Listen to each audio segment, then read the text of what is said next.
Three, go ahead. This is a sound check for the planning committee at 9:12. Are we working today? Sound check good?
Good morning. Welcome to Planning Committee. It is, what day is it today? October the 3rd, 2023. I might be a little under the weather, so I'm really sorry about that, everyone. But let's get started. All electronic devices are to be switched to a non-audible function during committee meetings. And here in their chambers with me is Councillor McMeekin, Pauls, Kassar, Taddison, Beattie, Kretsch, and Maureen Wilson. Online with me is Councillor Alex Wilson, Councillor Nan, and Councillor Matt Francis. We do have quorum present, so let's call this meeting to order at 9:30 in the morning. Clerk Kelsey, are there any addendum items for this agenda, please?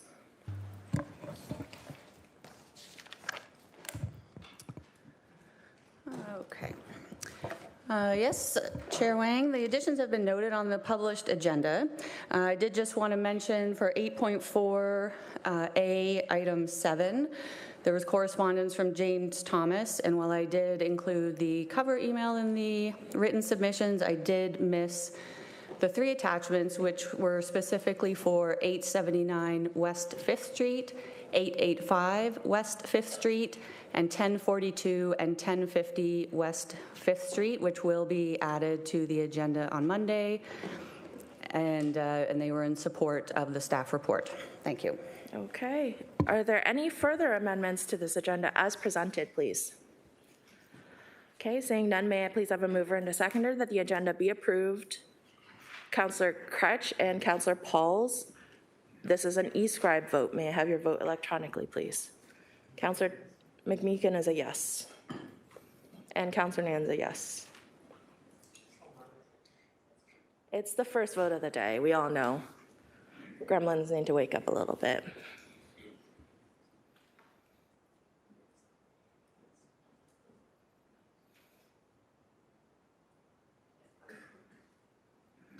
Vote is up.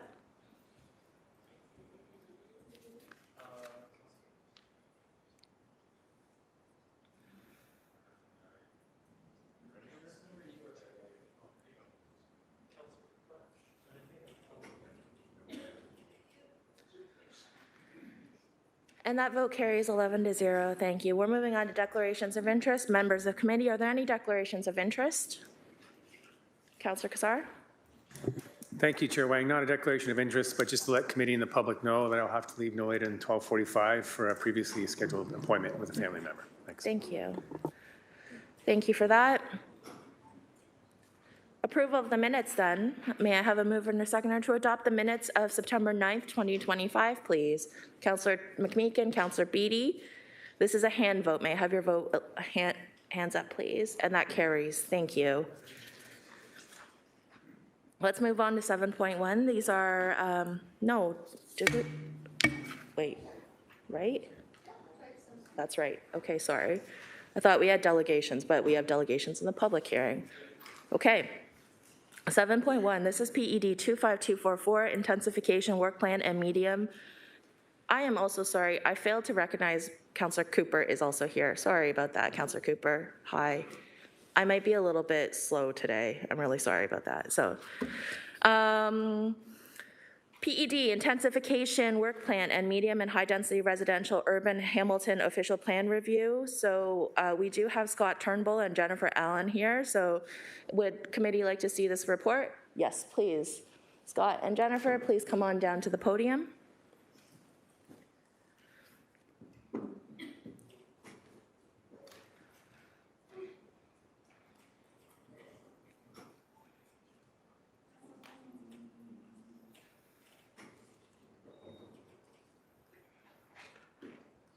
We're just getting set up on the presentation. Anytime you're ready. All right. Good morning, Chair, committee members, and public in attendance. My name is Jennifer Allen. I'm joined today by Scott Turnbull. We are both planners in the Sustainable Communities section of the Planning Division. The report before you today has 2 main purposes. First is a high-level overview of the city's residential intensification policy framework and some of the city's initiatives and projects that support residential intensification, which Scott will be covering in the next few slides. The second purpose of the report is to outline a work plan that will be undertaken by the city to review medium and high density policies within the Urban Hamilton official plan, to identify opportunities for increased residential intensification within the city of Hamilton, which I will be speaking to later in the presentation. This review is in response to a council motion adopted on May 22nd, 2024, which required staff to investigate the Urban Hamilton official plan policies to ensure they are in alignment with council's direction for intensification related to the no urban boundary expansion. And with that, I'll pass it over to Scott. Thank you, Jen. Sorry, one sec.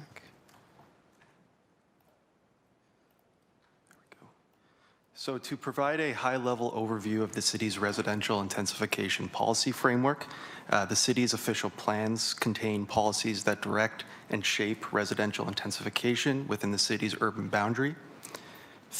These residential intensification policies were informed by the city's most recent long-term growth strategy, also referred to as GRIDS 2, which implemented council's decision to approve a firm urban boundary growth strategy.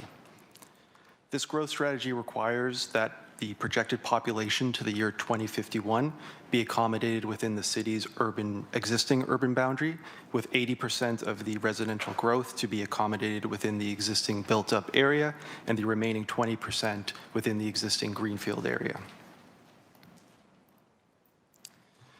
These policy amendments sought to increase intensification in the city's existing urban nodes and urban corridors and expand opportunities for compatible residential intensification within the city's neighborhoods designation. The Urban Hamilton official plan seeks to direct 30% of residential intensification to the downtown urban growth center, 40% to the city's nodes and corridors, and 30% to the city's neighborhoods.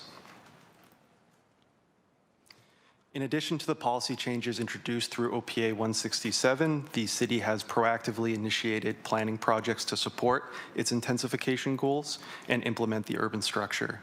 This includes the development and review of secondary plans, corridor studies, and zoning updates, all of which direct residential intensification within the urban area.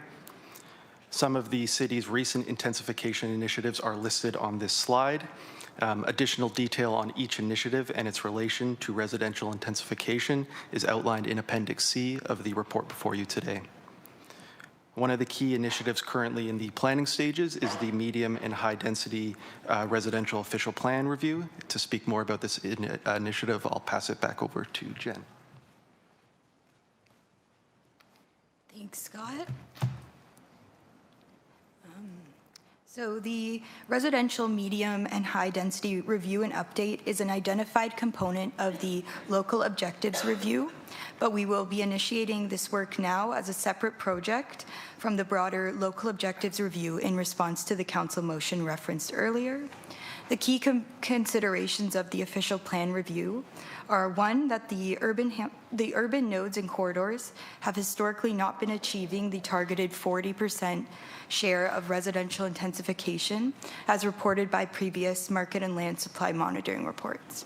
Additionally, although intensification within the neighborhoods designation is exceeding the targeted distribution of 30%, there is a need for greater clarity and certainty on where medium and high density residential developments are appropriate.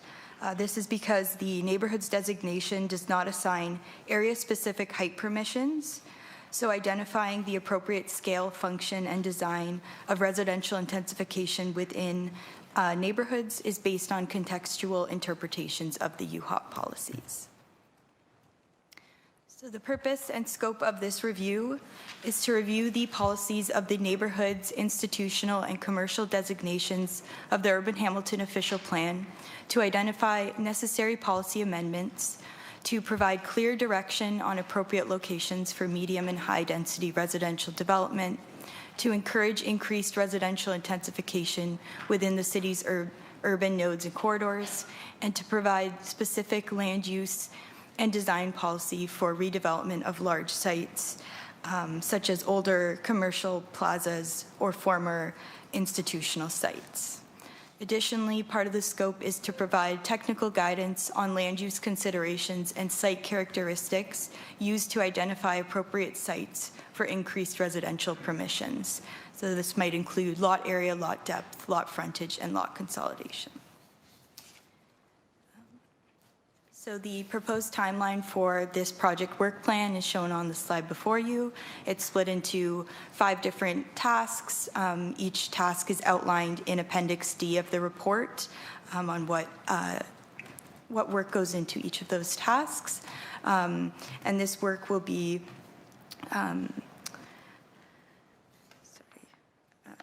This work will be done in consultation with various internal departments, community organizations, including the Home Builders Society.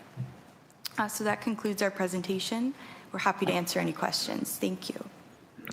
Thank you for that presentation. Speakers list is open.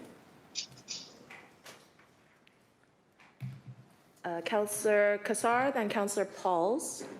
Councillor Kassar, please. Thank you. Appreciate the work, very important work that needs to be done.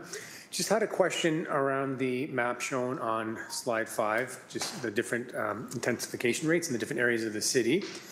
And my question is around major transit station areas, which are not identified on here, of course, but I understand them to be areas of focus for increased density. So could you just comment on how that plays into these targets? Is that to be layered on in the future or something else, if you understand the question through your chair?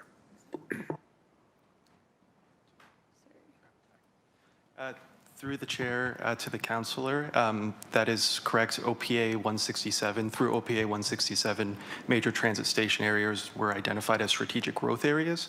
Currently, staff are in the process of delineating the MTSA areas, and so that work is ongoing. But they're currently not listed in the map on the screen there, but they are in the process of being delineated. Okay, thank you for that update. Then just a follow-up question then. Would that have any impact on the percentage splits on the various areas throughout the city where intensification is planned or expected? Through you. Through the chair, no, they wouldn't affect the distribution of growth. They'd be a separate component in the urban structure, but they would have a separate policy framework, but they would kind of overlap with the neighborhoods, urban nodes and corridors, and the urban growth centers. So. Councillor Pauls, please. Thank you. And I just read a line here, provide clear direction on appropriate locations for medium and high density residential development. I'm just wondering, is there a different where there is going to be transit? Would that location be higher density if it's, let's say, downtown or, you know, along the LRT line? Through the chair, so currently the official plan policies are structured to support more growth along major arterial roads or based on the roads network in our official plan. And so, yes. Right. So it would be a difference between, let's say, where I live on the mountain and where people live in downtown area or West End or where the LRT is going to be. Yeah, through the chair to the councillor, we'll be evaluating where appropriate growth would be all throughout the city, but yeah, directing growth in relation to the transit corridors and major roads. Thank you for that. And the next question, can you just identify medium, the height, and high density? What are the structure of our building? What's a medium build? Through the chair, in the official plan policies, currently medium density is up to 12 stories, yes. And then high density would be above that up to 30 stories. Up to 30 stories. Okay, thank you. Councillor Beatty, please. Thank you, and through you, Chair. Just a quick question on the comment that was made about neighborhoods seem to be absorbing more than their share as intended of some of the densification efforts. The bulk of Appendix A, the map, shows really the majority of the city being designated as neighborhood. Is there anything specific towards certain areas within that designation that you may be able to tease out in terms of some of the suburban areas, like an area that I might represent, as opposed to other parts of the city? Is it evenly distributed across all neighborhood zoning areas, or sorry, not zoning areas, but classifications within the framework of your report? Or are there some components that are, when we say higher than usual, they're really higher than usual, specific parts of the city that might be experiencing some of the pressure points for densifications more so than other areas within the city? Hopefully I've explained the question correctly. Through the chair, are you looking for like an evaluation on whether that is the case, or how the work plan will direct that, I guess? I'll try to reframe the question. The bulk of the city is that neighborhood designation. Within that designation, are there areas that you are seeing in the formation of your report that are particularly noteworthy in terms of pulling more than their fair share of densification? Maybe I'll start there. Through the chair, I think as part of this work plan, that's something through our policy review we could identify, but at this time, through the preparation of this report, it's not something we've identified at this time. Okay. I think that would be potentially valuable if there are a little more, if there was a little bit more specificity in where these examples of, I don't want to call it over-intensification, but that's the easy way of saying it, because we're saying that there are areas that are pulling more than their fair share. If there are specific areas, I think that might be noteworthy. It does kind of, you gave reference to that there's some tension often caused when we have over-intensification taking place in neighborhoods that potentially aren't designed for that. So if there are specific areas in a future reporting mechanism that come back that highlight where these more specific areas are, I think that would be valuable. Through the chair, if I could. Through the chair, Charlie Toman, Program Lead, Policy Planning and Municipal Comprehensive Review within the Planning Division. If I could just add to Jennifer Allen's comment, one of the things that we do look at through the Housing Monitoring and Land Supply Report is where residential intensification is occurring. So we do have heat maps showing where residential intensification is happening the most, and that's something that we would look at through the review of this. But in terms of the balance of where intensification is happening in neighborhoods, one of the things that this work plan will look at is those large former commercial institutional sites, because if a specific area has one of those sites and there is a redevelopment proposal which could, up the density of that area by, 1,000, even like 2,000 dwellings, that has a significant impact on the broader intensification rate. So through this work plan, we are looking at having appropriate policies for those large-scale sites that balances the need to intensify these sites, but also working within the context of the surrounding area. Councillor? Yeah, thank you for that. I appreciate the additional info, Charlie, and perhaps in terms of a report back, specifically highlighting those former institutional or commercial sites that are intensified versus things like moving from single-family homes to multiple dwelling units on the same property, et cetera, et cetera. Some delineation between the two would be useful. Thank you. Okay. Councillor Cooper, please. In terms of our master plan, so we're talking about intensification, and we intensify certain neighborhoods. I think like Upper James, we really have gridlock there at certain times of the day. You think of the Lincoln Alexander Expressway, you have gridlock there at certain times of the day. And if you think of intensifying something like Upper James, what's our order of operations? Is it that we're going to deal with the road network first? Okay, because congestion is one of the big drivers of climate or carbon in Ontario right now. We have a climate change emergency, as is called in Hamilton here. And so depending on our order of events, when we start intensifying, we can make that situation a lot worse with the gridlock we're currently having. So what's your order of operations? Is it that we're going to deal with the road network first, and then we're going to bring intensification, or we're just going to bring intensification and deal with the fallout after? So through the chair, Steve Malloy, Acting Director of Transportation Planning and Parking. Our transportation network and our transit system, specifically our BLAST network, now the BLAST E network, is designed to support the growth and intensification along those corridors. So really the land use planning and transit planning go hand in hand. So to support transit ridership and growing our rapid transit network, it's important to have those people who are there. So it is a little bit of a chicken and egg situation. We are doing the planning work to advance the A-line study. We are doing we're hoping to release soon through our procurement, the A-line feasibility study to support the growth along the Upper James corridor so we can attract people to ride transit and support transit through that corridor. That's going to be an important north-south spine. Through you, Chair, as you know, a lot of people in my ward, you leave the city every day, okay? We have GO Transit, great GO Transit service in the lower city. 60% of Hamilton live mountain and beyond. We have no GO Transit service. I don't know of a plan to bring GO Transit to the mountain, but I'm just not really understanding how this all ties together.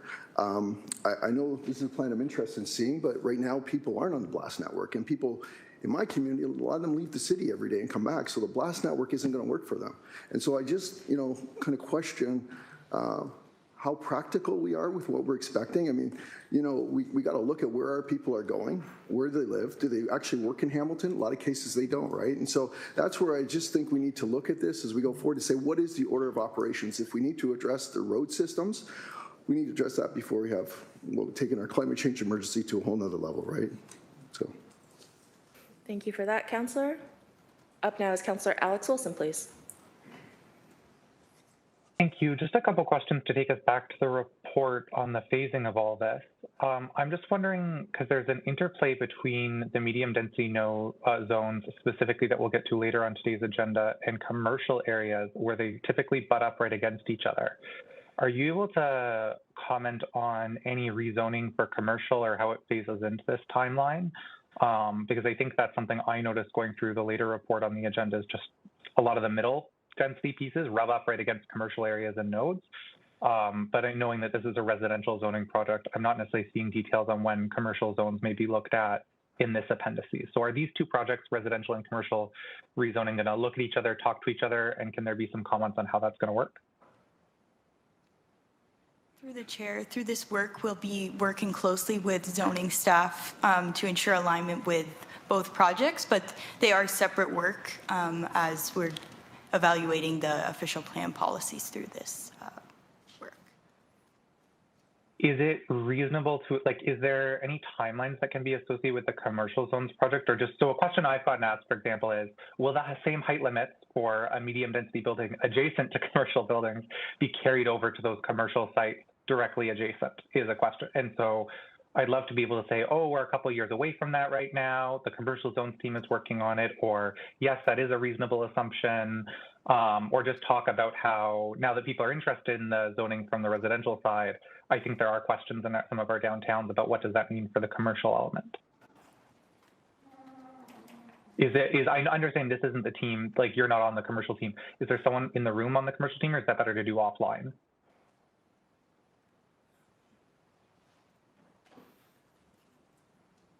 There's a little chatter on the bench right now.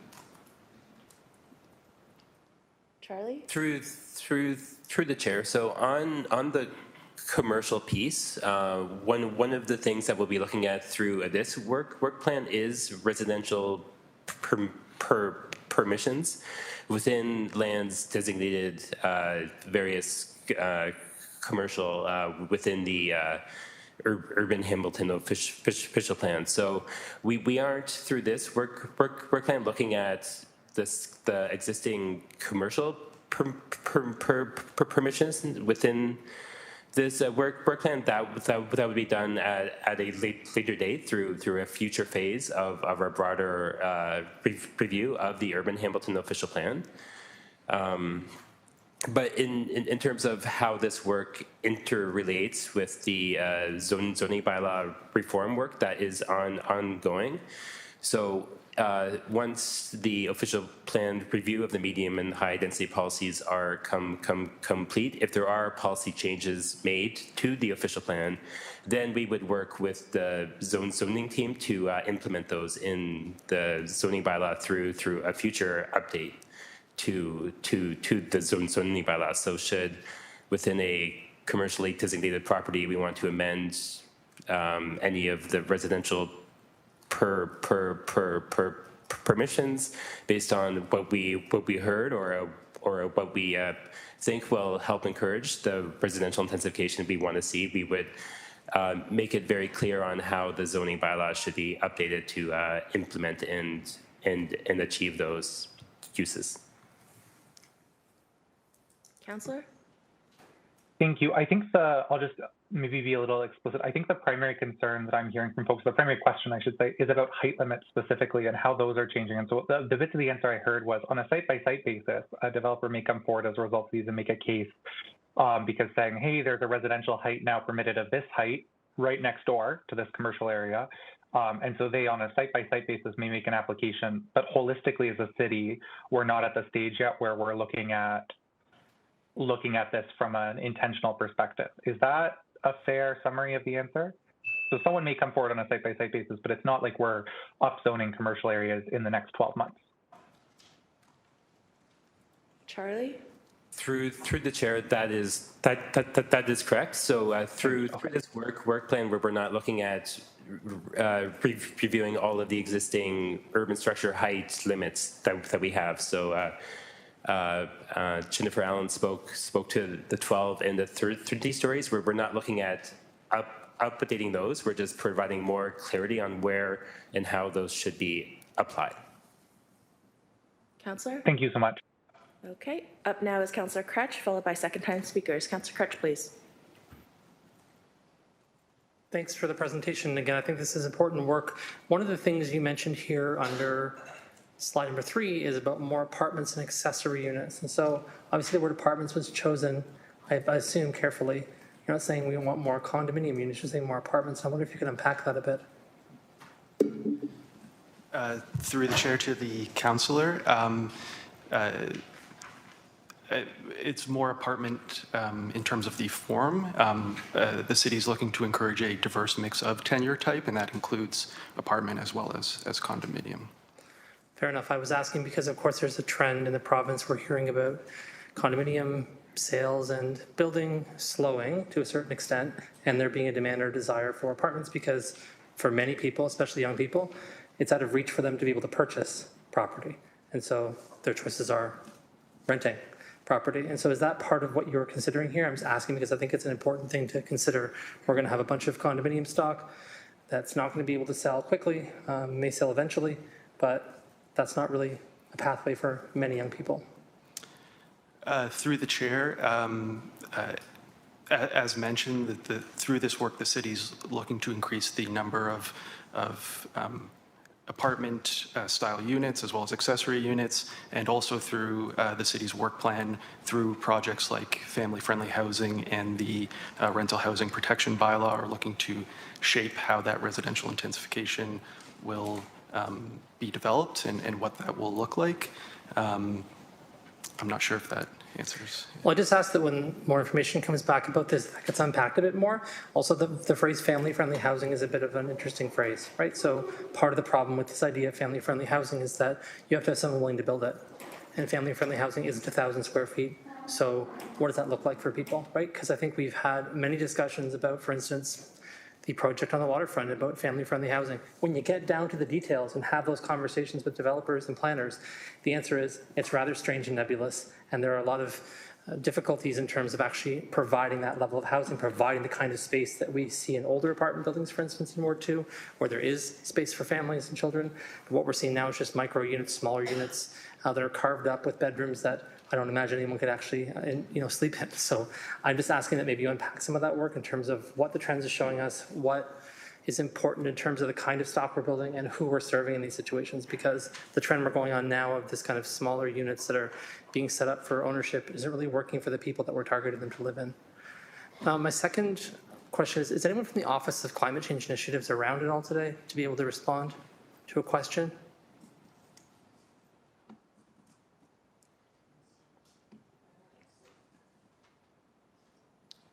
Through you, Madam Chair.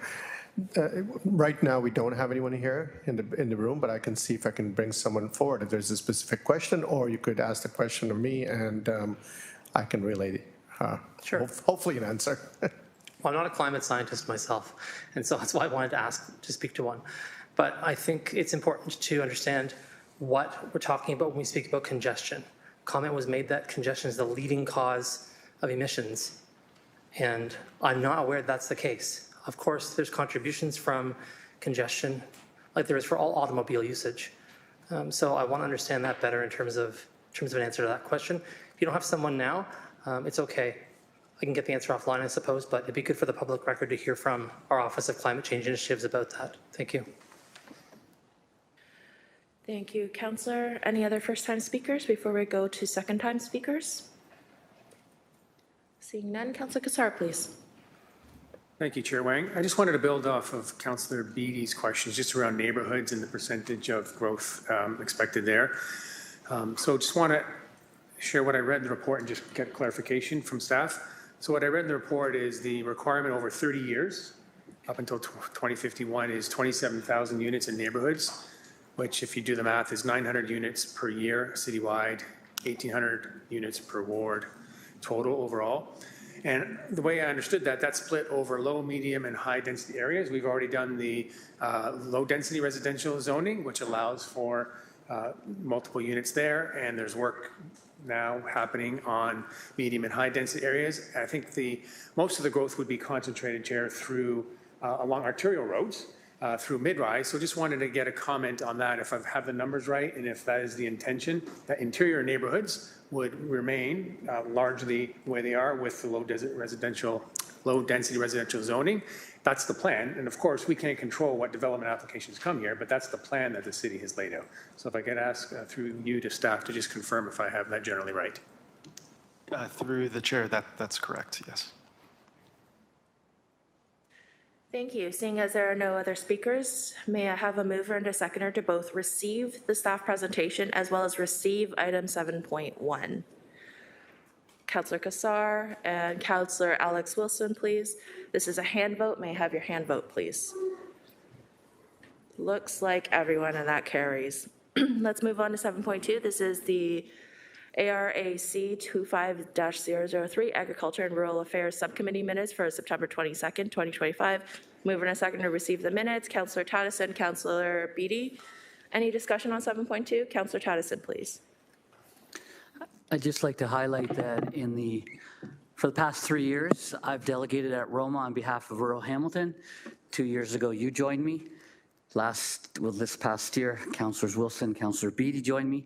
And I'd just like to note that one of the main things that we spoke about was the fact that our rural Hamilton farms and our businesses did not enjoy the same funding streams or access to the same funding streams for rural businesses and properties as their neighbors just beyond our borders. So what we did is we spoke to several different ministries about this, and this past year, just recently, actually, it was actioned upon by the province. So what we have now is we have grants that are available to our businesses and our rural Hamilton farms for certain addresses. I'm going to say that I haven't been able to verify, but I think it's LOR, LOP, and NOB. So those are the 3 areas currently. We will go back to Roma again to find and aspirationally challenge the government to open that up to all areas of the city that are rural that aren't currently involved or in this grant offering at this time right now. So that's coming up in January, and we look forward to further delegations on this, and this is a big win for rural Hamilton. And I want to thank my fellow councillors and all the rural councillors who have contributed to this. Thank you. Thank you, Councillor Taddison. It is a step what is it, one small step for rural Hamilton, one large step for farmers. Thank you. Excellent. All right, I need a hand vote, please. May I have your hand vote? Oh, sorry about that. Councillor McMeekin, please. Yeah, thanks, Chair. I just wanted to speak to congratulate Councillors Beatty and Taddison and yourself and anyone else who went to Roma to putting the bug in the provincial government's ear about economic development.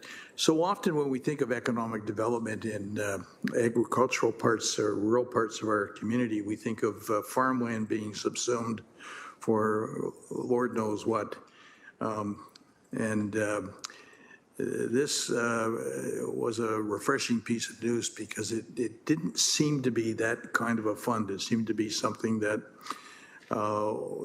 maybe it's cooperative farming or cooperatives in general or in other economic, uniquely and intensively agricultural.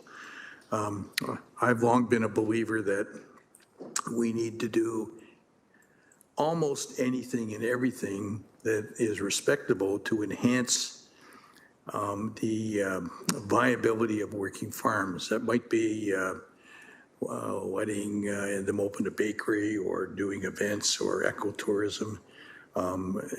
Those who are working in agriculture for a living need to hold on to their product as long as they can. That's why we're seeing a proliferation of end-of-driveway markets. I go to 5 every Saturday morning. I don't mind paying a little bit more because I know it's supporting farmers. But so it's good to see this happening, and I think in the generic sense, I think I want to see the Horseshoe and our city do everything reasonable to accentuate and provide for added value to farms. And this is a good start, and I think the Roma reps did a good job. Thanks. Thank you, Councillor McMeekin. Up now is Councillor Beatty, please. Thank you, Chair. And just building off of my colleague from Ward 11, and very, very ecstatic that after 24 years, finally Hamilton is given some partial recognition as the rural center that it is. By way of explanation, just digging a little deeper, the 3 postal code designations that were given by Councillor Taddison, LOR, LOP, and NOB, those are rural postal code designations. So when that gets plugged into a computer somewhere, it spits up, boop, eligible. The issue is that there is a big part of Hamilton that is still physically rural, but has a urban designation from the postal code system. I know that Lower Stony Creek, Upper Stony Creek, that was all converted years ago in anticipation of growth, which is a little ironic given a future agenda piece that we're going to be working on here in one of those areas. So there's a little more fine tuning I would expect that needs to be done from the perspective of the program to be able to open it up to the remainder of rural Hamilton.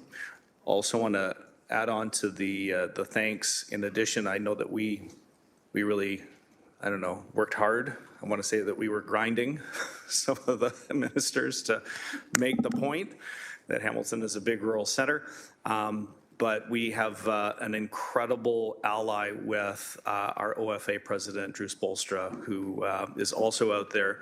When we're not in front of ministers, he is, and he is constantly advocating on behalf of rural Hamilton. I just wanted to acknowledge Drew's contribution to this as well. Thank you. We do love our rural, definitely. So can I get a hand vote, please? And that looks like everyone, so that carries. Let's move on to public hearings.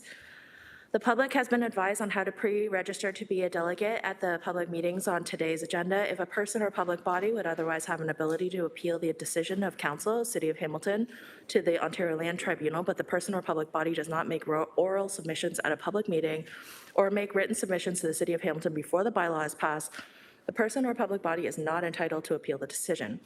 If a person or public body does not make an oral submission at a public meeting or make written submissions to the City of Hamilton before the bylaw is passed, the person or public body may not be added as a party to the hearing of an appeal before the Ontario Land Tribunal unless, in the opinion of the tribunal, there are reasonable grounds to do so. Starting with 8.1, this is PED 25130, applications for an official plan amendment and zoning bylaw amendment for lands located at 1570 Main Street West in Ward 1. Staff is here, Mark Mikniak is here. Would committee like to see the presentation? Yes. Mark, come on down, please.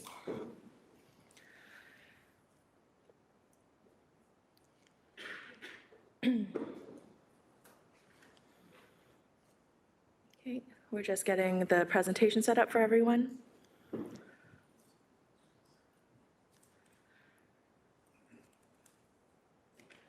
Okay.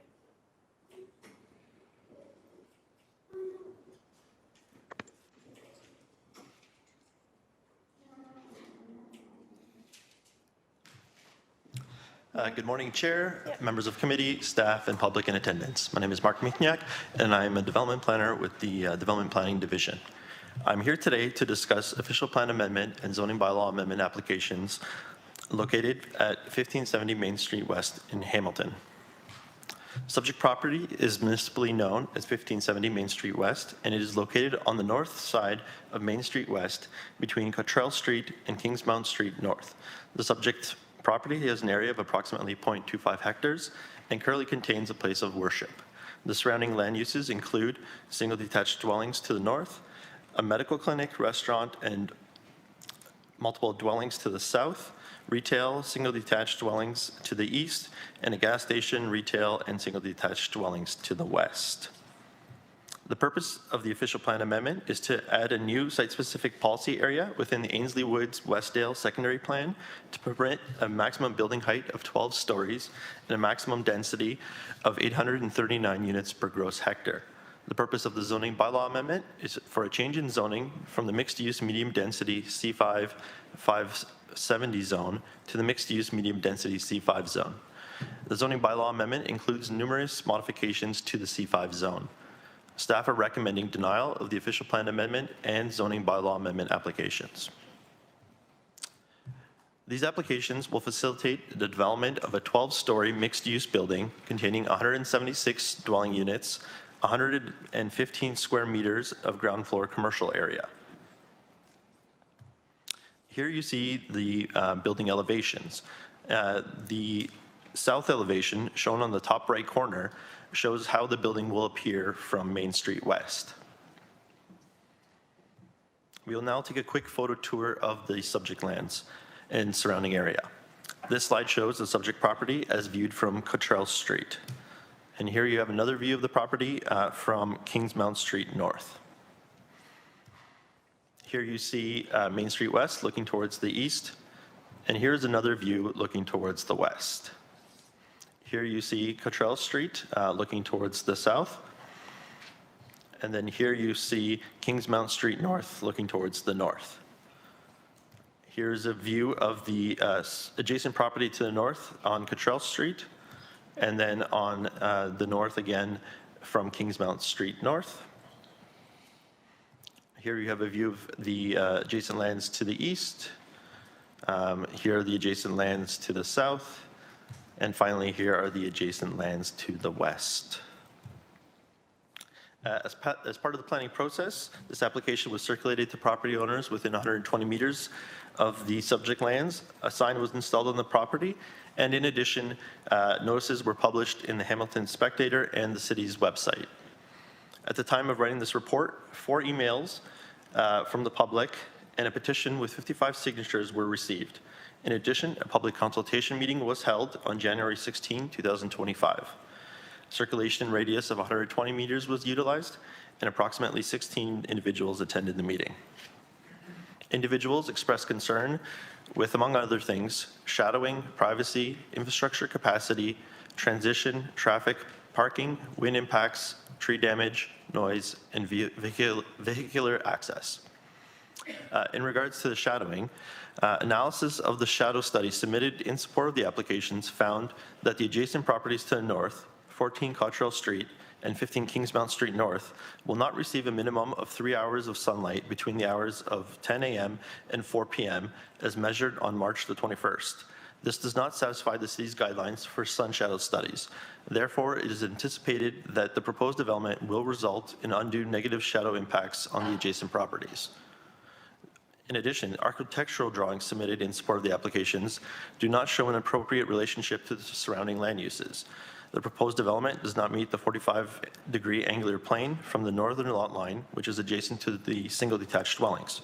The angular plane shown along the northern lot line on the submitted plans would result in a maximum building height of 7 stories.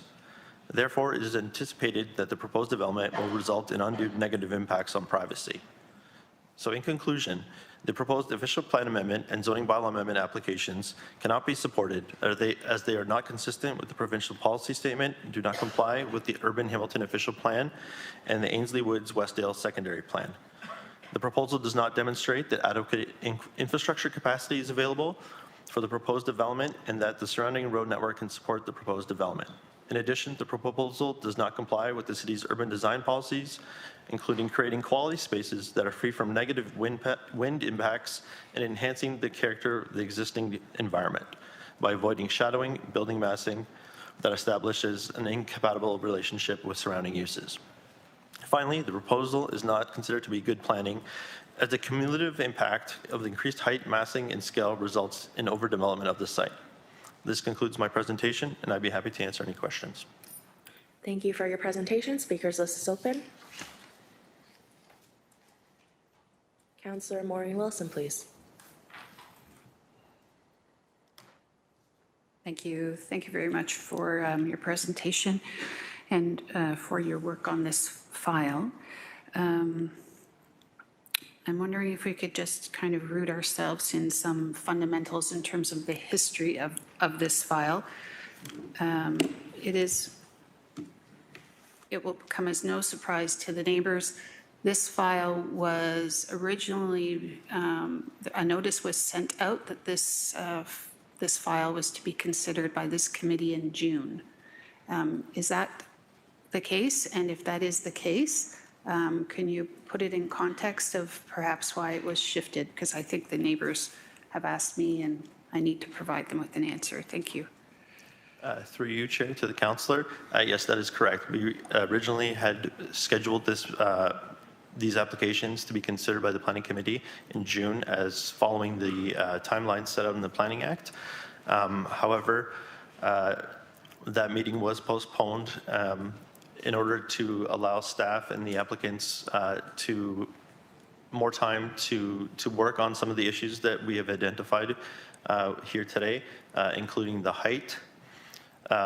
Through those discussions, the applicants were not willing to reduce the height in a significant amount to address those issues that we had outlined, and so then the decision was made to reschedule the meeting for today with the recommendation that you have before you. Thank you. If I can just probe a little bit on the shadow impact, and I thought I heard you say that 14 Cottrell and 15 Kingsmount did not receive the minimum of 4 hours of daylight between 10 and 4. Did I get that right through the chair? Through you, Chair, the minimum is 3 hours of sunlight between those hours. And just so that I'm correct, is that what the municipality and its plans defines as anything that exceeds that is undue shadowing? Through the chair. Through you, Chair, to the councillor. So those, that standard that I reference is the city's guidelines for sun shadowing. So it's not an official plan policy. Thank you. I'm sure it's not procedurally correct. I just really want to get an understanding of how we define undue, because later on in the agenda, we have a discussion about as of right for 12, and therein is a reference to undue. So I just want to make sure I'm clear on what is and is not permitted with respect to the shadowing through the chair. Through you, Chair. So the official plan there is no definition for undue. It comes down to the planner reviewing the application. So what I'm sharing with you is my professional interpretation of the information from the study. Okay, no, I appreciate that, thank you. When I look through the history of this file, I think at the point of formal consultation, reference was made to some of the restrictions. At formal consultation, I thought I read, in terms of massing, staff are not satisfied with the massing of the building, specifically regarding the proposed setbacks and stepbacks, and that no podium for the proposed multiple dwelling is proposed. As a result, staff have a concern with the proposed massing, and that would not be effective for wind and light passage. So that therein has been the stickler, the light issue since the time of formal consultation. We sought to resolve it at the time of when we thought it was coming for June, trying to get to a better yes. What we're saying is the site doesn't presently enable that, as the site doesn't enable it according to the proposal, just to clarify the history.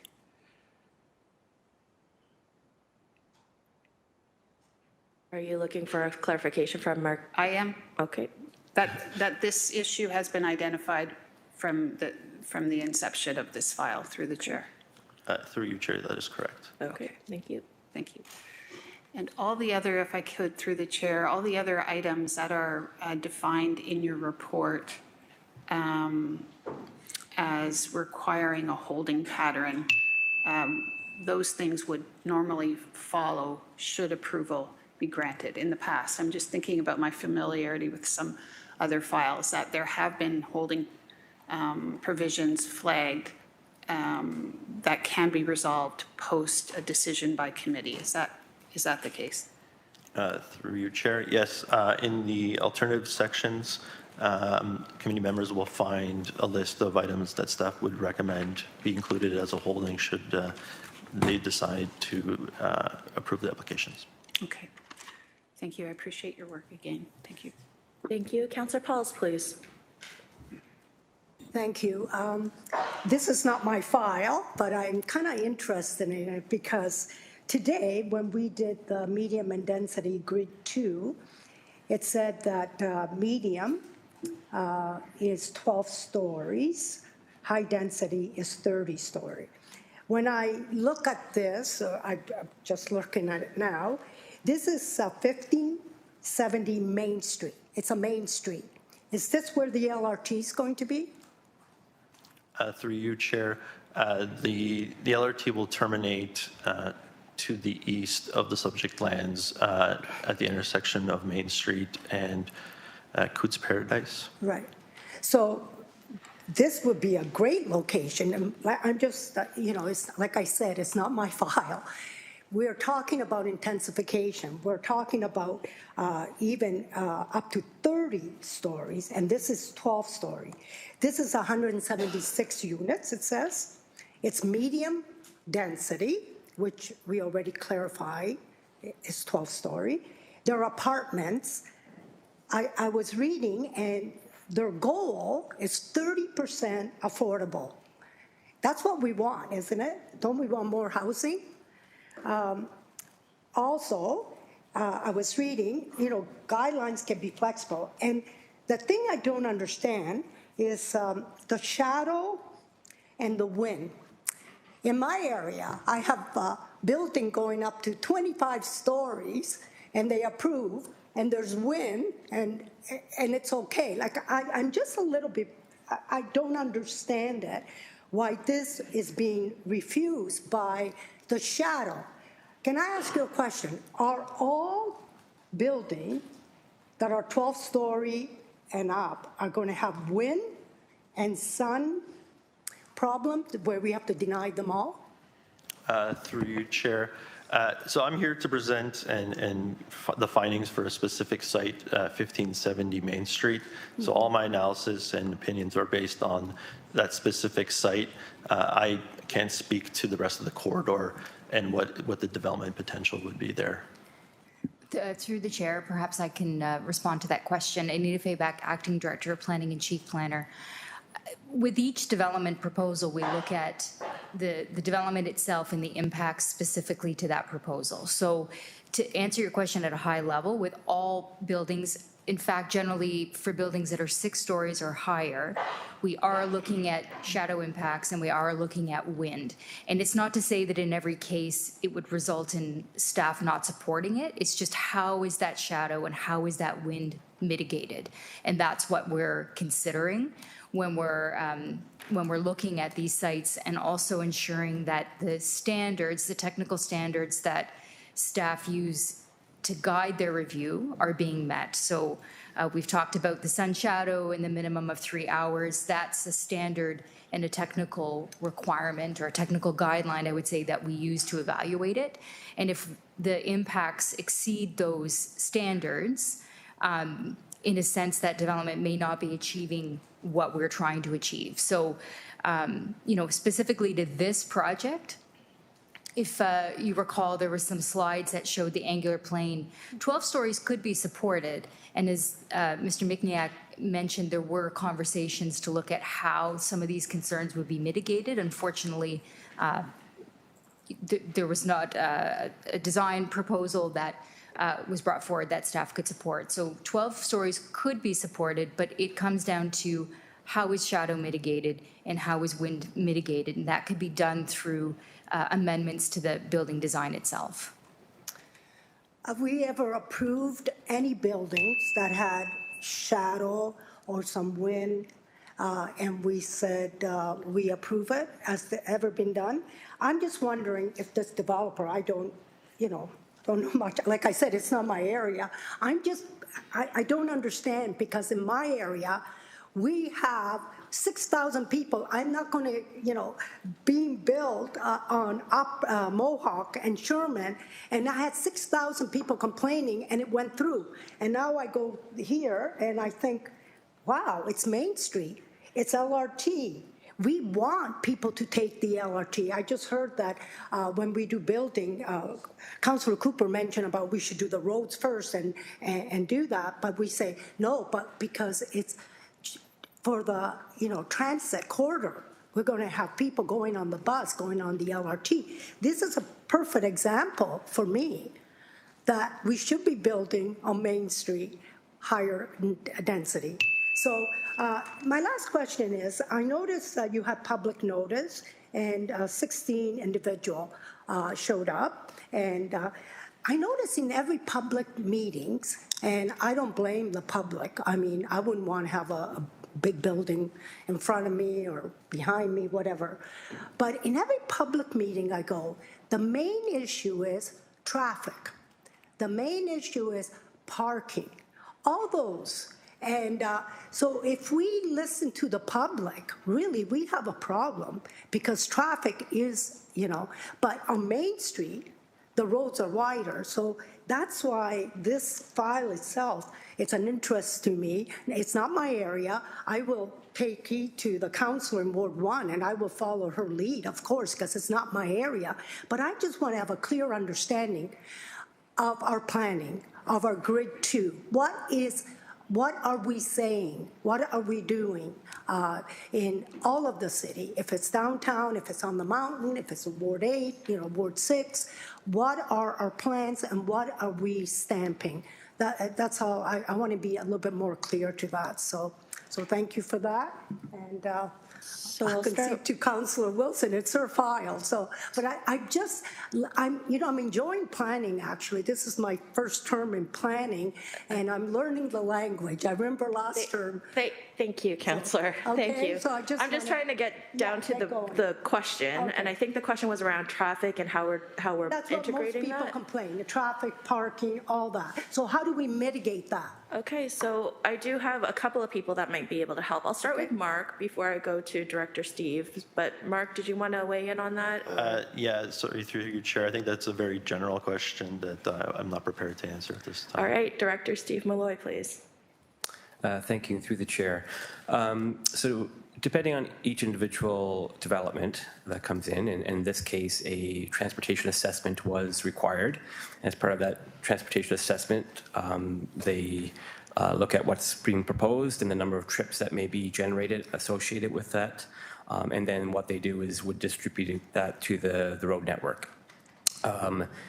So in this particular case, there are, I believe, a little over 60 trips in the peak hours that are being done, which equates almost 1 trip per minute, and then how that gets distributed to the system. So the impact of that we looked at to monitor over time should any of those trips infiltrate through neighborhoods and how we mitigate that, because we want to direct them to either alternative modes or to the arterial roads, or they're designed to handle higher volumes of vehicles. So as part of that process, we do review that.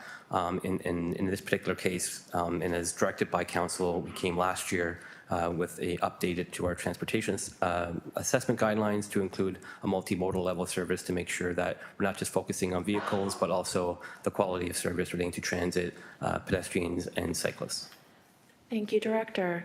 Up now is Councillor Kassar, followed by Councillor Crutch. Councillor Kassar, please. Yeah, thank you, Chair Wang. Some clarification, if I could, please, on this shadowing policy, sun shadow. Taking in what's been shared so far, in our policy, is the requirement that there's sun on the entire property during those hours? Is it specific parts of the property, a specific percentage? If you could illuminate us a little bit on that, please. Yeah, thank you through the chair, Councillor. Specifically, we're looking at the amenity areas for the property. So in this case, the backyards of both of the properties. Oh, okay, so it's not considering the house itself or a front yard, just the backyard is what's being considered. That's what I heard. Yes, in this case, yes. Okay, all right, that's helpful. And then secondly, is anyone able to comment, Chair, on how our policy for sun shadowing compares to other similar municipalities in the area? Mark, do you I want would to look start? through the, yeah. I have nothing to add, sorry. Okay. I'll see if Director Fayback can weigh in. Through the chair to the councillor, in our experience, it's fairly consistent and similar to a standard applied by other municipalities. Councillor? Thank you. And then if I can build on what I think Councillor Pauls was getting at a little bit, is this part of Main Street is designated as secondary corridor. The primary corridor, according to the presentation we saw previously this morning, ends at Keats Paradise, and then it becomes a secondary corridor, which, as I understood in the report, limited the permissions to 3 stories. But it is also, as pointed out by Councillor Pauls, within a major transit station area. It's less than 800 meters from where the LRT stop is going to be. So how does the secondary corridor status affect the permissions here? If it were a primary corridor, does that have any material difference? And then because it's a MTSA, what impact does that have, if anything? If that's clear. Through the chair to councillor. So in the Hamilton official plan, we have criteria for residential intensification.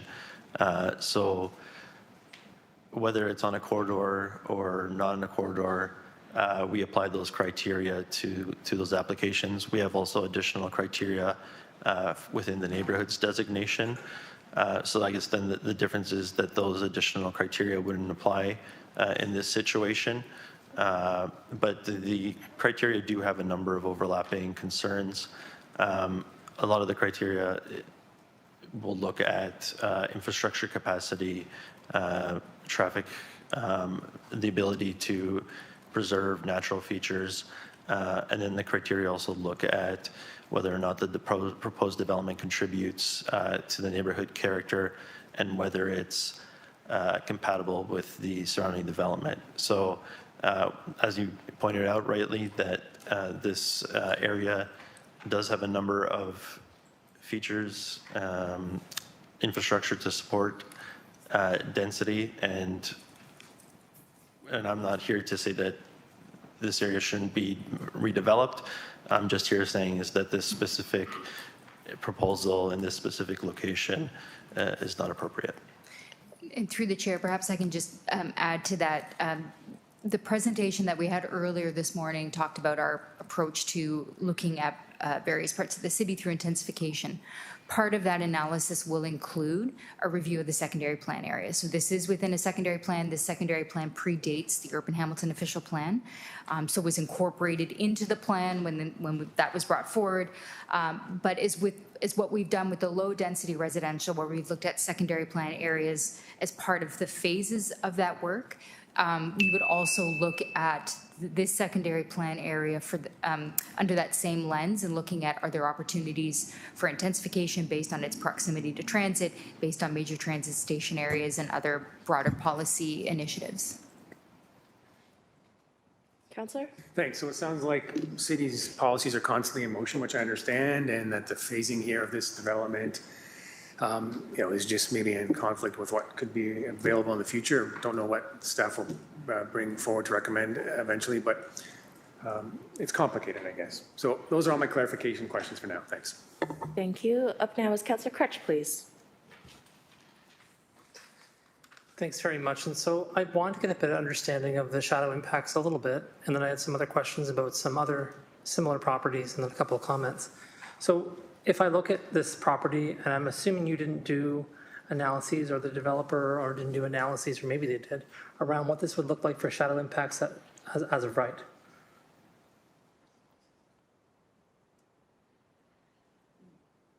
Through you, Chair.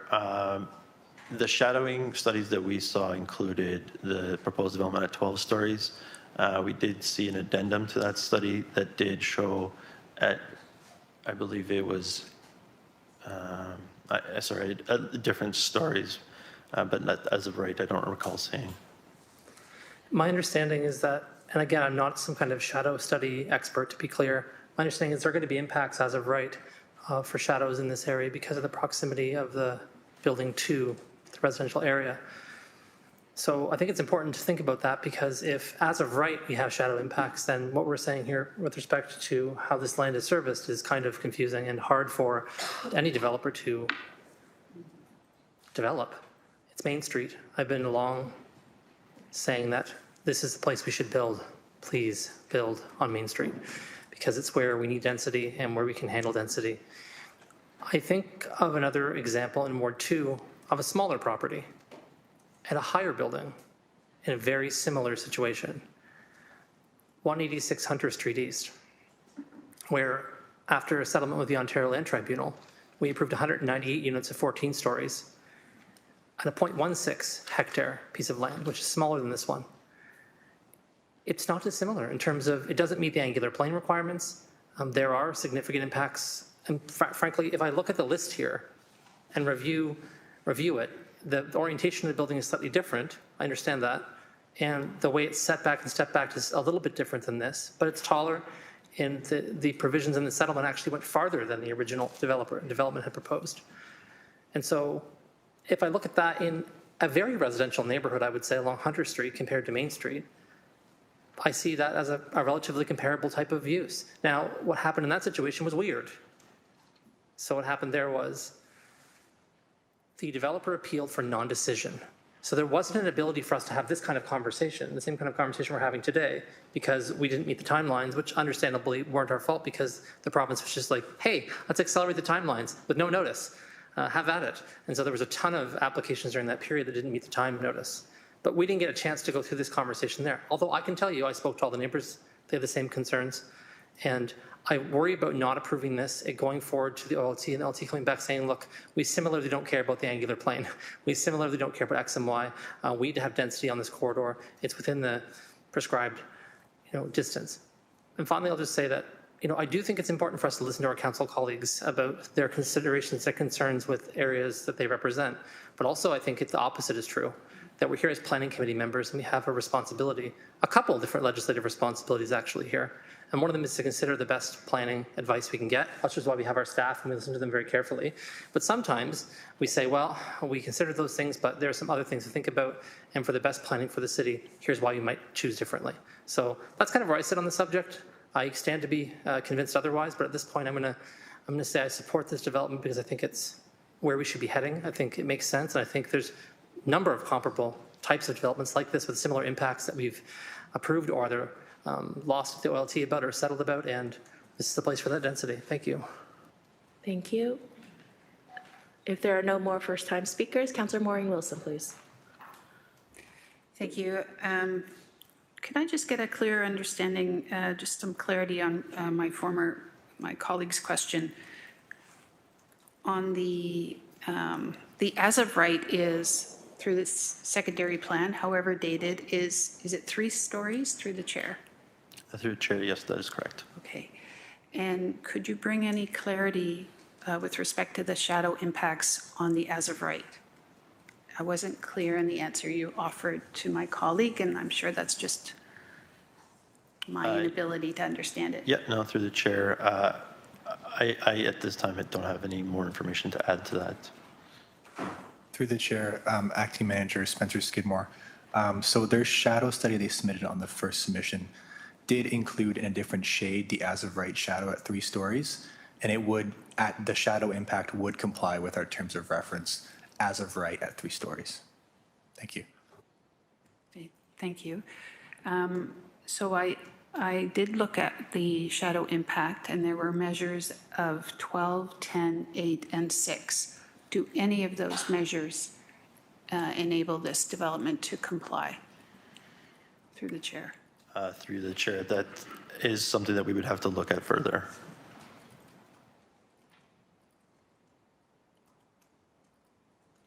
Through the chair to the councillor, Spencer Skidmore, Acting Manager. So at 6 stories, although we would require some more detail to confirm that it actually complies, at a reduced height, when you start to get close to that angular plane of 6 or 7 stories, the shadow impact does appear to be more in line with our terms of reference and much reduced on the properties to the north at a reduced height.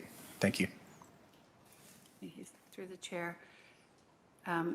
Understanding that each site is unique and informed by the particulars of the neighborhood and other variables.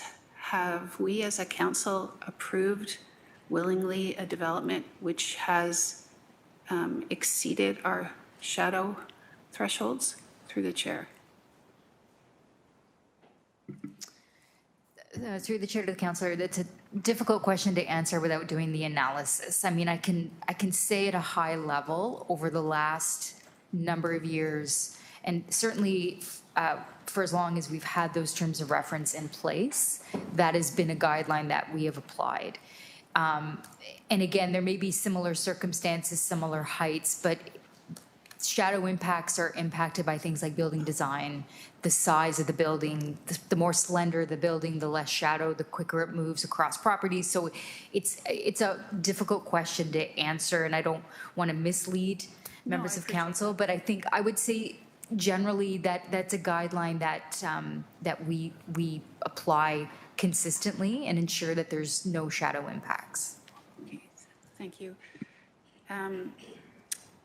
I know I'm threading the line about questions pertaining to the report and questions pertaining to the presentation, but if I may, just the sort of the sequence of forces or information that are informing deliberations on this matter. So I don't mean to be insulting or to minimize the very important professional role that planners play at this point in time. But there seems to be, there's a design review panel, there's a planner review, and then there's these other currents that are ongoing and are always going to be ongoing, as my colleague, Councillor Kazar, pointed out. The major transit corridor impacts forthcoming, all of those things. So at this point in the juncture, is it fair to say that as a planner, when you provide your professional lens, you're being informed, and this is where I'm saying respectfully, you're looking at these buildings or these models as boxes. It's not your responsibility at this point to comment on the aesthetics or anything of that nature, and or the affordability and or the sustainability of the design, just so I understand through the chair. Through the chair, we do have policies in our official plan which speaks to sustainability. We do have urban design policies, and that would speak to aesthetic items. And I forget, what was the other item you mentioned? 3? Sorry, affordability, yes. We have also policies for affordability as well. And if I may, all of those items went into informing your position. Yeah, through the chair, yes, that is correct. Yes. Thank you. Thank you, Chair. Thank you. Seeing as there are no other speakers? Okay, Councillor Pauls, please. I just want to clarify something, because I think I heard it. 3-hour shadow. Am I correct that I hear it's only for the backyard? What about if there's shadow in the backyard, but then in the front, there is sun? Is it separate or 3-hour total? I heard somebody ask that question. I wasn't clear. Through the chair. Yeah, so we're looking at 3 hours cumulatively. So 3 hours in one block. So we're not looking at it as chunks. And we are looking at the rear yard because that is the amenity space for the dwellings. The front yard has less utility in that regard. So we have less concern of whether or not those areas are being shadowed or not. Okay, thank you. Okay. At this time, I do need a mover and a seconder to receive this present. Councillor Wilson, please. No, I deeply apologize. Thank you to Councillor Pauls for twigging me on a question I forgot to ask. Thank you. Through the chair, when we measure shadow and sun, do we include, you're saying just the backyard, we don't include the side or the front or or anything of that nature? Just getting clarity. Thank you. Through the chair, yes, correct. Okay. I'm focusing on the rear yards. Thank you. Are there any municipalities that do, to your knowledge, your professional knowledge, and I know we're looking at this particular file, do you have knowledge of any municipalities that do incorporate front and or side in their calibration of shadow impact? Through the chair. Through the chair, I'm not familiar with other municipalities' guidelines. Can I ask Director Fabeck or Director Del Bello? Through the chair to the councillor, I don't know that specific situation, but the sun shadow studies will often incorporate impacts on other public spaces, parks, streets, etc. So I suspect they do, but again, not having done that specific review, I can't speak specifically to certain municipalities. Okay. Councillor Alex Wilson, please. Thank you. Through you, Chair, just wanting to seek confirmation that of the list of issues identified in the appendix, the holding provisions proposed cover, it seems like, all of the issues that are not the wind and the shadow policy compliance issues. Is that a fair summary, that even with the holding provisions, and that's why I've been spending so much time talking about the wind and the shadow, because the holding provisions don't impact those two, but they would impact the other comments received on this file? Mark? Sorry, I'm not sure exactly what section is being referred. So there is a number of concerns from various commenting agencies. Water had, so for example, stormwater holding is another notable one. All of those, the stormwater servicing was a noted concern. And then the holding provision says, well, we could put in a holding provision to address this concern. I guess I'm just asking, are the concerns that cannot be addressed in the proposed development via a holding provision limited to the shade and the wind? Or are there additional concerns that cannot be addressed via holding provision? Through you, Chair. So again, in the body of report in the alternative section lists the various studies and additional information staff would look for if in a holding provision. Through the chair to the councillor, and just to further that, and if directed by council to prepare a bylaw, we would review the comments received and ensure that all outstanding concerns that are appropriate to be addressed through a holding would be addressed through a holding. So we've got the studies that are listed. We could include wind impacts as well to make sure that that any wind impacts would be mitigated. Councillor? Sorry, I thought I understood, and then that last comment really, I feel like I lost the ball there. I thought we could not accommodate wind impacts via a holding provision because the height was just unworkable. Like, that's what I understood was what we were talking about, was because this is 12 stories, there's just no workable geometry on this site at this height limit. However, the stormwater servicing, all of those other pieces could be handled via a holding provision. If we could address the shadow study, or sorry, the wind issue versus via a holding provision, what would that look like and how would that impact the development? I didn't see that in the report, so I'm a little, what would that actually involve? Director Fayback, please. Through the chair to the councillors, so in terms of the design as presented, shadow impact could not be mitigated. You're correct, because that's an existing situation. Wind is a little bit different because there's design changes that could be made to the building to help mitigate any wind impacts. And sorry, through the chair, by design, I mean you can use things like canopies on buildings. Like there's minor changes, but not effectively having to change the entirety of the building. Councillor? Thank you. So it is really the shadow impact that is from holding provisions that we can't impact, and that's the crucial issue of policy non-compliance on this one, is the height leads to the shadow not being workable. Through the chair to the councillor, I think I'd mentioned this in an earlier response. There could be, but it would effectively change the design of the 12 stories. So it could be more slender, it could be stepped back. Like, there's things that could be done, but as presented in terms of the built form and the design of the building, there would continue to be shadow impacts.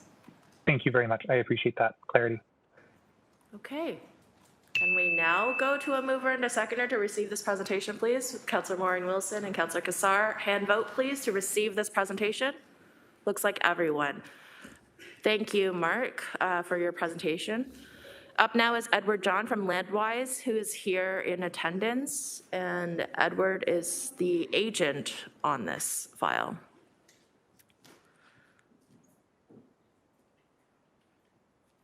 And then just for committee and for the public, once we finish with Edward's presentation, we'll go on to public delegations, to which we have several registered delegations.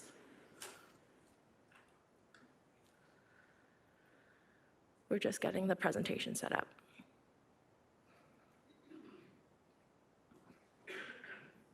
Okay. Anytime you're ready now. Premature. I'll try again. Good morning, Chair, members of committee, staff, and members of the public. My name is Edward John. I'm a partner at Landwise. And as always, it's a pleasure and a privilege to present before you. I do wish to begin by thanking staff. These are complex and challenging applications, and make no doubt that, while I don't appreciate the recommendation and are seeking to change that today, I do appreciate the time and effort taken by staff to review these applications and work through the process. With that, I do want to spend a little bit of time unpacking. We do have, I think, count of 9 reasons for denial. As I mentioned, I am hopeful that we could come to a positive resolution here in terms of the decision by this committee. So I do want to unpack each of those, because I do believe, and I think I heard it through discussion today, really this is an issue of shadow. I believe quite professionally and through the presentation today that most of the remaining issues are most suitable to be dealt with through a holding provision, as well as through the site plan process. I'll spend a few moments talking about the client, the developer, Kindred Works. I think this is meaningful because what we haven't here today is really what they are trying to achieve on this site. And this is a mixed use, mixed income rental development that really employs great environmental sustainability techniques to deliver what is their mandate, which is socially and environmentally conscious design. And I'd be remiss not to quickly take you through. I do think past behaviors are best indicators of future intent. So they do have a number of applications, here one in Hamilton. I draw attention to this slide, and I know I'm on a time budget, but as you can see in the affordable percentage matrix, we're averaging approximately 35% on average affordable units within each design build, far exceeding some of the mandates, whether it's through CMHC provisions or other alternatives. This is 35% on average affordable housing and attainable housing units. Once again, just a quick overview of the quality of the projects that do get delivered through this developer.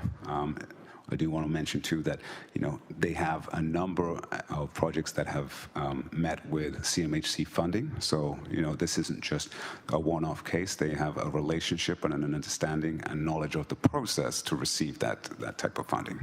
We're just waiting for the slides to catch up. Once again, I don't want to belabor the point, so I just wanted to show some fantastic images of what has this track record of developer.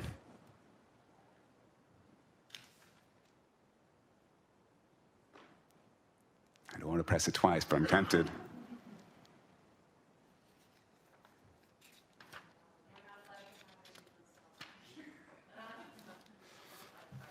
Do I press it again? Yeah. I'm pressing it. It's. I waited for him to go for coffee before I warned him this morning that I would ruin this machine, and. That's okay. How's it going? Having a little trouble. What side do you want? Is it best to use the mouse? Yeah, mouse keypad. How far are you? I want this slide so back. No, we're not shutting down. We're not shutting down. One more back. Okay. No, one more forward. Oh, so it might be the content is too big. Okay. I can overdo that slide. I can ad lib. Yeah. I have that slide through interpretive dance, so be prepared. No, it was simply just, I think Mark did an excellent job in showcasing the site itself. The slide that I was going to show you was just demonstrating that this is a larger than typical site along this corridor. It is deeper than some of the other sites along this corridor, and really is this unique opportunity to deliver a building of this size. I know I'm... Perfect, thank you. In terms of what this project is delivering, I've touched upon the below market units, the rental tenure, which is key, I believe, in location, and this desire and commitment to delivering a sustainable building. This building is to be using mass timber. That does have limitations in terms of the abilities to modify the building. It is a low carbon building. Other aspects that they are exploring, there will be green roofs. They are looking into geothermal solar panels. The intensification, a very timely report this morning in terms of the importance of certain corridors in this city. I certainly paid attention when we heard the primary corridors not meeting their 40% intensification targets and a burden being placed, therefore, on areas less suited for intensification. I will submit today that I believe this is an ideal location, most notably being the terminus of the LRT, and as you'll show in the next few slides, wow. I'll stay on this slide because it's a good slide. Urban design, I think we mentioned this was subject to review by the design review panel. I've been fortunate to be to many design review panels, and in my humble opinion, I think this was one of the most received and receptive designs coming forward with respect to the scale, massing, and materiality. I think the good councillor brought up the FC process and some of the concerns that came through that discussion. So both through design review panel and through the formal consultation, changes were made to the building. The building was brought more forward towards the site, as well as introduction of materiality and what we would consider a form of podium along the front to really improve that streetscape. I got it. We're good. We're good. I won't spend too much time on this. We've talked about the major transit station areas. I mean, it was not discussed in the report, but I think we can all agree that, this is the type of location where you would want mixed income rental tenure at a density that's conducive to maintaining the ridership on the mass transit that's available. But I'll briefly touch upon inclusionary zoning. I think, in MTSAs, you are eligible to introduce inclusionary zoning. That is the ability through bylaw to acquire affordable housing. This committee has heard reports on inclusionary zoning and the challenges of getting affordability even with those mandates. And I think the report itself speaks to a 5% set aside, and that rental is not feasible. I will reiterate that the expectation here is to far exceed that. And so, once again, reiterating that it's not just the right location, but the right developer to bring this forward. Quick slide just to show the walk-in distance, 480 meters to that MTSA. That's a 4-minute walk for potentially 176 units, of which are a number below market. I'll move on quickly. So in terms of the reasons for denial, Mark directed us towards the Urban Hamilton official plan with respect to the intensification. I want to mention here that in terms of the mix of unit and range of household and income levels, we're proposing 135 one-bedroom, 26 two-bedroom, and 15 three-bedroom, so a mix of unit sizes in a rental building. I'm going to be laboring that point a lot. The building incorporates a sustainable building design. The adverse shadow impacts, there are a few slides on that. I do realize that there is a key consideration here. In my opinion, it meets the guideline. I know we've had some discussion that it does not, but based on the draft guideline as stated online, I believe that it does meet that, and that we have done changes to the building in terms of setback and location in order to respond to some of the comments we hear through formal consultation, but I do have to reiterate that the sustainable building design, particularly the mass timber, limits your ability to do step backs. And I'll get to that slide later, but these changes were considered. They just didn't have a material impact that warranted sacrificing other elements of this development. One of the reasons within the denial was that it did not meet the height and density of the mixed-use medium-density designation in the secondary plan. I'm not going to say that it's outdated, but we've heard that we need to look at that plan. 3 stories and 30 to 49 units per hectare is not conducive to the opportunities and the generational investment in infrastructure that this street is acquiring. There were a number of elements within the denial that spoke to, not satisfying something. One of those was development engineering. Development engineering comments themselves quite clearly pointed towards the use of a holding provision to deal with that. I won't spend long on that. Similar to urban transportation considerations, I was surprised to hear that there wasn't a demonstrated ability for the surrounding network to support this type of development. Upon further clarification, what staff are seeking is a multimodal level study, and I can tell you that this building is predicated on absolutely maximizing the ability for multimodal travel. The tree protection plan, not often do I stand before this wonderful committee and say that 10 of the 14 on-site trees are being protected. 1 of the 4 to go is of unhealthy status. And the comments that came through really spoke to the longevity of the health of those retained trees. That's a detailed design element which absolutely should go through in a holding provision. Similar with the cultural heritage, a cultural heritage impact assessment was submitted. Staff sought to have some salvage and documentation additional information. An appropriate holding provision could capture that. It certainly doesn't speak to the principle of the land use. Similar with noise, odor. Once again, I'm hitting a repetitive theme. These are things that were submitted, we've dealt with, and really, I want to get to the shadow. The wind assessment, I'd be remiss not to mention that the wind assessment was supportive of this building. It demonstrated that there were areas of comfortable sitting and walking throughout the year. What it did identify was some areas which could benefit from further review. And through the process of minor design tweaks that would occur typically at site plan, we are confident we can address those. And in terms of holding provisions, I was reading the balance of this agenda, and there is a wind study almost identical to this one where staff are supporting it through the provision of a holding provision in order to address those matters. So, once again, this came up as a reason for denial. I just want to continue that narrative that there are many elements of this building that can be addressed in an appropriate way through that. This shadow study.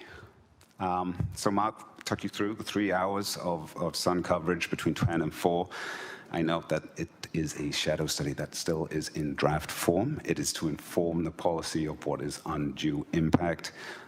Where we differ in application of this, for the purposes of our building, we did look at the front and side yard. We do consider those amenity areas that fall within the definition.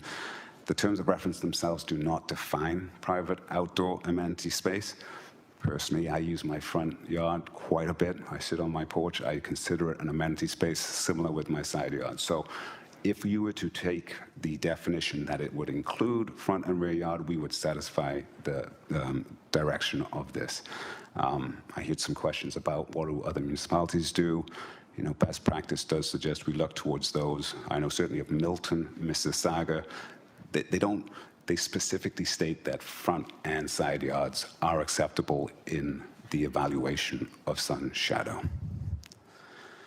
But that being said, we did pause the application. We wanted to spend time with staff because they raised this issue, and we wanted to see if we could address it. There are the two principal properties that are affected in 14 Cottrell and 15 Kingsmount. We investigated what it would take to get that shadow study to be addressed, and it would be a 6-story building in order to comply. A 6-story building. I think Councillor Crutch raised the idea of what's the as of right. It's 3 stories. That's unrealistic for this corridor for 3 stories to be the baseline for what's appropriate, particularly on shadow. I see at some point in time that 6 stories or even 8 stories may be as of right along this corridor. In those circumstances, this shadow issue and the ability to add as of right would have eradicated. The other elements I do want to say is that this sun access improves throughout the other months. By design, we choose March 21st because it is the most challenging time of year in which to deal with shadow. So on that basis, we did look at modifying the building, changing the building, but none of it had material impact that warranted sacrificing some of the other elements which I spoke to, which is really the cost. There's an affordability aspect to this, but also the sustainability, making sure that we had a building that was able to meet the sustainable and low carbon objectives as we first indicated. So in summary, and I apologize, this has been a rather long presentation. I just believe it's important to note that we are, once again, in that major transit station area. It's a higher order transit corridor. It already exists as a secondary corridor. In a matter of time, it will be a primary corridor. It will be for purpose-built rental, and it will contain below market units in a variety of household sizes and a variety of unit sizes ranging from 1 to 3 bedroom. It's a scale and size that is appropriate along the corridor, and I truly believe that a holding provision can satisfy the number of concerns that were raised in the denial with respect to cultural heritage, functional servicing, transportation, and tree protection. And once again, we have site plan in order to imply those outcomes and ensure this is a great development. So thank you, and that concludes my presentation. Thank you, Edward. And just so that we have it very clearly on the record, you are not in support of the staff recommendation, I apologize. That is correct. I'm in support of staff, not the recommendation. How's that? That's a good one. Support of staff, but not the recommendation. Thank you. So speakers, this is open. We have Councilor Maureen Wilson first, please. Thank you. Through the chair. Let's start at the at the core of this matter. I'd like to just further review through the chair your different interpretation or comments with respect to the shadow impact, which I think all parties are agreement cannot be accommodated in any holding provision.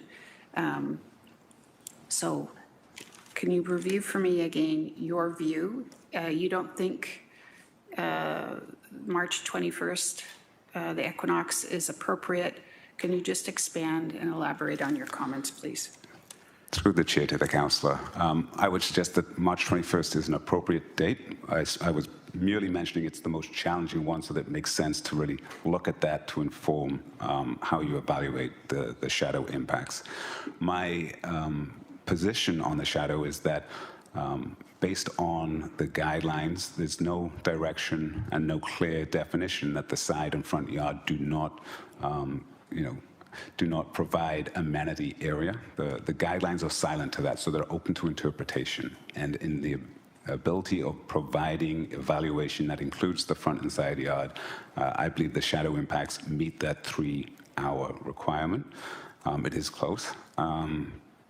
But it is about applying some flexibility in that, and really, it seems logical to believe that a side and front yard do provide amenity, private amenity for households. Okay, thank you for that. If I could just ask some questions with respect to the sustainability element, starting again from the challenge. Not an architect, so if you could assist or one of your colleagues assist. The mass timber, what are the benefits of mass timber in terms of advancing our environmental goals, and what are the limitations I thought I heard you hint at to try and address the overlook or shadowing impact? Through the chair. Through the chair to the councillor, I am neither an expert on mass timber, but the intent is to provide a low carbon building. Mass timber provides that opportunity. It is a manufacturing and a construction approach that limits the reliance on carbon, other carbon forms to build the building, and is contained with also other measures within the building. So the air tightness of the building is being controlled. When it comes to articulation of the building and the heating and cooling, thermal bridging becomes an issue. So when you start doing step backs, not only do you create a construction cost, but you also break the integrity of that membrane, as I like to call it, which is conducive to ensuring that the building itself from heating and cooling is sustainable. Okay, thank you. With respect to heating and cooling, will the building be relying on gas, geothermal, heat pumps? Is there anything you can tell us about that? Through the chair to the council, they are exploring geothermal. I am not aware whether they are in a position yet to state that they will be incorporating it. It is within, they have in other buildings, and it is something that they are comfortable applying, but the tests are still being done. Okay, I'm sorry, I thought I heard there could be heat pumps. Thank you. Through the chair,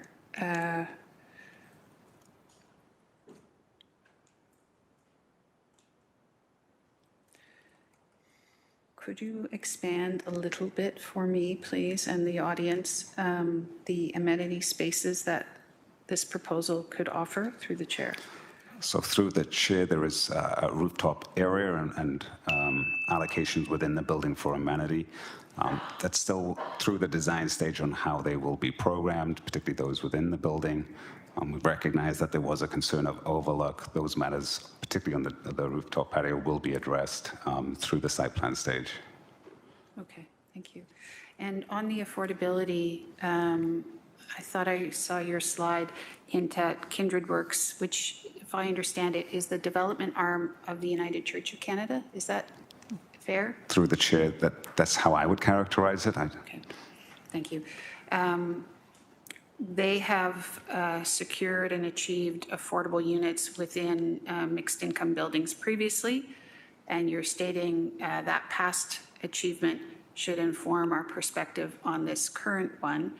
If that's the case, where are you on securing? I suppose you would need approval first, but any comment on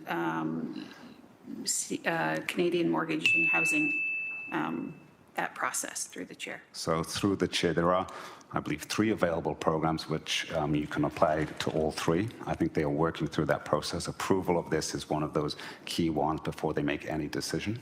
They allocate a certain amount of funding ahead of time, and so until you get your zoning position in place, you're only in the running for approval.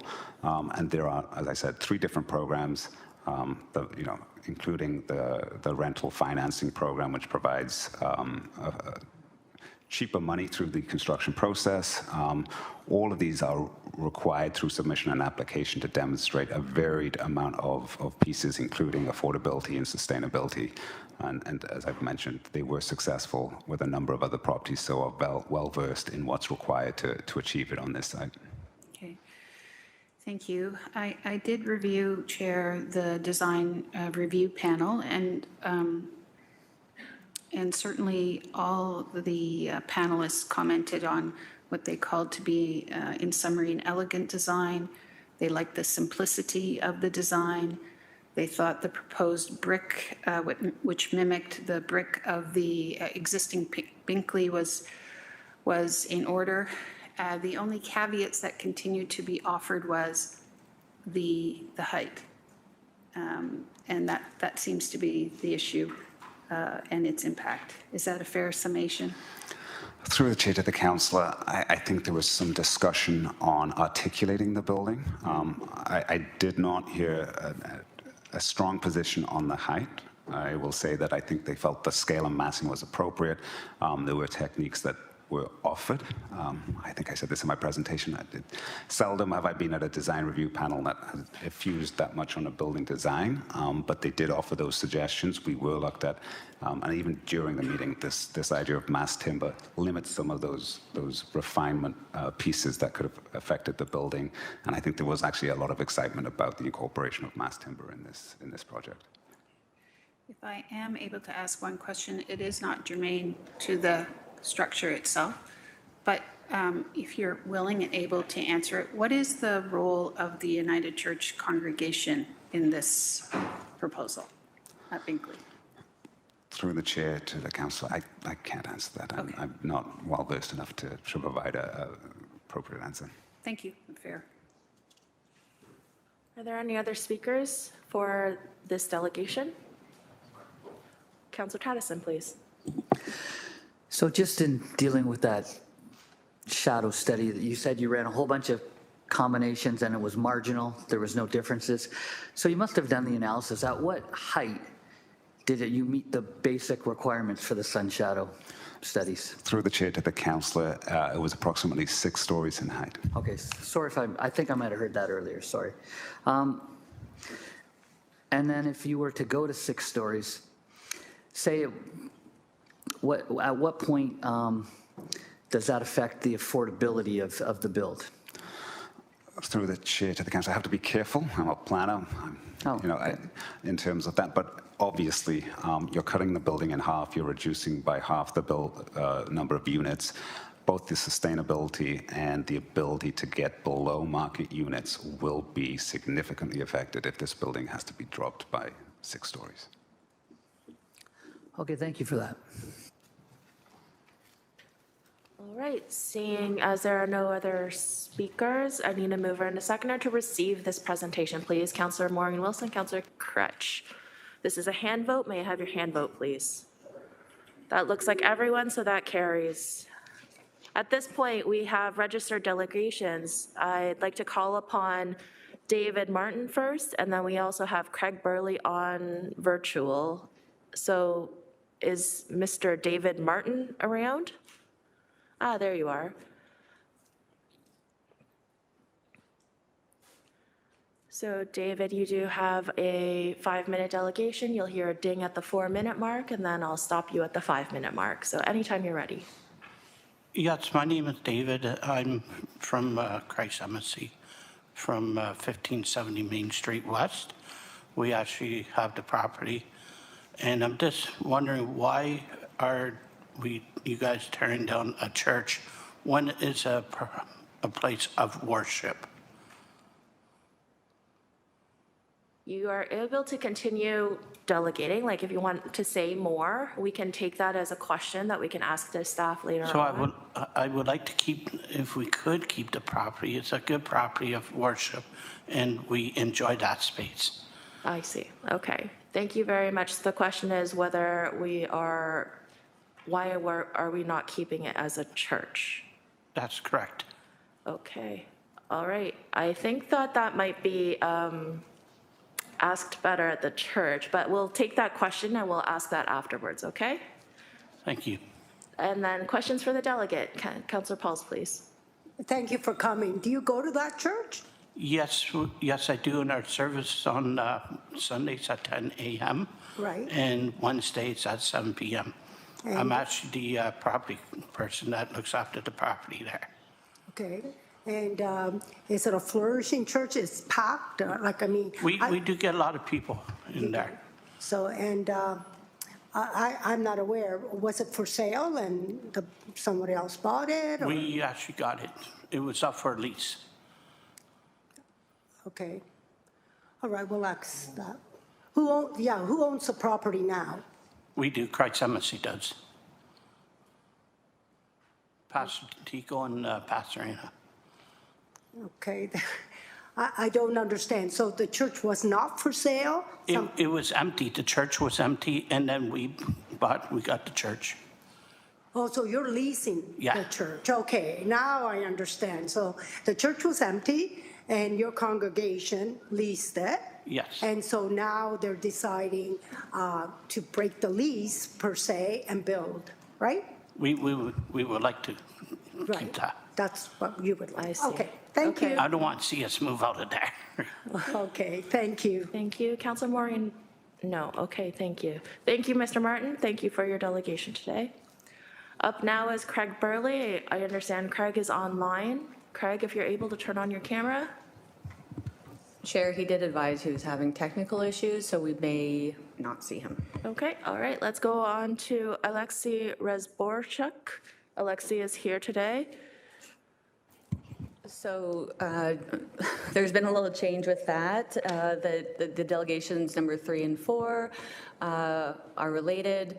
And Alexei, I've received an email from the delegation number 4, Tetiana Holoshuk, and she has advised that she is also having technical issues and has requested that her time be given to Alexei. Okay, 10 minutes is a long time. Alexei, do you need 10 minutes or is that 5 minutes with a little extra? Is that okay for you?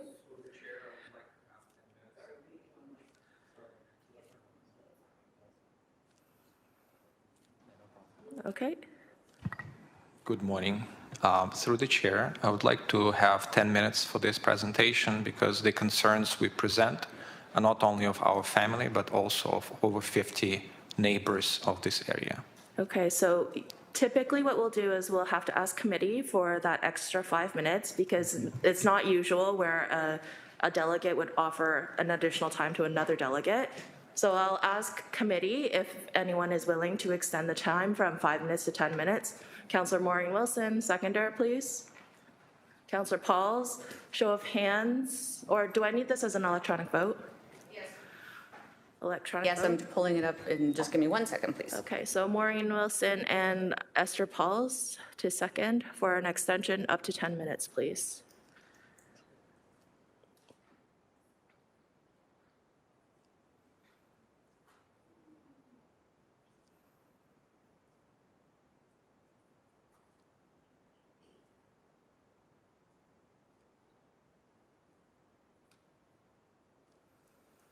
We are just waiting for the vote to come up.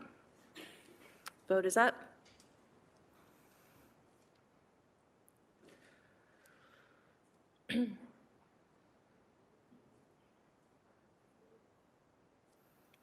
Vote carries 11-0. So Alexei, you have 10 minutes now. So we'll, okay.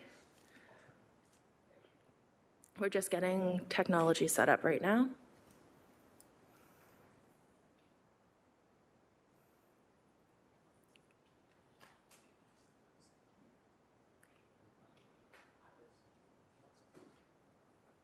right, anytime you're ready. Thank you. Would like to see the timer at the time we start. It's on. Okay. Thank you. Good morning, councillors and chair. My name is Alexei Razborshuk. Today I'm presenting concerns of our family at the property of 14 Cottrell Street, as well as of the neighbors, over 50 neighbors who signed the petition. The petition is provided as part of documents for this meeting, and the petition supplements this particular presentation.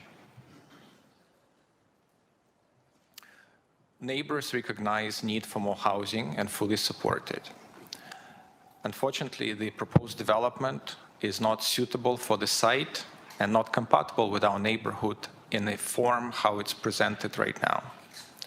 It creates a lot of negative impacts on our neighbors and on Ainslie Wood, and as per feedback from many members of Ainslie Wood North Community Association. Many of them are present today.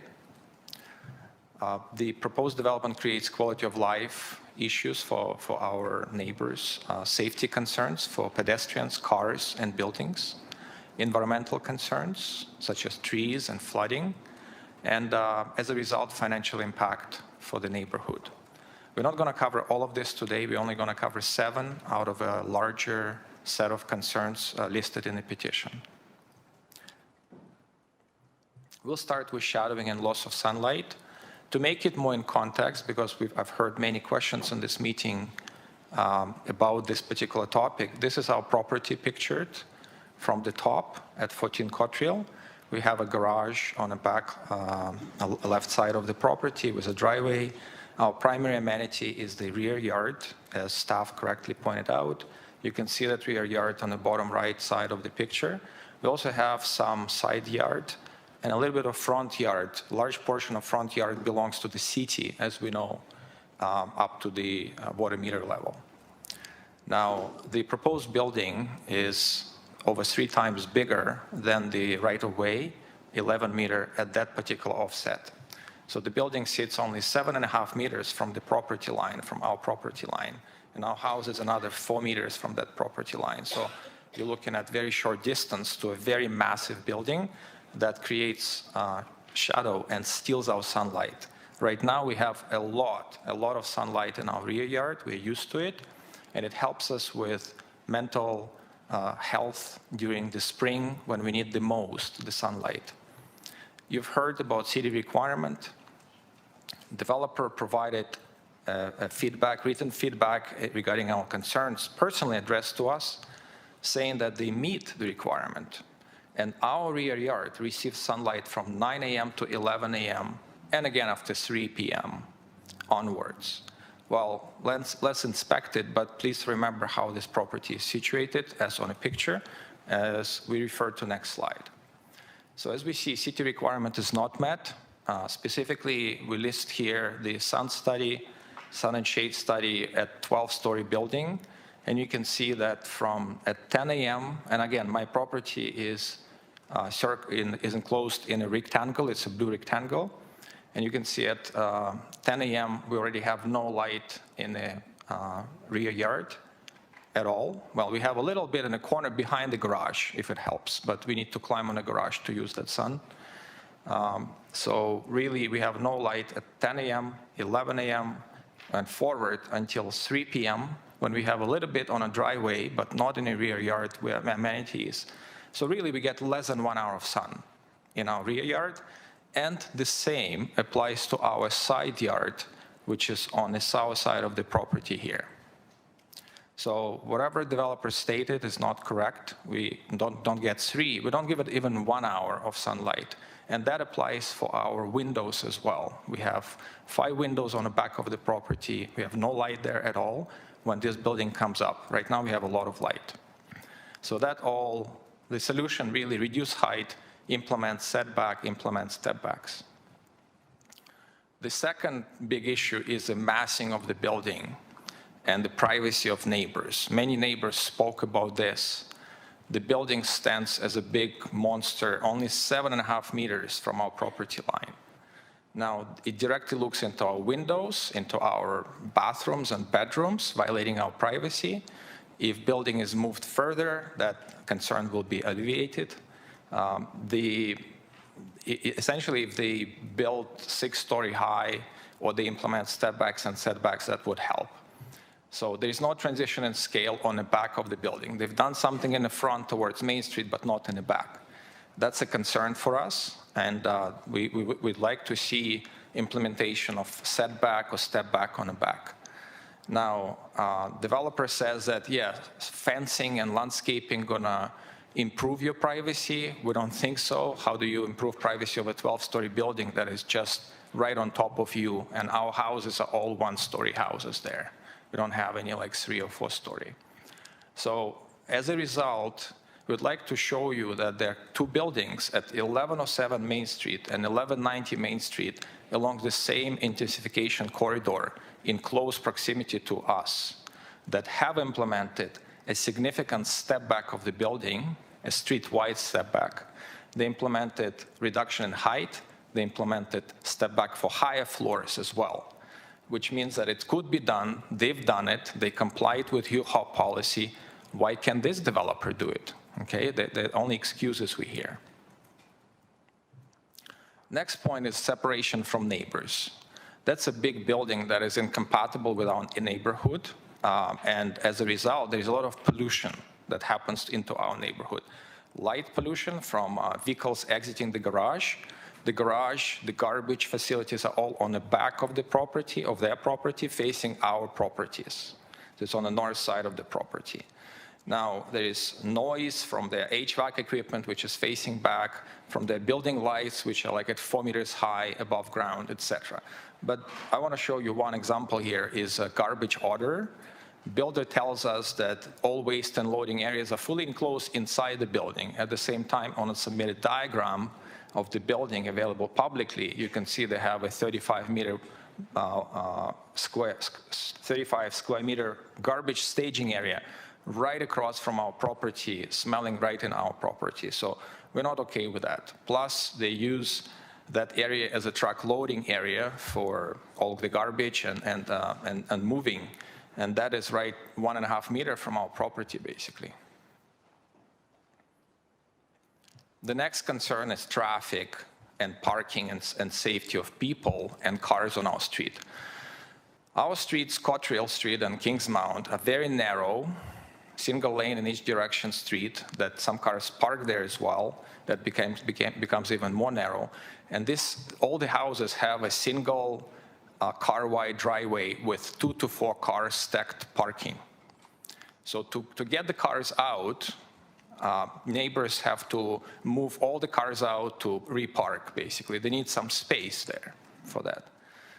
Both sides have sidewalks, so we have a lot of elderly people and kids and neighbors walking there. Now, the streets are not designed for massive parking and massive traffic. Developer imagines that all the traffic will be contained towards Main Street, and our streets will not be used for traffic. They expect that the car is going to enter from Main Street to Kingsmount, right into the building, park there, come out to Cottrell Street and back to Main. This is not possible. In reality, what's going to happen? All those food delivery, parcel, taxis servicing 176 units building going to enter on Cottrell and enter on Kingsmount, try to find parking. These people are on the clock. They're not going to risk looking for 10 parking spots underground that may be already used by visitors of 176 unit building. What is 10 parking spots? It's like less than 6% of the number of units in the building. So all those vehicles going to park on our street, try to do U-turn when they try to get out to Main, realize you cannot get out to Main. It's very busy. There is a middle lane. People park there to to get to Fortino's, etc. So and again, when they drive on that street, they're going to go to Sanders Boulevard and go there. That's a challenge, right? Is it 5 minutes or 10 minutes I have? Okay. Right. The last, one of the last points, tree and landscaping. Developer says they're going to protect 10 trees that are growing at the property line. On the picture, you can see the fence, the chain link fence, with all the trees hugging the fence, touching the fence. They're right at the fence. Developer is digging 6 meters deep at the fence line to create a basement garage. They're going to kill all these trees. When you dig the tree right in the middle, cut half of the roots, the tree is dead. Short-term or long-term, but it's going to die for sure. These are big trees, as you can see, and it took a long time for neighborhood to grow them. And wind.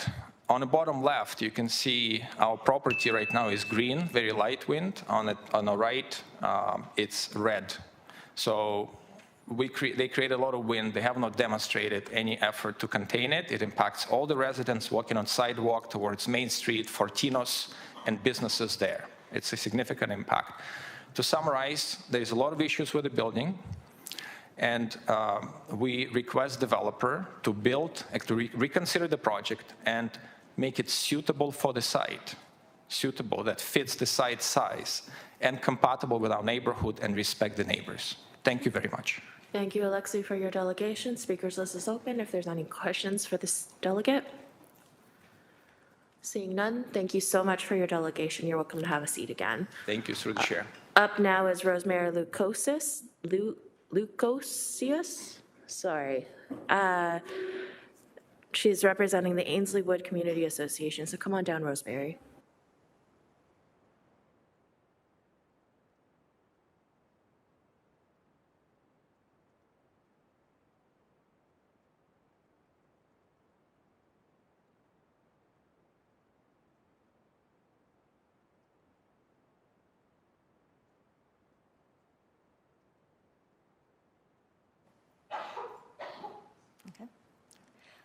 Good morning. My name is Rosemary Lukosius.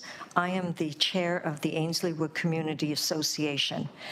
Our association is part of the 55 residents who expressed our concerns regarding this development.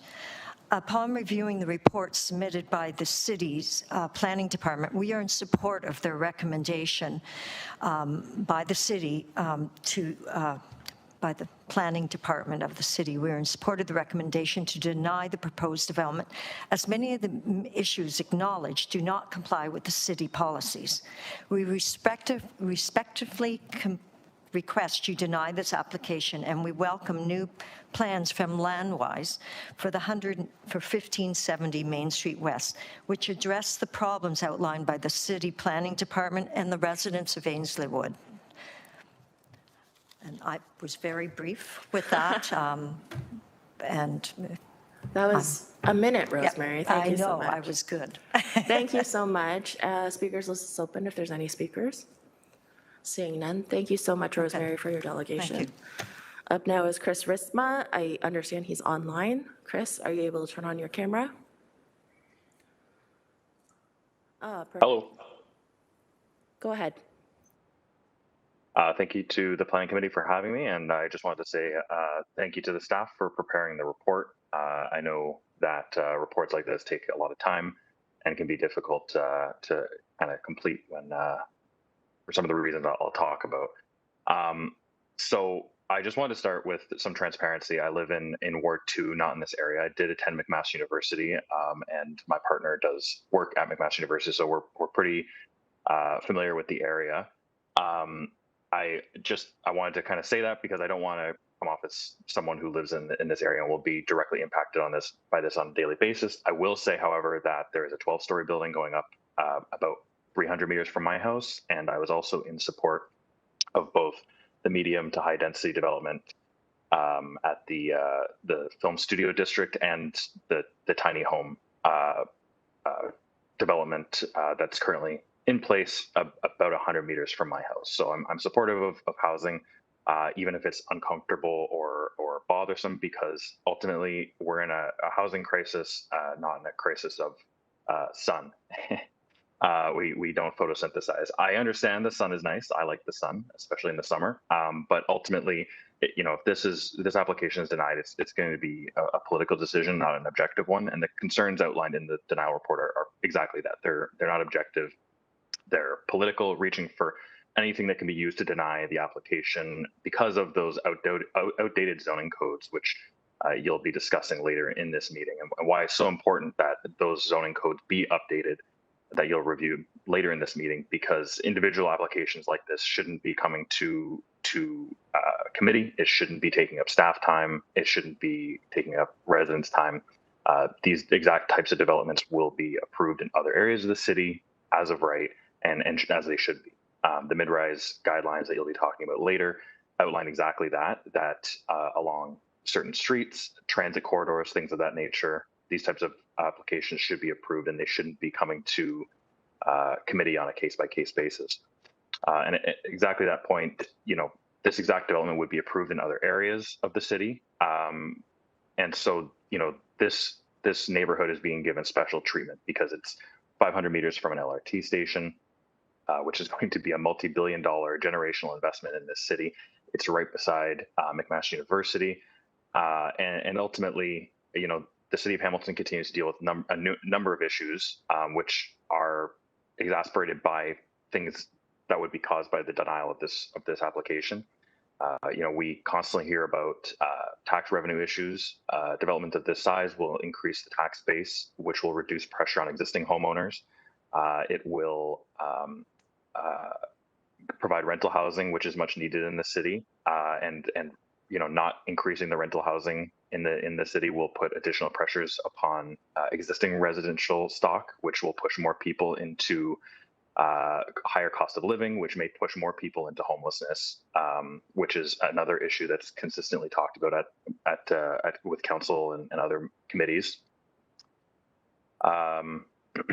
And we're hearing from residents who live in the neighborhood currently, but I'd ask the planning committee to think about the hundreds of residents who will choose to make this place home if it's built, and I'm sure that they would be supportive of the development, as they'll want to live in this neighborhood and will appreciate the amenities that come with it. So I'm asking planning committee to approve this development, increase the rental housing in our city, next to generational investment in our investment into transit in our city, increase our tax base, saving property taxes for existing residents, and save tax dollars from going to planners and lawyers at the LPAT, which will only likely be approving the development because it's next to its own rapid transit investment for the province of Ontario. And lastly, I would just ask that you please approve this development and ensure that future zoning changes mean we don't have to come out and chat about this kind of development every time there's a unique circumstance like this, because it's ultimately not unique. It's common across the city. The property, the street, and the proximity to things like transit and other amenities, similar to numerous areas in the city, which will allow these types of developments. And it's not a special proposal. If anything, it's pretty run of the mill, and as a result, it should be approved for those reasons. Thank you, Chris, for your delegation. The speakers list is open. I recognize Councillor Maureen Wilson first. I don't have a question. I just would like to make a point of privilege, please. I may have misheard, and if I did, I certainly be the first to offer my apology, but I thought I heard a suggestion that staff were being political in their review and offering of opinion on this. And I think as governors, we have an absolute responsibility to uphold and protect the integrity of our professional staff, whether they be planning or otherwise. I want anybody who's watching to know I absolutely reject that statement if it was made, and I have the utmost confidence that staff did apply their professional experience and purview to this file. Thank you. Okay, thank you for that. Okay, seeing as there are no other speakers, thank you so much, Chris, for your delegation. Unless you wanted to add something additional. This was a point of privilege, so there was not addressing it, so it was just it was a point of privilege. Just wanted to make that clear, though. But did you have any additional comments? Yeah, sorry, through the chair, I just wanted to apologize if there's any miscommunication. When I said that the denial report was political, as I mentioned, I think it's because of the zoning codes, not because of the lack of professionalism or political decision-making of our planners. Like I said, ultimately planners have to use their professional opinion to apply the zoning code as it exists today. And when I'm talking about politics, I'm talking about our council and planning committee and the existing zoning, which is why I mentioned that the mid-rise guidelines are so important, because staff have to follow the laws that planning committee and council have enacted. They themselves have not been political in their decision making. Okay, thank you for your clarity. Thank you so much. Seeing as there are no other speakers, thank you so much, Chris, for your delegation today. We're going to go back to Craig Burley. Craig, are you calling in? No. So Craig Burley is not available, so we will continue on. At this time, are there any members of the public that wish to speak at this public meeting? Yes, come on down. If you'd like to speak, what we'll do is you'll have 5 minutes for your delegation. You'll hear a ding at the 4-minute mark. Sal will also get your name and contact information after your delegation. So please remember your name as well. Yes, my name is Altaf Arain. So I live at Westbourne, very close. My house is third house from the main street. So I live there with my kid. So when we select an area to live, it's family, work-life balance, and raising the kids. So all these considerations come into play. So when all of a sudden there's a 12-story building comes, 30-story building comes, so then whole setup is changed. So that's why I'm here, that what kind of neighborhood we will be looking. We are not against the development, but there should be a balance. It's not from single story going to 12 and 30 story. So right now we may be looking at this one particular property, but if I aggregate all the approved, planned kind of buildings in this area, so it seems like we are creating a new downtown in this area. So, and then it will have impact on a lot of people who have spent their lives in there. So all of a sudden, at this kind of stage, they are in limbo and looking, so what we should do. So normally at this location, there will be a lot of students. We already live in the students, nothing against the students, but there will be a lot of traffic, and there will be a backyard because of the parking issues and all the host kind of issues. So my only request is not against the development, but when we look at the development, we also look at the neighbors, not just one house, but what will be the impact on the other people who may not come here to raise their voice. So that's the only point I want to make. Thank you for your delegation. Speakers list is open. If there's any speakers? Seeing none, thank you so much for your delegation. Sal will come and get your contact information. Are there any other members of public that wish to speak at this public meeting? Oh, yes, come on down.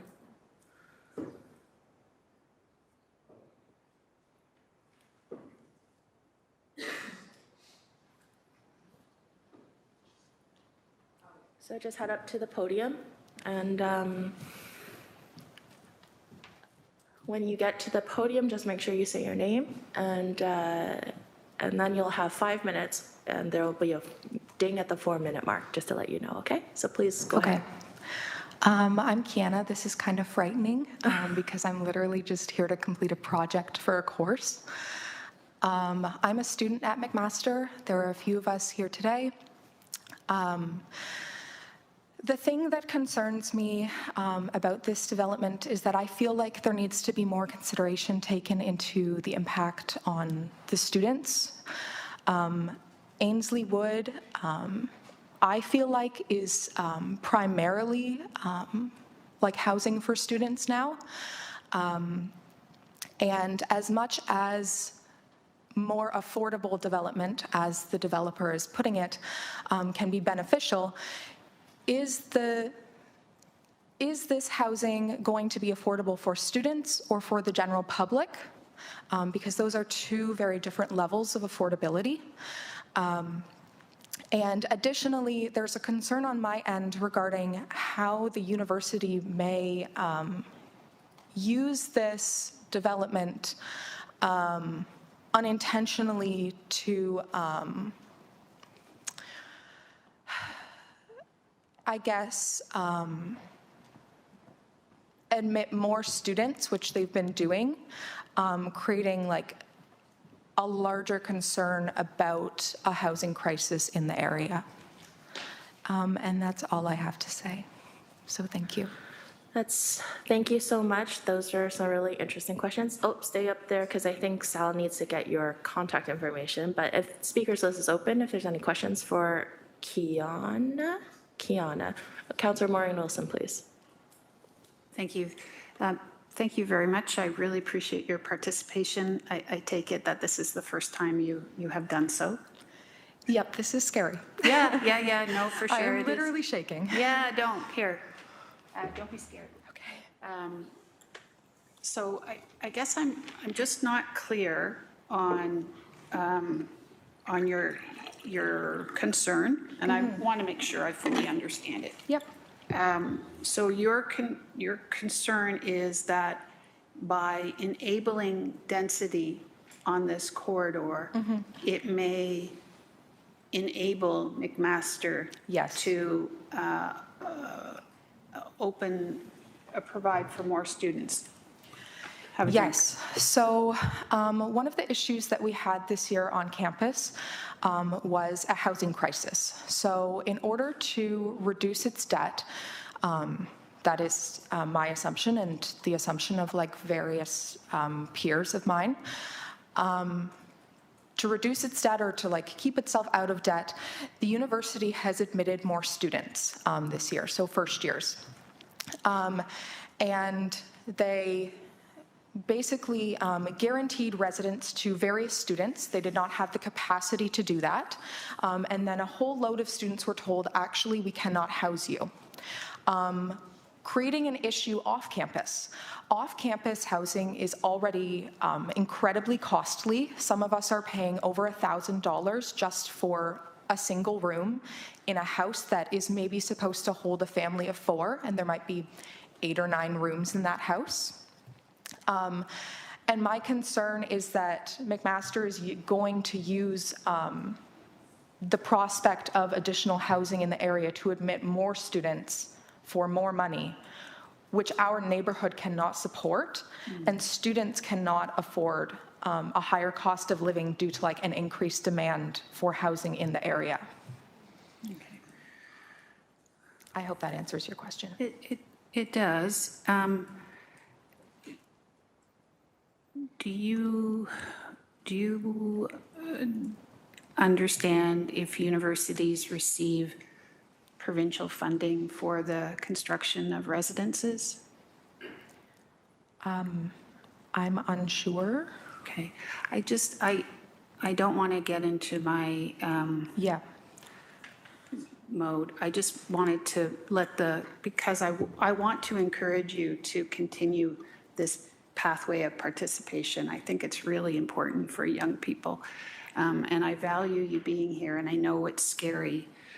If I could just add, please, between 1960 and 2010, McMaster's student population grew by 1,800%. During that same period, their built form, which includes labs, gymnasiums, residences, classrooms, grew by 625%. So you're not going to get an argument out of me, Chair, that McMaster has been downloading its housing responsibilities to the neighbors. I guess what I would like to maybe cause you to think about is if post-secondary education institutions are not in receipt of funding for residences and tuitions are being capped and they get revenue according to persons in seats, they're in a bit of a tricky situation. Yes. And additionally, the only way somehow, if we give those things as a given, there is the demand, supply and demand. If we continue to further restrain and constrain the development of rental, you could argue it's going to get much more costly and difficult. Yes. For people like yourself. Yes. And like for my kids. I just wanted to leave that Yes. with you. And again, thank you very much. I think it's wonderful you're here. Yeah, I'm not necessarily for or against the development. There is like quite a bit of nuance involved. But I think it does put student life at risk. And students are a huge part of Hamilton. We are a university town, so. Thank you. Agreed. One more person that wants to ask you a question? Yes. Councillor Beatty, please. Very quickly, not so much of a question, building off of my colleagues. Thank you for coming up here and offering your perspective. My daughter lives in Ainsley Wood. She's a fifth-year Mac student. I'm also fifth year. There you go. You may even know her. But of a very large group of students, very few actually do come forward. Very few full-grown adults, such as myself, would ever get up and do what you did. And I just want to commend you on that. Thank you. Thank you.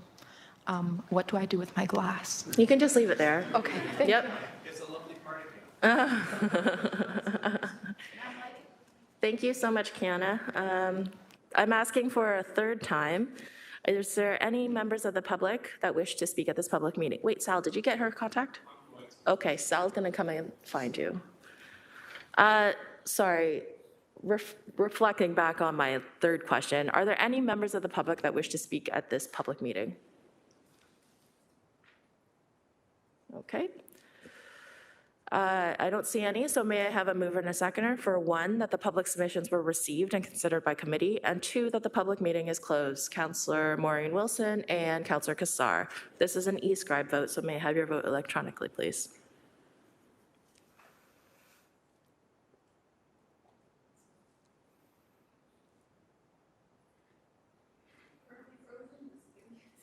We're just still waiting for the bots.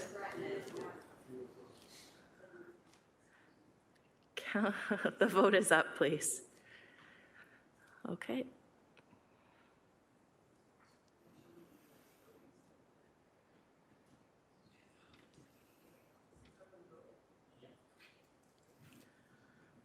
Okay, and that vote carries. We are now on to the report. So I'm going to ask for a mover and a seconder to put the report on the floor, please. Councillor Kassar and Councillor Taddison. Questions, comments, concerns on this report, please. Councillor Maureen Wilson, please. Thank you, Chair. First of all, I want to thank all the residents who participated in the open house, beg your pardon, who communicated and engaged here today. And via communication we have received and the like. I think it's really valuable and important. I want to recognize them. This is a very challenging application, and I think to pretend otherwise would be a stranger to the truth. I think my colleague, Councillor Wilson, Alex Wilson, was able to get right to the crux of the matter. Normally, in the deliberation of planning files like this, it is quite common for us to apply holding provisions for things that are done, which may not suit the public, but that are done offline by professionals that we seek to attend to. The one outstanding issue that has always been the stumbling block with this application has been the height, given the identified shallowness of this site. To be clear, I support and recognize the need for density along this corridor. It is in very close proximity to a transit stop, a future transit LRT stop. It is in close proximity to a very proud post-secondary education institute. I am very, very buoyed by the design elements which lean into sustainability. I think that is where we have to go in the future. And I'm heartened by the prospect of achieving sustainable units if the successful funding application is realized. I also recognize that per the younger delegate that was up, that this is a neighborhood in, I hope, transition.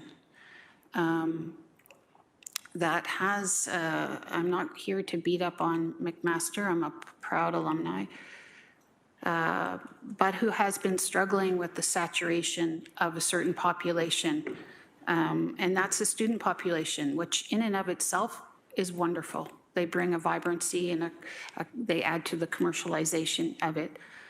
But it has been out of balance. And in my opinion, the only way in which to achieve a better balance is to help capture and realize some of the density along this corridor. So the question, I think, has posed, if we don't go for this, what possibly could we go for along this corridor? And so I'm short on theater. I'll cut to the chase. I'm going to propose the alternative for the following reasons. I agree with some of the commentary that everything that is set out in the holding provisions can be exercised and reviewed between the proponent and between staff. That has been the norm. It will continue to be the norm. I understand that this will not please all of the neighbors. It will particularly be challenging for those north of the proposal. But my responsibility as the ward councillor is to listen to the response and the feedback I've gotten, to consider that and to consider all of our objectives as a city, which include ensuring we get some rental units on the market. My concern is this site, given its shallowness, will force it down to 6 stories, and the opposite will happen for this neighborhood, which we have seen too much of and we're going to see in the future of. We're going to have a shorter building, but we're going to get jammed units in there. Small micro units that will only be for students. Not saying students are bad. This provides 3 bedrooms, 2 bedrooms, 1 bedroom, the kind of individuals we are so seeking to attract and retain in our city for its economics, whether they be nursing, whether they be graduate students, whether they be teachers who are right now forced out of the market. So that is my proposal. Of course, each of you can vote as you wish. I have to vote my conscience, and that's what I believe is best. Thank you. So at this time, Councillor Wilson has proposed the alternative. Is there a seconder to move forward on the alternative? Councillor Cassar. So we will open speakers list on the, currently speaking on the, no? Sorry. I mean, technically, we have the report recommendations on the floor. So, but then but there has been a proposal to move the alternative 1. Yep. So do we still have to vote down the report or I thought that we could just go straight, like, because it's like, it's been put on the floor, like the alternative has been put on the floor, we can start to debate on the alternative. I'm lost now, sorry. Councillor Kretsch might help with some of this.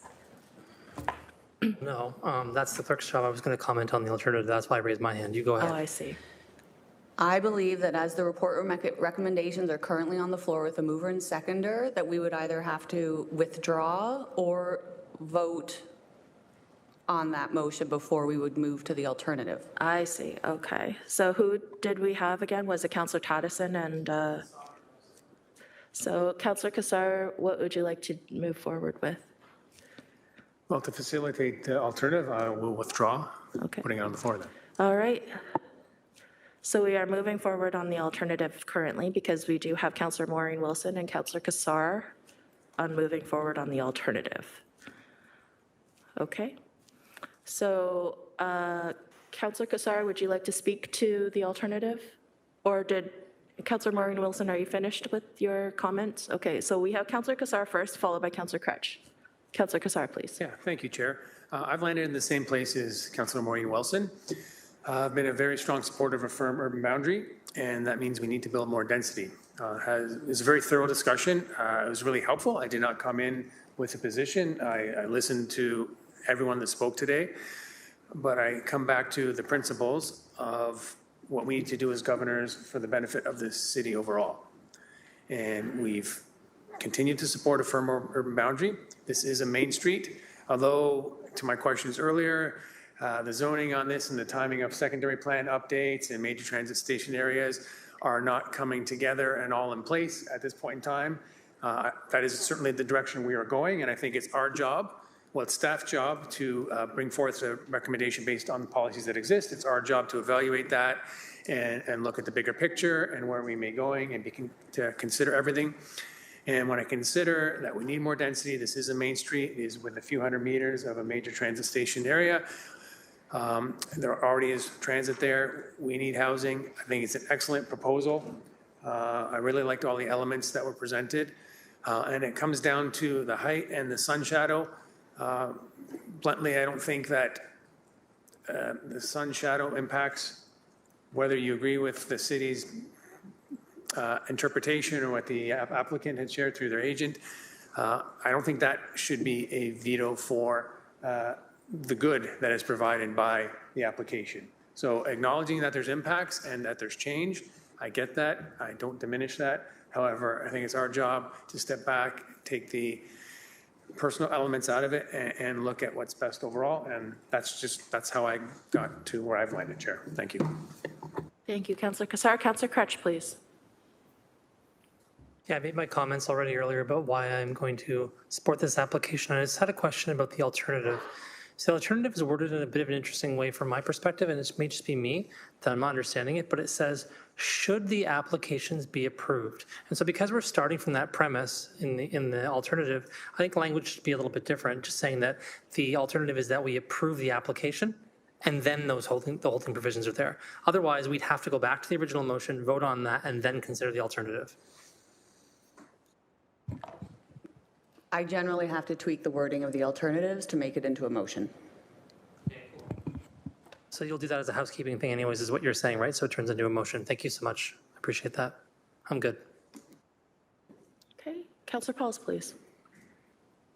Okay, I'm a little bit confused. If we want to support this, or are we supporting the alternative?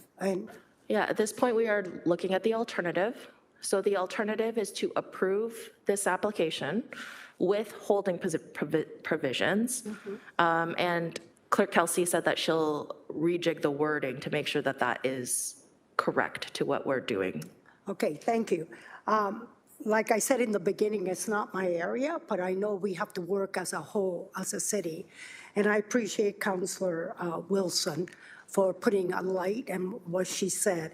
I too think it's an area where 176 units, 12-story, medium density, there are apartments, there are 1, 2, 3 bedrooms.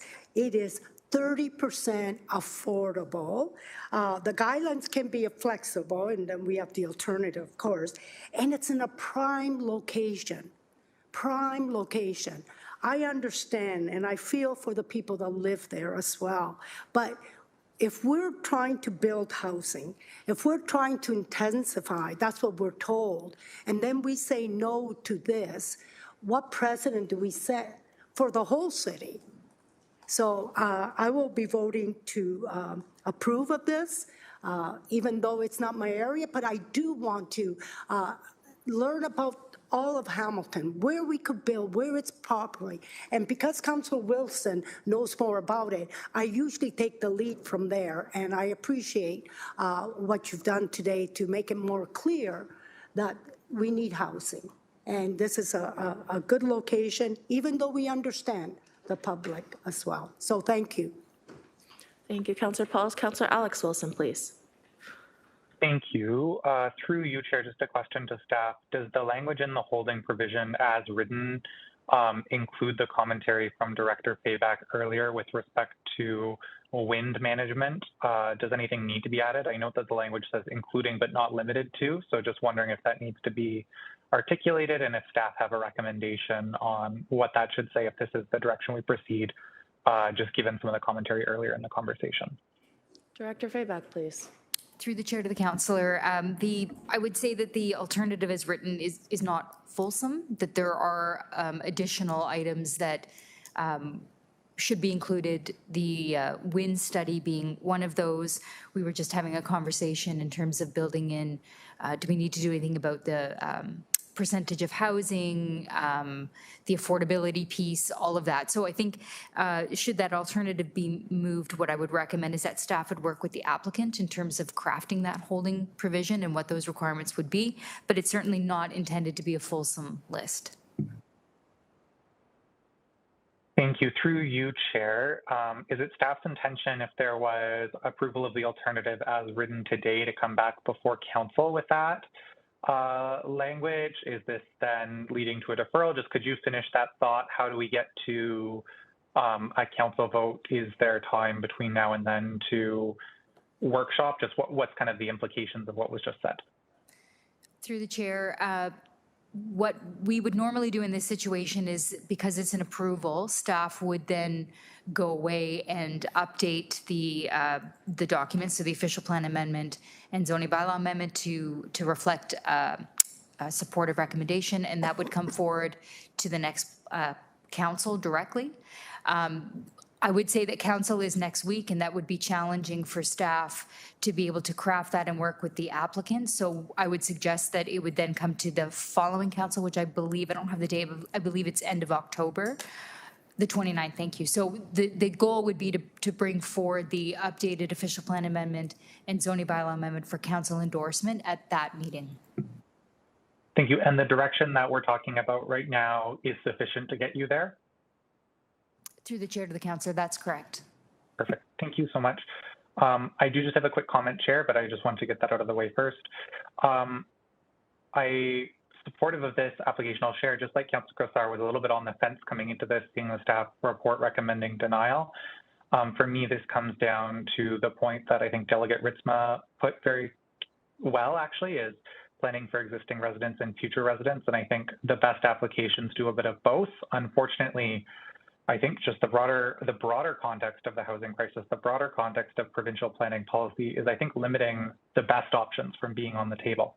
And so within this, I feel confident that this is one of the better outcomes that could happen with this site-specific application, but just appreciating all of the feedback from residents, appreciating that for some that there are trade-offs here that weren't acceptable for some. I do think that this is the right way forward as we balance a broader perspective, but I really appreciate that this was a difficult decision, as Councillor Maureen Wilson even spoke to. I'm supportive of this alternative and the work with staff to continue working to make sure that this is the best development for the folks who are about to live there, as well as balancing the needs of existing residents in the neighborhood as well. Thank you. Thank you, Councillor Alex Wilson. Any other first-time speakers? Councillor Maureen Wilson, please. Thank you. Really appreciating my colleague, Councillor Wilson, on those two items with respect to wind and affordability. I just want to make sure that they are not included in the wording now, and that they need to be included in the wording in the future. That I don't have to make that amending language here and now, or do I, through the chair? Through the chair to the councillor, if the councillor would like to have that certainty and clarity, then I would recommend that those items be included. In terms of our overall approach to crafting that holding, we would still include that, but the directive wording in the alternative provides that clarity to the broader public as well in terms of what's included in the holding. Thank you. So I would still move that clarity, and I hope my seconder would be on board with that. And again, appreciating, I know there may be other speakers, but commentators to date, and again, appreciating the public and the journey that we're on in terms of intensification. Thank you. Okay, so Councillor Cossar did nod to say yes, he's in agreement with that clarity language. So Elsie Kelsey, do we want to just add that in? I need it repeated. I did miss the beginning of your. Councillor Wilson, please. Thank you, no problem. So the specificity in terms of the reference to wind and the 30% affordability or affordability in general, that those be part of the holding provision items. Okay. At this time, I don't see any other speakers. Okay. Seeing as there are no more speakers, we do have the alternative that is currently on the floor as amended. We have a mover and a seconder. May I have your vote electronically, please?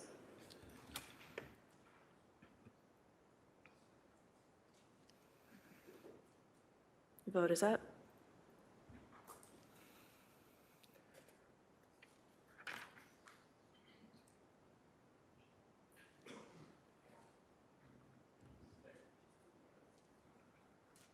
That vote carries 11-0. Thank you.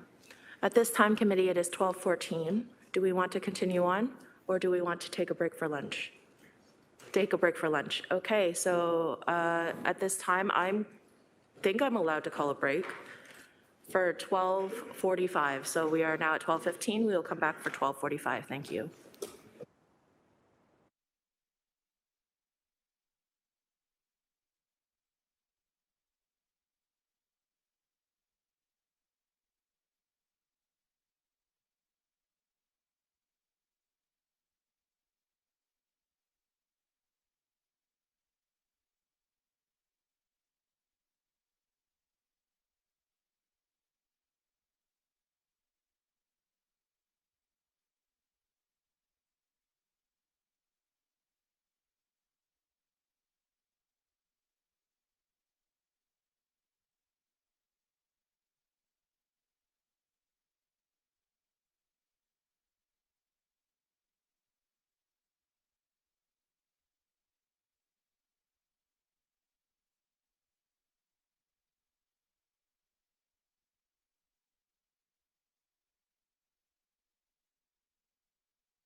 Welcome back to the afternoon's session of the Planning Committee. I'm Vice Chair, Councillor Mark Tattison. Thank you. 8.2, PED 25150, application for a zoning bylaw amendment for lands located at 25 and 35 Rymal Road West, Hamilton. May I have a mover and seconder to receive? Oh, sorry, staff, is there anyone who would like a presentation? Surveying the room? If you do, we can take it for sure. Do you know, Councillor Cooper said he was just going downstairs to get something. He asked me what time, and to come back, and I said 10:02. So it's 1 minute to. So I don't want to be responsible because I think he wanted to. It's Ward 8. Okay, so, then let's have. So we have the staff then. Yes. And I just want to make sure. Cheval Gajar, come on down and make that presentation. And I hope I said that name correctly. Okay, Shiva.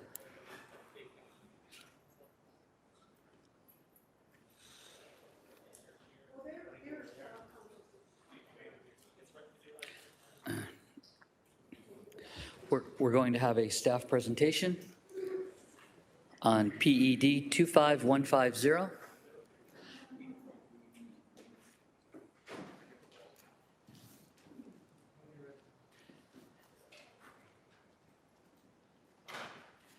Thank you. Please introduce yourself. Good afternoon, Chair, members of the committee, staff, and public in attendance. My name is Shaival Gajjar. I am a development planner with the Planning Division, and I will be discussing this subject zoning bylaw amendment application for the lands located at 25 and 35 Rymal Road West. Staff are recommending approval of the zoning bylaw amendment application as amended, which would effectively permit the development of a 12-story mixed-use building containing 88 residential units and a commercial at grade. The subject site is located along Rymal Road West, approximately 75 meters from Upper James Street. The subject site currently has a Tim Hortons coffee shop and an office building on the east side of the parcel and a parking lot on the west. The proposal is to retain existing building on the east side and construct a 12-story mixed-use building on the west side of the parcel where parking lot is located. The subject site has approximately 75 meters of frontage on Rymal Road West with a total land area of 0.4 hectares. This is a location map showing the zoning of the subject site and surrounding properties. The application for zoning bylaw amendment as amended is to rezone the subject property from the mixed-use medium density C5318 zone to the mixed-use medium density zone with some modifications to it. There are 3 site-specific modifications requested by the applicant. First is to carry forward the arterial commercial uses and its regulations from existing special exception number 318. Second is to increase the building height from 22 meters to 38 meters. And third is to reduce the minimum facade width at street line from 40% of the lot frontage to 23% of the lot frontage. Further, staff recommended 3 modifications to this proposal. First is to increase the minimum rear yard setback requirement from 7.5 meters to 9 meters for the first 13 meters of the building. Second, to establish a 15-meter rear yard setback for any portion of the building greater than 13 meters in height. And third is to prohibit the encroachment of balconies into the required rear yard. Staff recommended modifications are to address privacy and overlook concerns for the property directly adjacent to the south of the proposed development.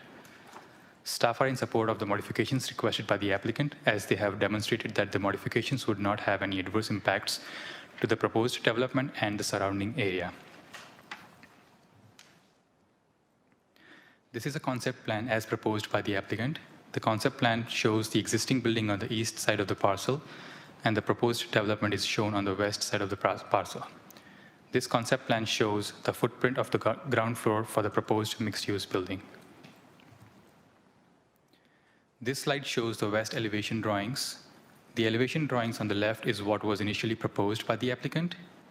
The elevation drawing on the right is a modified built form that staff recommended. As part of the modifications, the height of the first step deck was reduced from 6 stories to 4 stories, the 4th story, improving the building's massing and transition. And balconies that encroached into the required rear yard were removed to mitigate any privacy and overlook concerns to the adjacent property. We will now take a photo tour of the subject site and surrounding area. This is a photo of the subject site taken from across the street. We can see the existing building, which has Tim Hortons and offices at the back. This is a photo of Rymal Road West looking east towards Upper James Street. This is a photo of Rymal Road West looking west towards West 5th Street. This is a photo looking north from the subject site. And in this photo, we can see existing commercial across the street. This is a photo of a gas station and a car wash, which is directly adjacent to the subject site on the east. This is a photo of a dog grooming and car wash, which is directly adjacent to the subject site on the west. And in this photo, we are looking at the existing building on the subject site. This photo is taken from the parking lot where the development is proposed. And this is a photo of the rear part of the property. As we can see, there are existing mature trees along the rear fence line of the property, which will help mitigate concerns such as overlook or privacy to the adjacent property. As part of the planning process, a notice of complete application was published in the newspaper on June 11th, 2025, and a notice of public meeting was sent to 31 property owners within 120 meters of the subject lands. Till date, staff received one letter from a member of the public. In closing, the proposed zoning bylaw amendment application as amended can be supported as it is consistent with the provincial planning statement and complies with the Urban Hamilton official plan. This concludes my presentation, and I would be happy to answer any questions. Thank you. I'm not seeing any questions. We'll allow Mr. Cooper. Thank you. Through you, Chair. So to the south of this building is Kennedy Road. And as you know, Kennedy Road is essentially a rural road. It's got gutters, it's got no sidewalks. And as I've gone around the ward, I've seen places where there's been construction teams end up parking on side roads, you could say, or other streets. But, you know, with it being Upper James and it being Rymal, there's going to be no parking. So you're going to end up on Kennedy Road. Kids walk down Kennedy Road to go to school, okay? Cars travel twice the speed limit. I've been out there, I've seen what goes on. So we're going to have these cars parked out there, overflow from here when the visitors are going to be out there. This is where I get at the whole idea that, you know, we look at a development, but we don't look at a neighborhood, okay? And so, you know, and some of this planning has to happen in advance. If we're going to be doing development, we're going to have, you know, a lot of people living in a very small area, and they're going to be looking, visitors are going to be looking for parking, other people are going to be looking for parking, and you have roads where there's no sidewalks, children walking to school, now they're on the road, got cars doing twice the speed limit. This is, in my mind, been missed, but I'm open to what you know, planning has come up with in terms of how we're going to manage the situation. Sure. Through the chair to the councillor. As part of the planning analysis, we studied the subject proposal requires 0.5 parking spaces per unit, and which is equivalent to about 45 parking spaces for the subject proposal. Yep. And they are providing 116 spaces in total for now, which is for the entire site. So they are providing more parking than required. And in terms of the traffic affecting the neighborhood, I believe they submitted the traffic impact assessment, which was reviewed by the transportation team, and I believe it was approved by the transportation team. So this was assessed through the process, and analysis was done of the study which was submitted by the applicant. So I know they're 2 and 3 bedroom apartments, right? So you do need more parking, I get it. And a lot of people have 2 cars today because they're not on the blast system, I get it. I'm still not feeling comfortable with what's going to happen on Kennedy Road, because we have, like, that whole neighborhood, there's a few sidewalks, but there's a lot of sidewalks missing. Children walk down, and people are expressing to me their concerns with just the current situation where we don't have cars parked on the shoulders, right? And they're saying, how do our kids get to school when, you know, we got cars doing these speeds down these roads? And now we're going to be putting parking, and when the construction happens, where are those people going to park? They're not going to park on site, okay? So Councillor Cooper, is that your question? Where are these people going to park? Yeah. Okay. At this point, we're asking questions. Thank you. Thank you. Through the chair, I don't believe we have the construction management plan reviewed, but I would defer to my colleagues at the bench. Good afternoon, Reno Dalbello, Acting Director of Development Planning. With regards to the on-site parking, through the chair to the councillor, this development will go through a site plan process, site plan control application, and during the site plan control application, there'll be a construction management plan, which lays out where all the parking for the workers would be on that site. So that is the responsibility of the developer and the builder on that site that will determine where all that will be on site or off site for that matter. Okay, so that's still to come. In terms of property taxes, some of the other neighborhoods I've visited during the election, they told me when areas got rezoned, their residential properties changed in terms of what the property tax they were paying, and it wasn't impacted by what was necessarily going on here. We're just talking about the location that's being rezoned is just the location that we're basically going to be building this new development on, correct? It's not going to affect any of the property taxes in the neighborhood, the residential people around there as well? Through the chair, I'm not sure how to answer that question. I think we'll see if anyone on the bench can answer that question.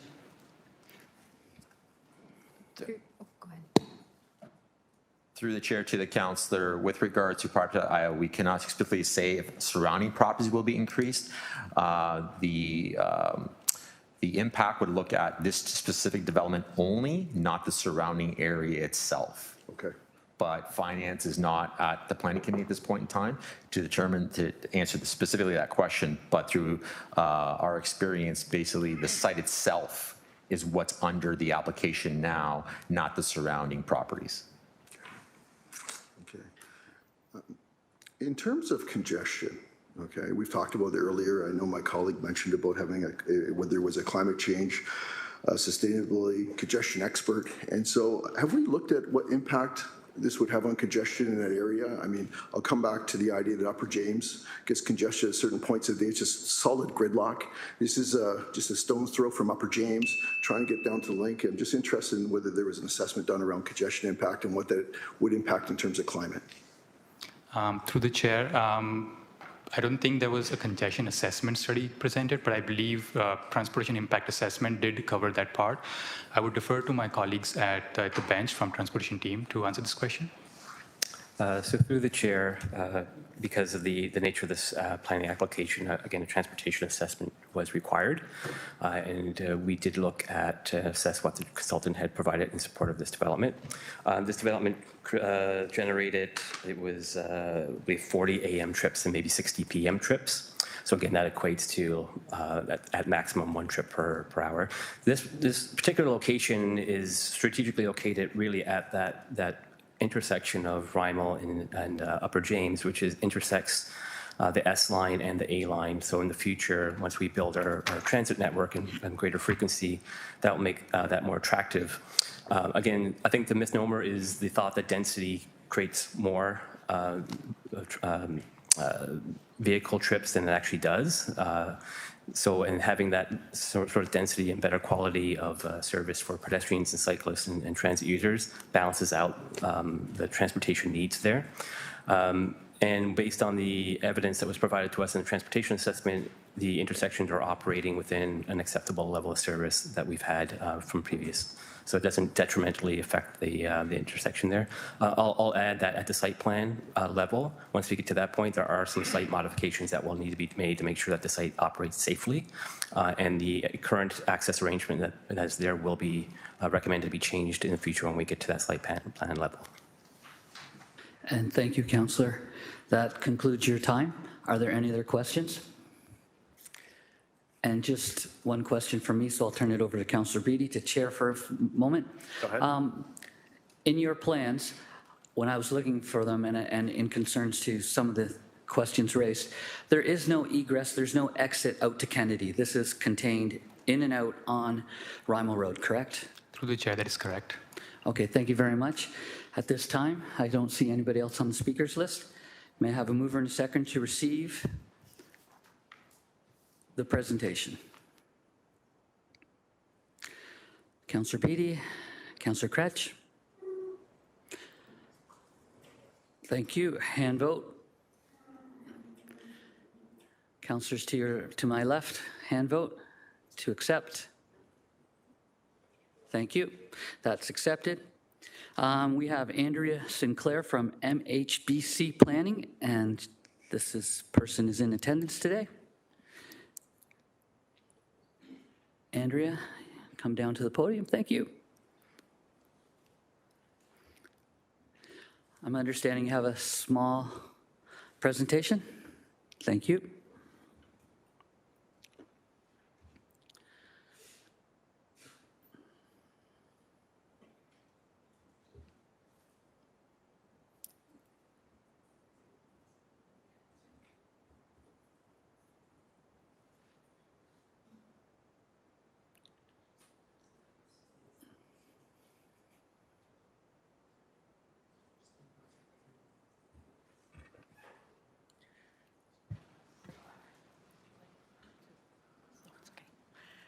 Good afternoon. My note said good morning, but we're now into the afternoon.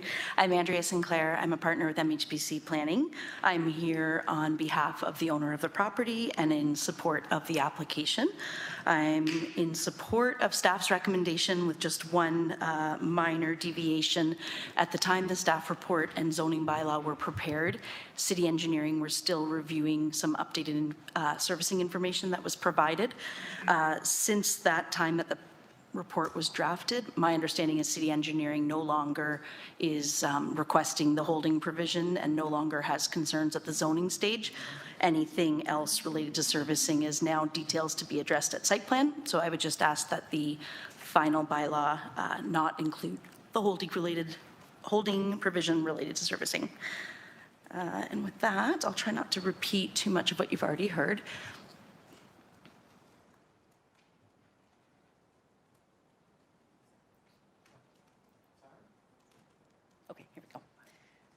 So just a brief overview, I think the surrounding uses have already been confirmed, but just wanted to point out we are within walking distance of multiple parks, food stores, and directly on a transit corridor with a transit stop. I think it's about 90 meters from the property.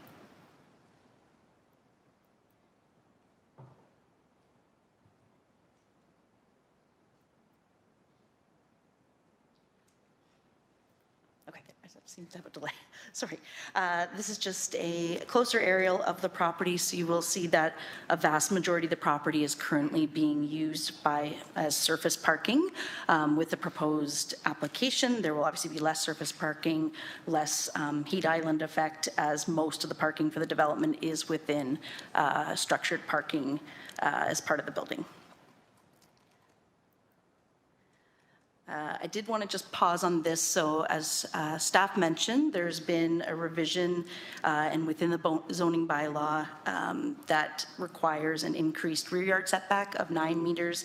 And what we've done is the image on the left is the original proposal at the part, and just for context, this is the back of the building backing onto the single detached homes along Kennedy. So whereas the closest part of the building was at 6 stories, through working through with staff, we were agreeable to reducing that down to 4 stories and then having the 15-meter setback to anything above 4 stories.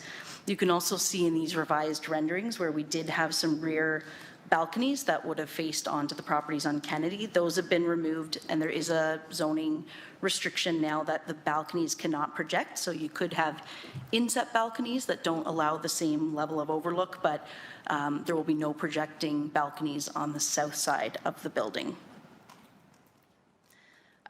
Similarly, there's been multiple iterations of this plan, starting from when we first did pre-consultation and then through the urban design review panel. And what this really shows is just the improvements that have been made along specifically the Rymal Road frontage and into the podium itself. So you can see that now the retail portion sort of wraps around the corner. We've removed the first couple of parking stalls as you came in because there were some concerns about just those cars if they need to back up as people are coming in.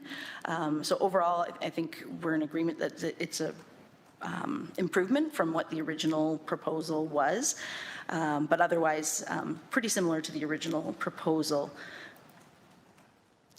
Just wanted to go over very high-level merits of this application. So this application does propose 1, 2, and 3-bedroom units, with more than half of the units being 2 or more. There's a substantial amount of amenity space incorporated, both interior and exterior, in terms of rooftop patio, and then private balconies, and then interior amenity. I'll go quick. We are maintaining the existing commercial, but adding some additional commercial. There are sustainable building components incorporated. And then really just want to reiterate that the height that's being proposed is already contemplated in the official plan, provided that you meet criteria, and it's my opinion that that criteria has been met. And I'll just leave this on the screen and happy to answer any questions. I'm not seeing any questions at this time. Again, I'll just throw it over to Councillor Beattie for a second. Go ahead. You said that you were in favor of this report. However, there's one final bylaw, and you're asking that that be withdrawn somehow. Can we have some explanation from staff about that before we make a ruling? Okay, looking to the bench to see who will offer a response. You have to turn on your mic there, Ashraf. Ashraf Hanna, Director of Growth Management and Chief Development Engineer. Through the chair, yeah, I can confirm that since the finalization of this report, staff have received and reviewed updated stormwater management and functional servicing reports, and they've been determined to be satisfactory. So the H holding can be removed. Okay, thank you, Director. Turn it back to you, Councillor. Okay, thank you very much then. Oh, Councillor Pauls, of course. Thank you. Can you, I didn't really look deeply into this, but how many commercial are at the bottom? It's, it can be kind of divided into however many units, depending on who the ultimate leases are, but it's the majority of that frontage facing Rymal. It will likely be 2 to 3 commercial units, just depending on what size. But for example, if a larger commercial tenant was interested, then it may be one big space. So we usually keep it sort of flexible so it can be divided up when you know who's going to be leasing the space. The reason is right across, there's lots of commercial right across the street. There's Fortino's, and then there's all kinds of stores. So I'm just wondering what kind of people you'd be attracting there, because there's, I know that area, you know. Through you, Mr. Chair. So it's certainly much smaller scale. So it wouldn't be something the size of a grocery store. It would be, sometimes you see like a small coffee shop or a dentist office, something that kind of serves surrounding community. But and it is the preference and sort of within the policy objectives to have it more as a mixed use building as opposed to just straight residential. But it is much more of that finer grain, small scale commercial. Okay. And also, how many parking spots? I didn't see it right. I have the note, just I always can't rely on my memory these days. So there's a total of 88 parking spaces for the residential. And then there's 14 parking spaces that can be shared between the commercial and the visitor. And some of that 88 residential will also can be visitor. 44 would have been required, but because of the number of 2 and 3 bedroom units, we are proposing more than what the minimum requirement is, which would have only been half a space a unit. Okay, thank you. Thank you, Councillor Pauls.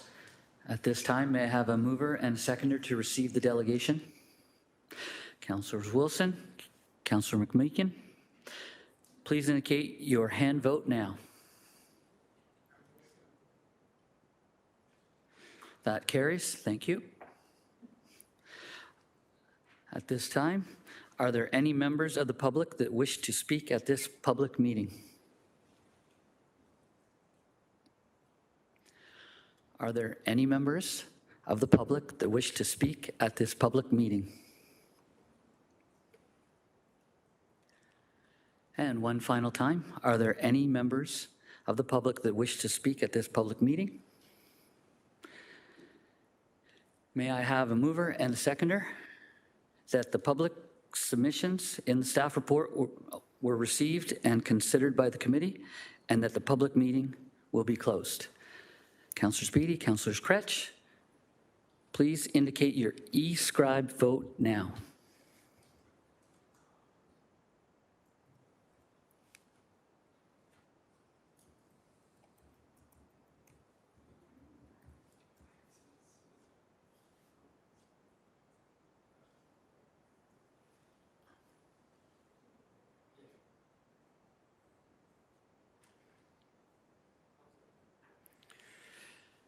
That's unanimous, 8-0. Thank you. Therefore, may I have a mover and a seconder to approve the report recommendations? Or did we just do that? No. No, I was just going to mention that we will have to amend the report recommendations, which is going to be the removal of subsection 5, or V. Oh, sorry. Maybe not. Sorry, through the chair to the clerk.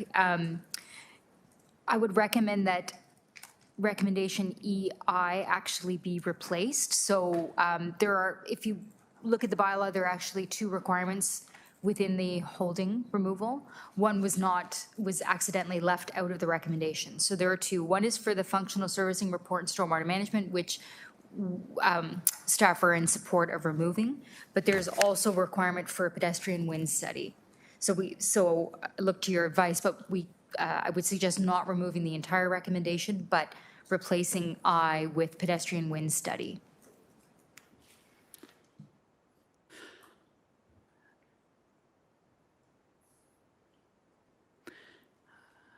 Are you making that so, clerk? I'm thinking maybe I don't know that I don't have the right recommendations. Like I have it that V is the holding provision. So that's correct. So so there should have been an I and an II to that, but we missed the second one, unfortunately, which was the pedestrian wind study. So that's still required, but I'm recommending maybe that the entire recommendation not be removed. So just because we still need to, V1. And that we would, I have it listed, so 5, subsection 5, the holding provision H205 is to remove conditional upon 1. That would be the one to go. And that there's another one to be I guess added. you would need to add it, yes. Perfect, okay. So is that what is Unclear. reflected in the report now? Sorry? I'm just, EII remains in, correct? Yeah. Okay, So it'll just be the one subsection, thank which I you. have listed as, V or 5 or E. Okay. Sub 1. Thank you. So did I have the mover and the seconder? I'll accept that right now. Councillor McMeekin, thank you. Councillor Pauls? Please indicate your e-scribe vote now. So this vote is just on the amendment to remove those and to add the 1. So, thank you. On the amendment.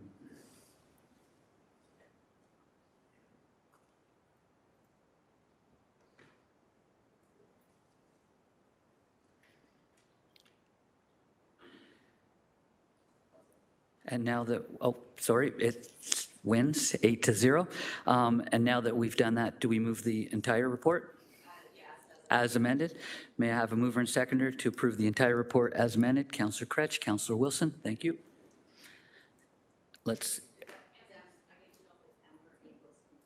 It's M. Wilson. Thank you.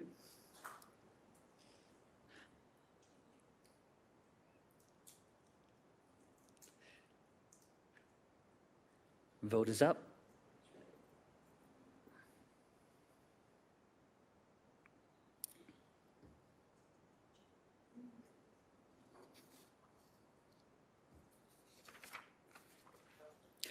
That vote carried 8-0. Thank you. At this time, we're moving on to 8.3, applications for an official plan amendment, zoning bylaw amendment, and revisions to a draft plan of subdivision for lands located at 3105 Fletcher Road in Glanbrook. That's Ward 11. James Van Roy, you're here. And as chair, I'll say that we're going to have that presentation.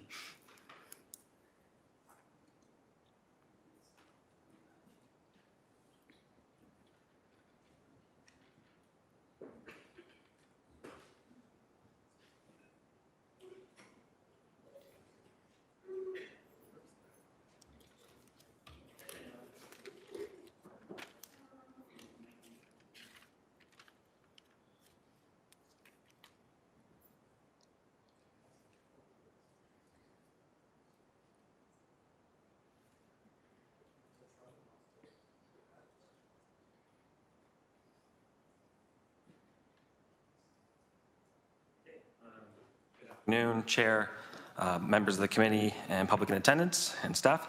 My name is James Van Roy. I'm a senior planner with our Development Planning Division East team, wards 9, 10, and 11, and I'll be discussing the official plan amendment, zoning bylaw amendment, and revision to an approved draft plan of subdivision known as files UHOPA 25006, ZEC 25015, and 25T 2014-05R, and these are for lands located at 3105 Fletcher Road in Binbrook. Staff are recommending approval of the applications, which effectively permit a swap of residential land for open space land uses. And I note that if approved, there is no change in the unit count. There's no increase or decrease in the dwelling units that are being considered. So here you can see the two areas that are effectively being swapped. The existing land set aside for parquet is rectangular in nature and is kind of central to that subdivision. And it's going to be swapped with the land to the south, which is that more trapezoidal feature that currently is set aside for 18 single detached dwelling units. And the applicants have proposed to switch those areas. So that southern portion will be used for public open space, and that central portion will be used for single detached dwellings. And in this slide, you can see that the lands are currently agricultural, but that is a bit of an outdated aerial. The lands are currently under construction. We used to have some singles and some townhouse dwellings that are constructed in this area. Here we have a location map showing the zoning of the subject lands and surrounding properties. Before I get into the zoning changes, I'll just discuss the official plan amendment changes. So the lands in that rectangular portion are changing from a parquet designation to a low-density residential 2E designation to permit the single detached dwellings. And the land to the south will be rezoned to a general open space designation to permit open space use. Staff have recommended changing the land. We've recommended to change it to open space rather than parquet, as open space allows for a trail and multi-use pathway. Here we have a concept plan that was submitted by the applicants. So just going to hone in on this, I'll say this left-hand third of the presentation. So this piece here is would be dedicated to the city through these applications and set aside for park and open space. As well, I should mention that the lands to the south, the applicant is constructing a trail within the hydro easement corridor. And in an effort to obtain a connection through the south end of Binbrook, the city will have to work with other landowners to achieve a full connection along Binbrook. For a quick photo tour of the site, here we have our public notification sign. This is on the southeast portion of the intersection of Fletcher Road and Binbrook Road. Here we are looking at the existing land that was set aside for the parquet. This is looking south along Allway Road, which is the main arterial, or not arterial, but main road north-south within the subdivision. Here we are looking north on Allway Road. And here we are at the south end of the site. This is on Teskey Crescent looking east. So the right-hand side of this slide, you would see that is where the new park area would be. And here we are looking west on what would be the new open space area. And you can also see the hydro corridor to the left-hand side here. That's where the trail would be constructed by the applicants. So just in terms of our process, this application was submitted on March 7th, 2025, deemed complete on March 19th, 2025. Notice of complete application was sent to property owners within 120 meters of the subject lands on March 27th, 2025, and again on September 19th, 2025. The public notice sign was posted on March 21st, 2025, and updated on September 10th, 2025. And notice was also posted on September 26th to the city's website. And applicants provided earlier notification through a neighborhood information letter in January of 2025, and also a notice was posted on the property notifying prospective purchasers regarding the updated swap and land use changes. At the time of preparing the report, one comment in objection has been received. In closing, staff are supportive of this and find that it is consistent with the provincial planning statement, meets the general intent and purpose of the Urban Hamilton Official Plan and the Binbrook Secondary Plan. And I'd be happy to answer any further questions. Thank you. I have Councillor M. Wilson. Thank you. Thank you for the presentation. Could you just help me understand a little more about, and I did read about it in the report, you have reminded me now, the hydro easement corridor. What is that, please? And thank you. Through you, Chair, to our Councilmember Wilson, it is a corridor that contains the infrastructure for Hydro One networks. It's owned by the applicant, but there's an easement for Hydro One to use that land for their infrastructure. So those are the hydro towers that cross that land. It's not on the property that is being swapped, but it is to the south end. Thank you. Full disclosure, there's a number of us in the lower city who are trying to work with the utilities because we think we have a number of opportunities. So any insights I can garner about working with hydro, I always appreciate. Thank you. I don't see any other questions at this time. And we'll move to, may I have a mover and seconder to receive the staff presentation? Oh, sorry. Oh, okay, so, thank you. Okay, so let's thank you, Councillor McMeekin and Councillor Beattie. And please indicate with your hand, vote now. That carries, thank you. We have Caitlin Gillis from Landwise in attendance today. Caitlin, make your way to the podium, please.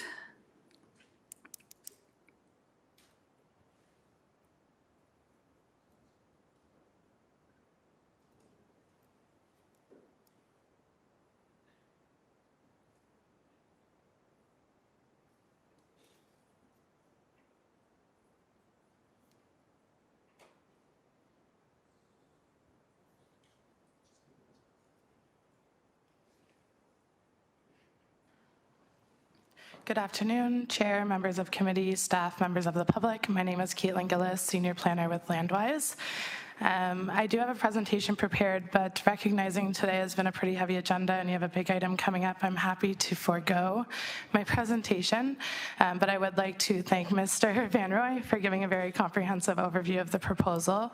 I don't have any new information to add, but I will put on the record that we've reviewed staff's recommendation and support the recommendation, including conditions and special conditions attached to the draft plan revision, but happy to answer any questions.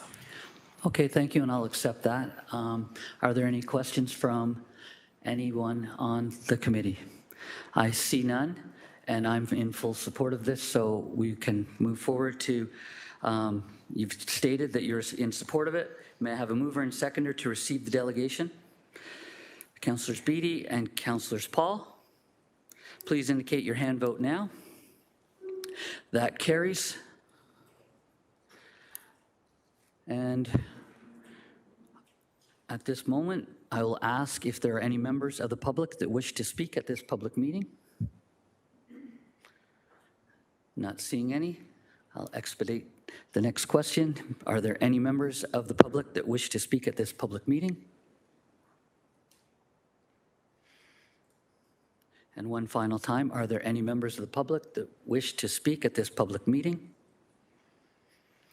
Not seeing any. May I have a mover and a seconder that the public submissions were received and considered by committee and that the public meeting be closed?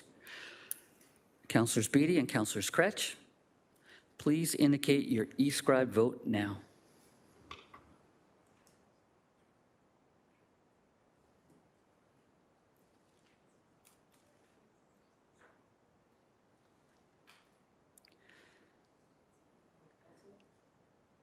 That carries 8-0. And now, may I have a mover and seconder to approve the report recommendations? Councillors Paul and Councillors McMeekin. Please indicate your e-scribe vote now.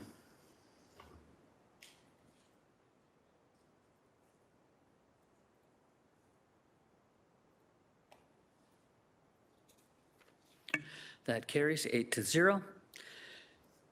We're moving on to 8.4, PED 23069B, creation of new mid-rise residential zones in zoning bylaw number 05200 and administrative and technical amendments to implement the new mid-rise residential zones CI 25-C and citywide.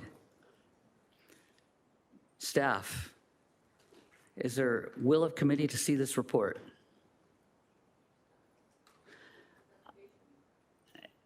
Is there will of committee to see the presentation? I'm not seeing any will.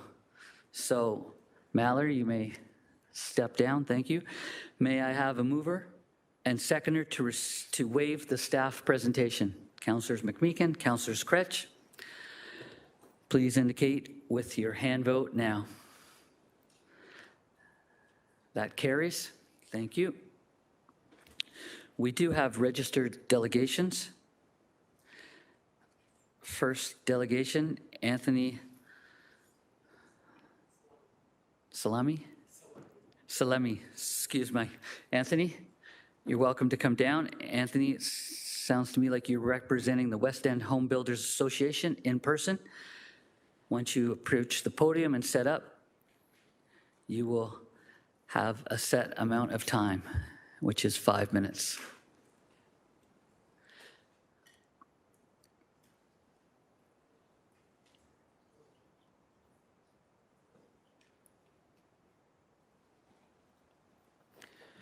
Go ahead, Anthony. Good afternoon, Chair, members of committee, staff, and members of the public. My name is Anthony Salemi, and I represent the West End Home Builders Association as a planner. I'm here today to provide some commentary on the mid-rise residential zones that are being brought forward today, and provide some comments on behalf of our membership. I'll start by saying we're pleased to see this move forward today as part of the residential zones project. It's good to see this moving forward. We also want to thank staff for their time and their energy devoted to consultation and incorporating our feedback into the zones being brought forward today. We're generally supportive of the zones being brought forward today.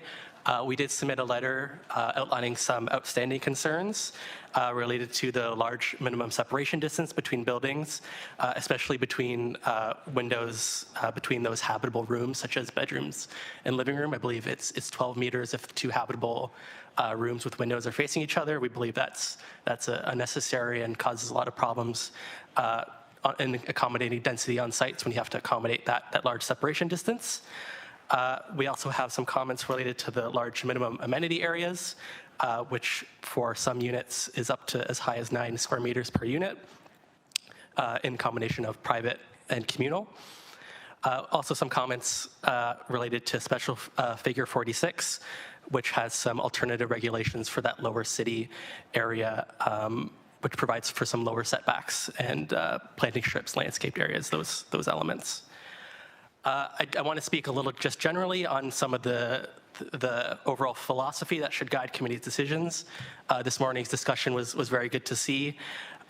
So I'm not sure if I need to make all of them here today, but just in general, in order for Hamilton to accommodate projected growth, our neighborhoods will need to change.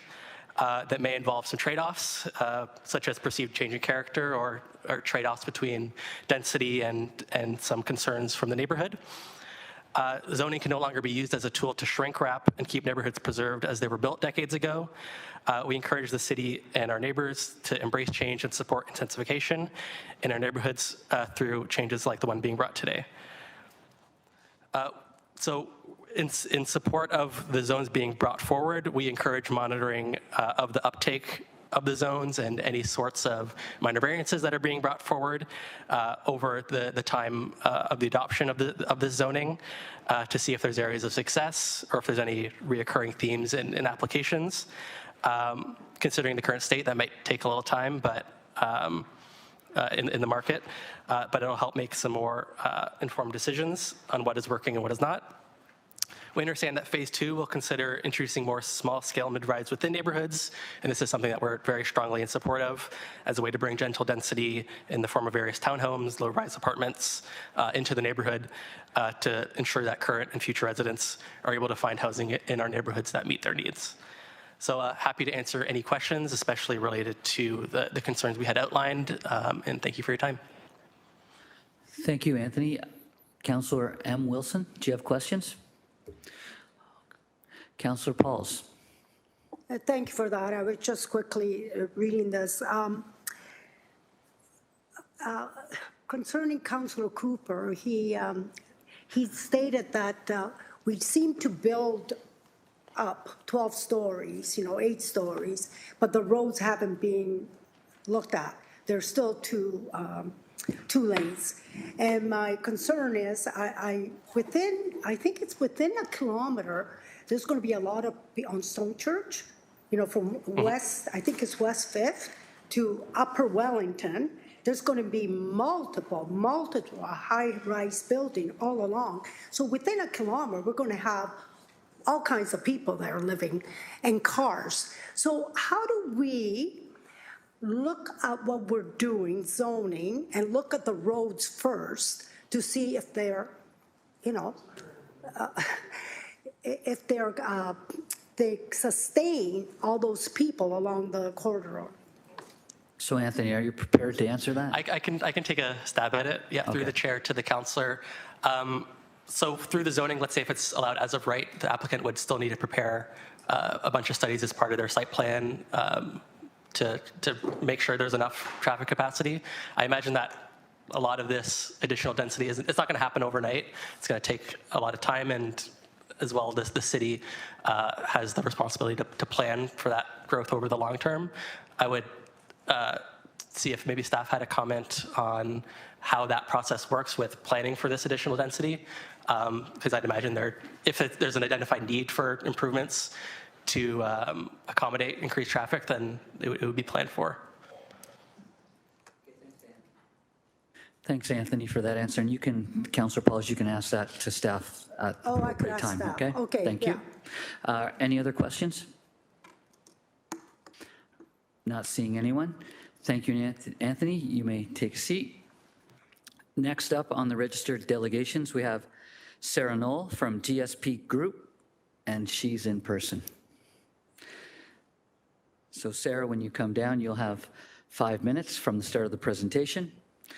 You'll probably hear a little ding at the 4-minute mark, and then you'll be subject to questions from the committee.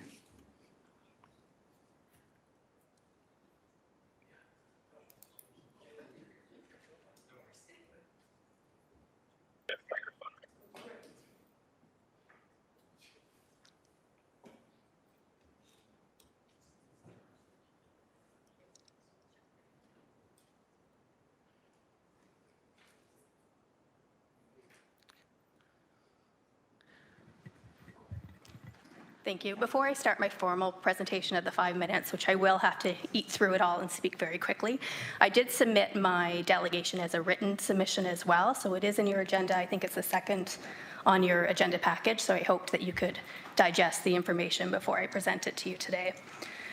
I am here with Ugo from Royal Living Development Group, who would be happy to come down and answer any questions you may have on their commitment to build housing in Hamilton, and specifically at 243 and 251 Stone Church Road West.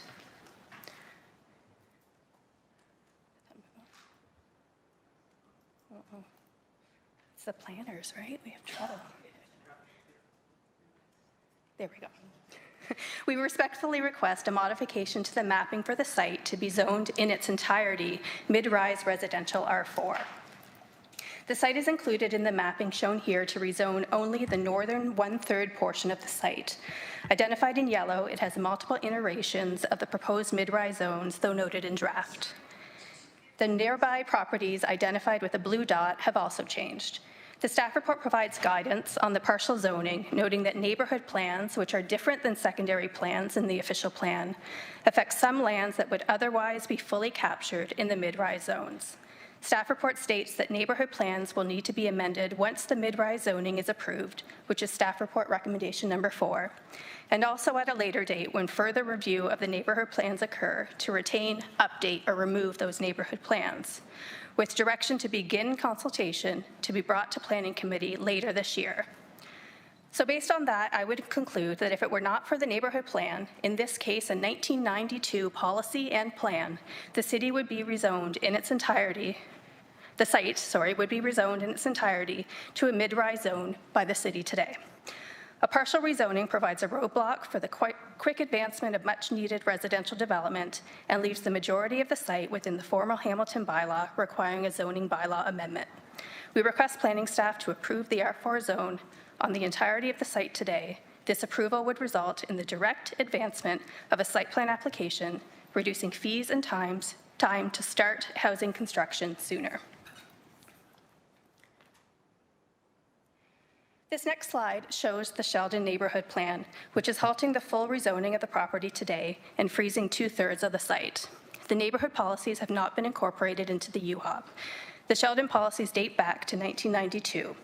These policies are outdated, referring to single and double family housing on the majority of the undeveloped lands.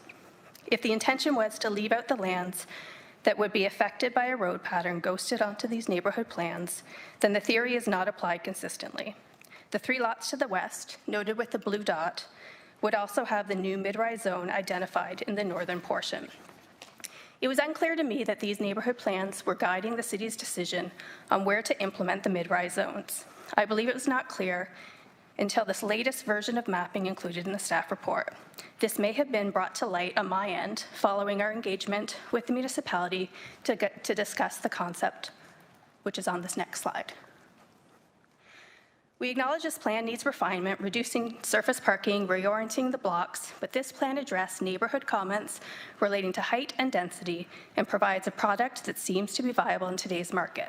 This plan would create 153 stacked back-to-back townhouse units on a site that is owned by a builder who is ready to construct in Hamilton and who is constructing in Hamilton today. On the right shows what the report proposes today. R4 zoning would apply to the northern 43 meters of land in that blue area and leaves the remainder of the site in the old City of Hamilton bylaw, an outcome that could only advance a site plan application for the northern 2 buildings, 45 units and more likely less because we would have to provide great amenity. The remaining 108 units are left to advance through an applicant-led zoning bylaw amendment application or be designed to incorporate that ghosted road, a 20-meter public right-of-way that would possibly connect in the future to a municipal road on either side. And if the intention was to facilitate the neighborhood plan, 10 to 15 single semis or possibly townhomes would line the new street. Therefore, the southern 2/3 of the site would provide a municipal road along with a deficit of almost 80 units. This partial rezoning is dependent on an assumed new municipal right-of-way to be created on either side of the site on private lands where I do not believe a formal application has been submitted for either and would require a lengthy process to result in a road assumed by the city.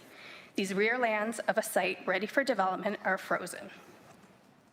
My last slide shows the approval of the rezoning of the entire site and the effect that it would have on your neighborhood plan. Following the red arrow, our concept would modify the neighborhood plan road pattern, offering a mirroring of that road layout of the cul-de-sac shown on the lands west of the site. This would be assumed as the layout east of our site. There remains the main road connection while not halting development on the site that is ready to advance to site plan. We ask Planning Committee to approve today the full rezoning of the site as the barriers seem to solely relate to a road pattern shown on a dated neighborhood plan that ultimately may not be enforced once these plans are reviewed.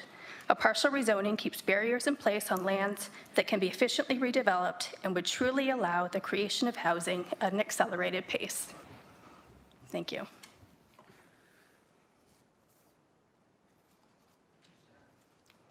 Thank you, Sarah. Are there any questions from committee? Councillor McMeekin? Okay, thank you. Sarah, no more questions. So you may take a seat. Thank you for your presentation. I believe Phil Pothen is here virtually. And Phil, at any time that you're ready to begin, we'll start the timer. Good morning, councillors. My name is Phil Pothen. I'm Council Ontario Environment Program Manager and Land Use and Land Development Program Manager for the National Charity and Policy Shop Environmental Defense. Environmental Defense supports these proposed zoning changes because they bring Hamilton closer to the blanket as of right permission or at least 6 stories on every avenue and arterial that all of Ontario's towns and cities and suburbs should have. Because that kind of permission is absolutely necessary to restart housing construction and catch up with the need for family-sized homes in particular. And because these as of right housing permissions for efficient housing strengthen the case that greenfield housing built now would be competing with more constructive formats and actually lowering housing output. But it's very important that these changes not be treated as an endpoint, not even a temporary one. We are much less satisfied, unsurprisingly, with the current rezoning than the West End Home Builders Association, whose members have an interest in maintaining demand for sprawl. And that is because, unlike the rules adopted by the City of Toronto last year, these bylaw changes would not deliver anything close to the near blanket permission for mid-rise on arterials and collectors that we need. And for that reason, they aren't sufficient to deliver many of the environmental benefits that can and should come from mid-rise. So firstly, this current rezoning isn't sufficient because it doesn't provide enough buildable as of right permission on enough lots, particularly in currently low-rise neighborhoods overall, to deliver environmental benefits.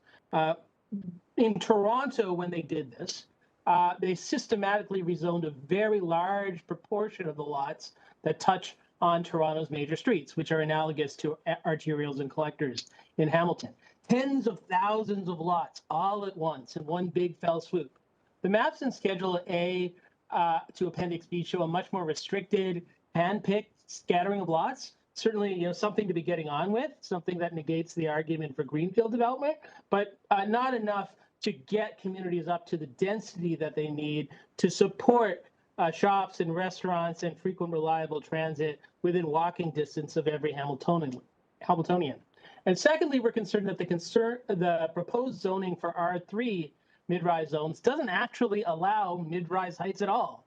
That a mid-rise height is at least 5 stories, and the sweet spot for mid-rise is no less than 6 stories, because that is the height that you can build with the same wood frame construction that you would use for a detached house.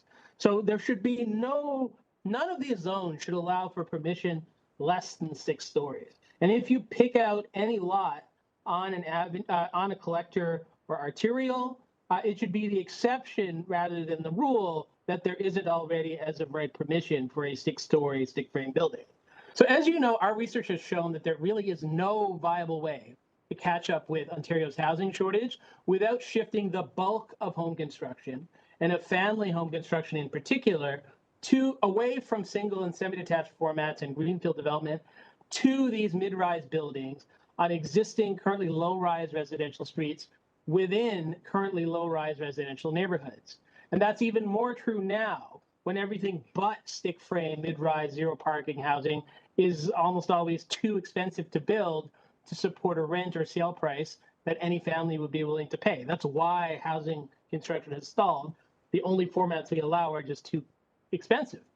A shift to mid-rise infill buildings would deliver environmental benefits. It is not true that it would cause more congestion and pollution.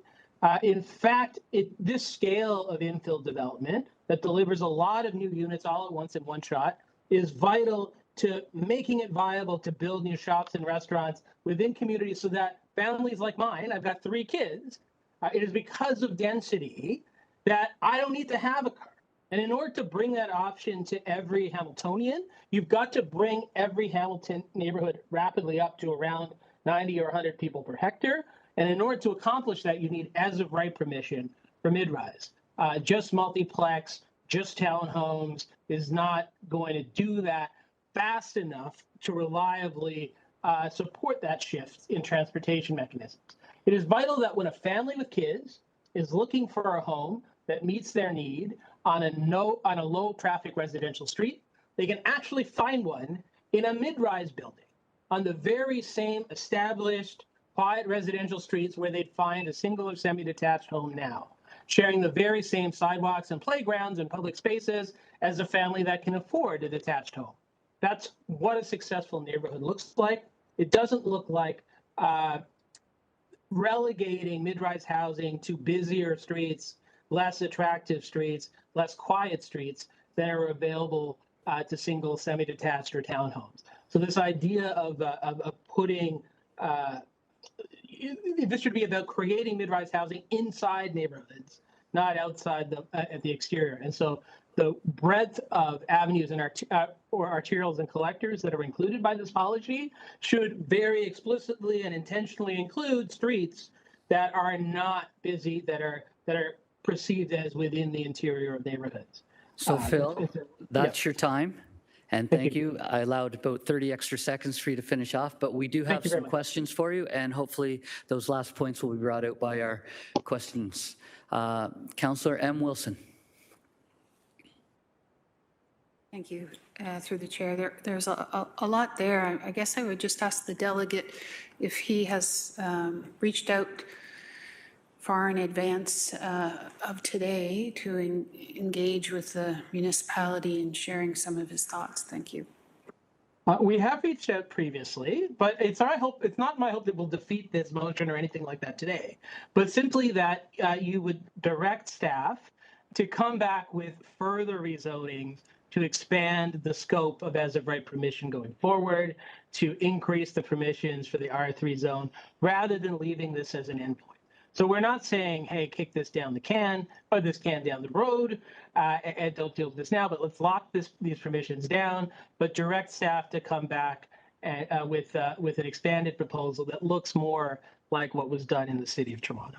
And I think, the biggest outreach that we've done, like the clearest outreach, is all of you will have seen and received all sorts of emails from us and from residents asking you to fully implement the reforms in the mid-rise manual, which is our policy document on mid-rise. And so that's effectively what we're asking you to do.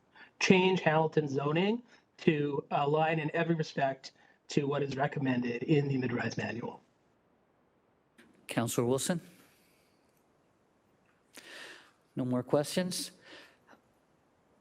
There are no more questions. So thank you, Phil, for your delegation. You may watch from afar now. Our next delegate is Brian O'Grislow, and Brian will be making a presentation virtually. So up to the screen, committee members. And Brian, anytime you're ready, you may commence. Thank you, Chair. Good afternoon, members of the public, committee, and staff.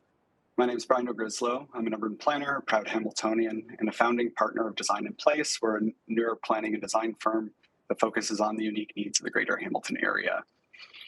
I would like to first thank the public, council, and staff for advancing residential intensification opportunities in our city and providing new mechanisms to ensure we continue to meet our housing goals, mitigate sprawl, and preserve natural and agricultural resources. I, like many others, support the development of mid-rise or medium-density zoning. I've independently reviewed the draft bylaws and carefully considered the feedback submitted by the public, and I would like to provide my own for your own consideration. The public's input is well considered, speaking to the importance of flexible, compatible, future-oriented, and transparent zoning provisions that allow for the implementation of these priorities. I agree with their sentiments, and I believe they're necessary to implement these principles meaningfully in our city. However, in my review of the current draft bylaw, while it is detailed, there highlights opportunities for further refinement, which would provide increased opportunities for implementation, mitigate misinterpretation, and expedite housing development. I would like to emphasize the importance of legibility within zoning regulations. It is my opinion that the draft bylaws require a degree of refinement to provide further clarity and enhance transparency and ensure straightforward interpretation. As a small example, some of the permitted uses in these zones are actually not defined in 05200, such as childcare center, or are actually subcategories of other uses, such as in home industry, such as tradesperson's job. Another opportunity I would like would be to ensure that reports for information are reviewed and accurate, so the public and key decision makers have access to the information required to understand the purpose and effect of the proposed bylaw. For example, in the staff report, there are potential typographical, interpretive, and legislative errors that could significantly impact the decision-making process. As some may be aware, precise and accurate definitions and regulations provide clarity and certainty in deliberating land use considerations and with the compatibility of surrounding lands, which has been underscored with many high-profile negotiations across the city. Which brings me to my next point, is flexibility in implementation. Many members of the public, through their feedback and wisdom, have reasonably advocated for clear design guidelines and the contextual use of performance standards to address land use concerns. To implement these priorities, a simple, transparent, and intelligible zoning bylaw is required. In my opinion, the current draft of the bylaw, while it is comprehensive, may hinder development opportunities. In my review, there are sections of the bylaw that may be overtly prescriptive, restrictive, or even have the potential for appeal at OLT. In our current socioeconomic climate, flexibility and contextuality in built form are essential to enable home builders of all scales to provide housing units that meet local needs. Scaling is another point of opportunity, highlighted again by the wise members of the public. Dozens of letters spoke to how they believe that these draft bylaws are part of the development of a comprehensive missing middle housing typology. However, the truth is that many of these zones preclude a significant portion of that missing middle. Duplexes, triplexes, fourplexes, and seemingly detached ADUs and multiple ADUs are not permitted through the language of the bylaw in any of these proposed zones. This creates meaningful barriers to the iterative development of existing housing stock and the meaningful development of small lots. Instead, these zones focus on larger parcels and lot consolidation, accompanied by comprehensive redevelopment in the arterial areas of neighborhood peripheries. In an increasingly complex urban environment and a challenging real estate market, we require more flexibilities in all forms of development, from large all the way to the small scale, not less. I want to reiterate that I'm a vehement proponent of the spirit and intent behind these proposed zones. I will withhold further details and analysis but my observations, as we're limited in time for today. However, I want you to give deference, as I believe you should, to those residents, planners, developers, and stakeholders who took the effort and time to share their opinions with us. Given the expeditious timeline and financial implications of this decision-making process, I recommend implementing these zones. However, I firmly believe that continued consultation, third-party review, and refinement of these policies should receive substantial and long-term consideration to reduce barriers and ensure as-of-right development opportunities are available at all scales along our collector and arterial areas. Thank you to the public, committee members, and staff for allowing me to speak today. Appreciate your time and available to answer any questions or provide feedback. Okay, thanks, Brian. Seems like a common theme of further refinement, and this is not an endpoint from most of the delegates. You are the final delegate today. There are no questions from committee at this time. Thank you for your time and for your delegation today, Brian. Thank you. At this time, I'm going to ask, are there any members of the public that wish to speak at this public meeting?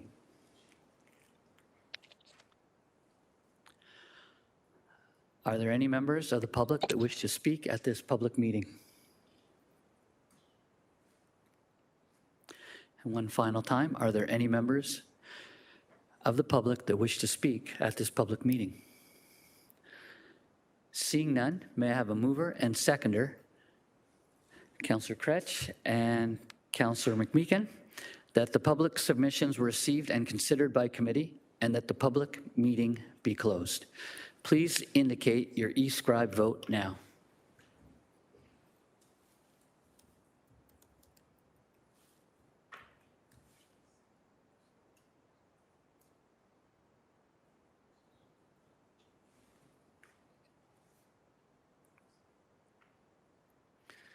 And that passes 8-0.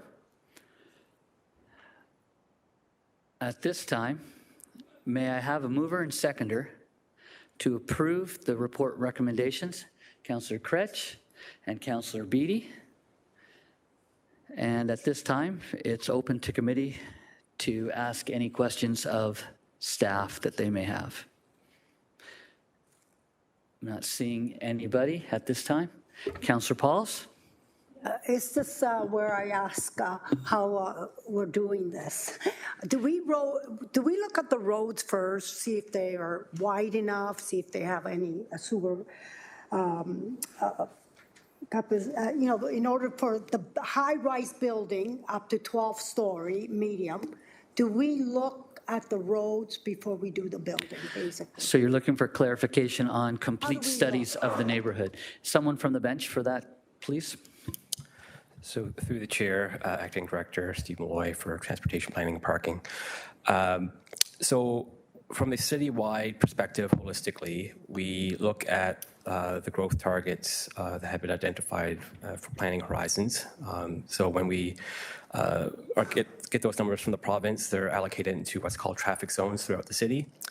We have a transportation model that we input both the population and employment information into that, overlay our transportation networks, our transit networks, our active transportation networks, and through those population employment forecasts, they are distributed throughout the city based on travel patterns that we have data from various sources.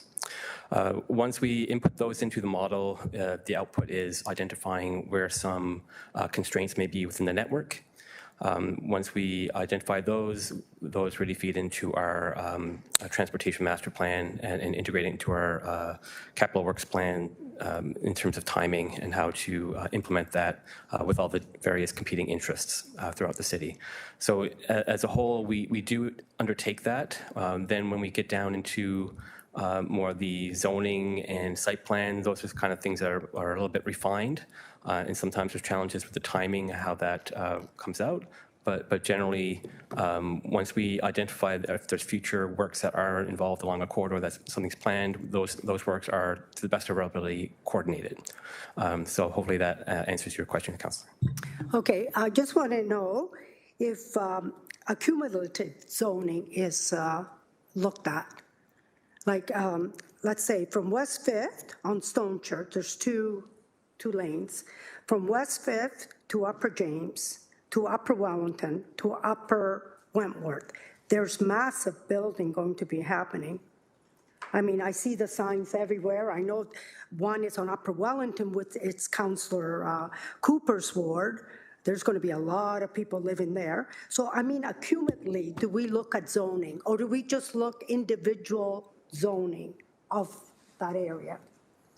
So through the chair, sometimes zoning changes, so that we don't only act upon what's known. So when we looking more recently for Upper Wellington, we completed, or the engineering services completed an environmental assessment that does look at those forecasts, what those volumes would be, what growth is occurring along that corridor. Currently, we haven't identified any corridor constraints along Stone Church itself. Upper Wellington, we identified the solution to be a 3-lane cross-section. Upper Wellington, as well as Stone Church, would have active transportation networks, transit networks, a complete streets approach to support the transportation system.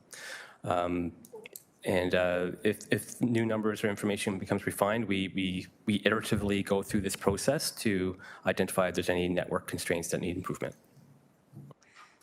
Councillor Pauls?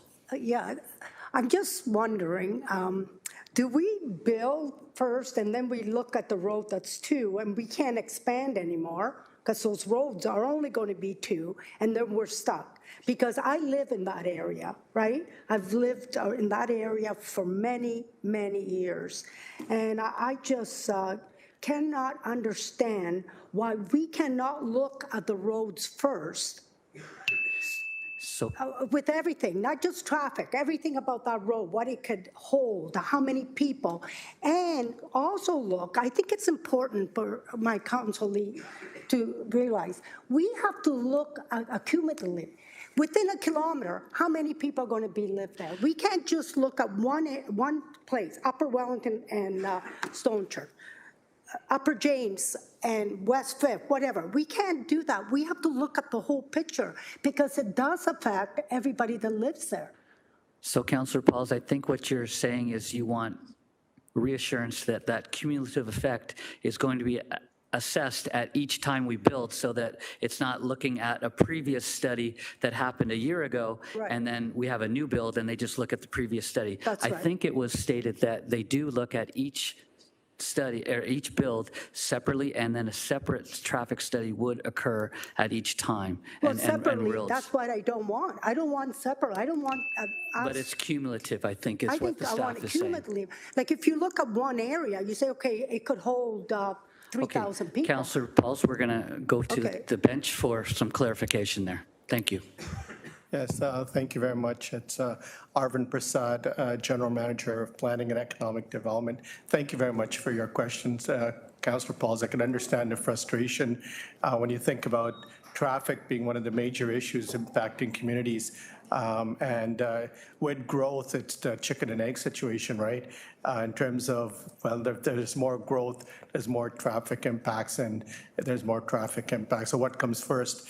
The city does a transportation master plan, which allows us to step back and look at the entire situation for the city in terms of not just roads, but transit, how to increase active transportation, how to increase transit use, and so forth.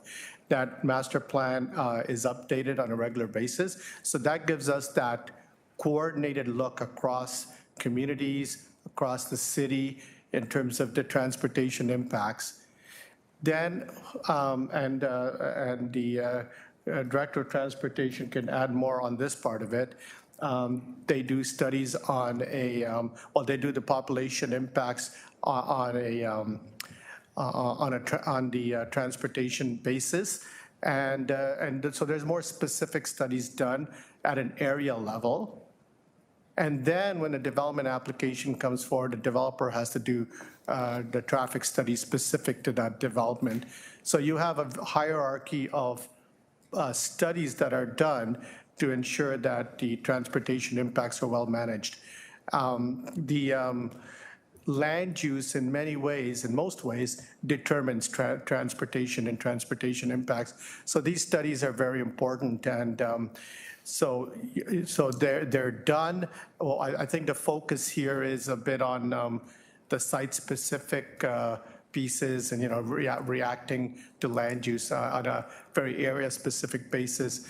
But rest assured, part of the work that the Transportation Division does and the city does is also some of those larger transportation studies which help address some of the issues you're talking about. I appreciate that. I'm wondering. Councillor Pauls, I'm going to ask you to go on a second time. One more question, really quick. Sure, for you. Do we ever do a study how many people actually take the bus in our area or drive? Because I think a lot of people, you'd be surprised, they don't work in Hamilton, or if they do, it's, they take the car. Do we ever do that kind of study? How many people in that area actually drive outside the city? Or, they drive and they don't take the bus? That would, because we talk about, we want everybody to take the bus, but, Okay, so that's a good question. Thank you. So through the chair, we participate along with many municipalities within the Greater Toronto Hamilton area and beyond in what's called the Transportation Tomorrow Survey, where many citizens are engaged to participate in the survey, and that gives us an idea of what those transportation patterns are: origin, destination, mode of travel, and so on. That is that information that's helped into our transportation model that helps with the distribution of the trips by mode and direction where they're going onto our available networks and where they're going to go. To bring it down to a more micro level, again, back to the site, every individual site that requires a transportation impact assessment is required to understand what the existing patterns are, the future background patterns are, which accommodates for growth, known growth, as well as some background volumes on that, as well as what additional volumes they would be adding to the network on top of that. So it is very layered. It does take into account known developments and potential developments within the study area to understand fully the various transportation impacts. Thank you, Councillor Pauls, for your questions. Okay. We'll move to Councillor Kretsch. Thanks. My questions are about the future work being planned here, and wanted to give staff a chance to respond to some of the delegates who'd asked about what future work's being done. I know that this is not necessarily accounting for all the spaces and lots across the city we may want to do this work in. I'm assuming this is really us trying to get as much on the table in terms of low-hanging fruit as we can to move this work forward and then doing more detailed work in the future. But I'd rather hear from you than listen to my perambulations about it. Who's going to take that for us? Thank you. Through the chair, Mallory Smith, planner. So this is phase 1 of the mid-rise residential zones. This part of the project is under the larger umbrella of the Reimagining Neighborhoods Residential Zones project. So we've previously brought in the low-density residential zones that allowed up to 4 units citywide. This next phase, mid-rise, the phase 1 has looked at mainly arterial roads across the city. Phase 2 will look at secondary plans as well as sites with site-specific zoning. So there is still large areas of the city that we will be considering through phase 2. Through the chair, sorry, I just wanted to add, so in addition to that work, there's also the high-rise zoning that we need to do and our TALK expansion. So in terms of looking at opportunities for increased density, there's multiple projects that are underway, which will eventually capture all properties and bring them into zoning bylaw 05200. Councillor Kretsch. Thanks very much. I appreciate that. I have a bit of a selfish question just to ask about downtown specifically. And so one of the zoning projects I'm really interested in is seeing downtown be rezoned largely in places where it's not. Is this part of this project? Will there be a downtown specific rezoning project attached to this at any point, or are you approaching this pretty much from a citywide perspective? I ask because a lot of the density potential in our city is downtown in some ways.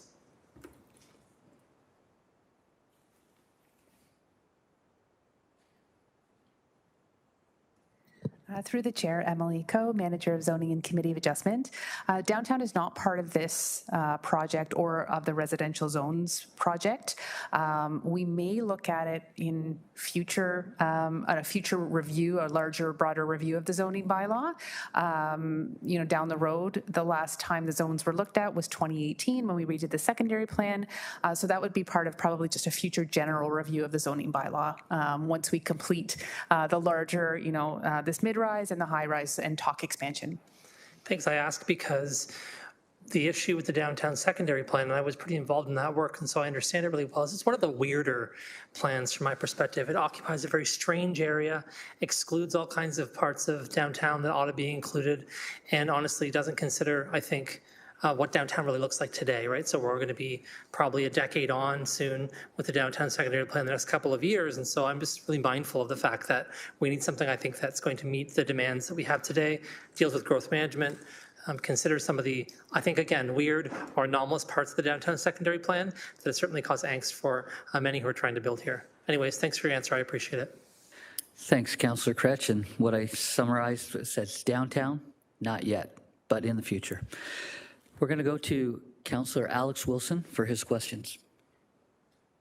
Thank you. I took my name off the list. I just want to quickly thank staff for their work on this file. I really appreciate all the questions that I had answered offline and all the work that's coming in phase 2 to deal with properties in floodplains and some of the more technical or difficult properties. Really excited about this work and grateful to staff, excited to support it. Thanks, Alex, for your comments. We're going to go to Councillor Rob Cooper. Thank you, Chair. So I understand we have a master plan. I'm just wondering how far it goes out to. Like, what year does that go out to? Through the chair, I assume that you're referring to the transportation master plan. Yes.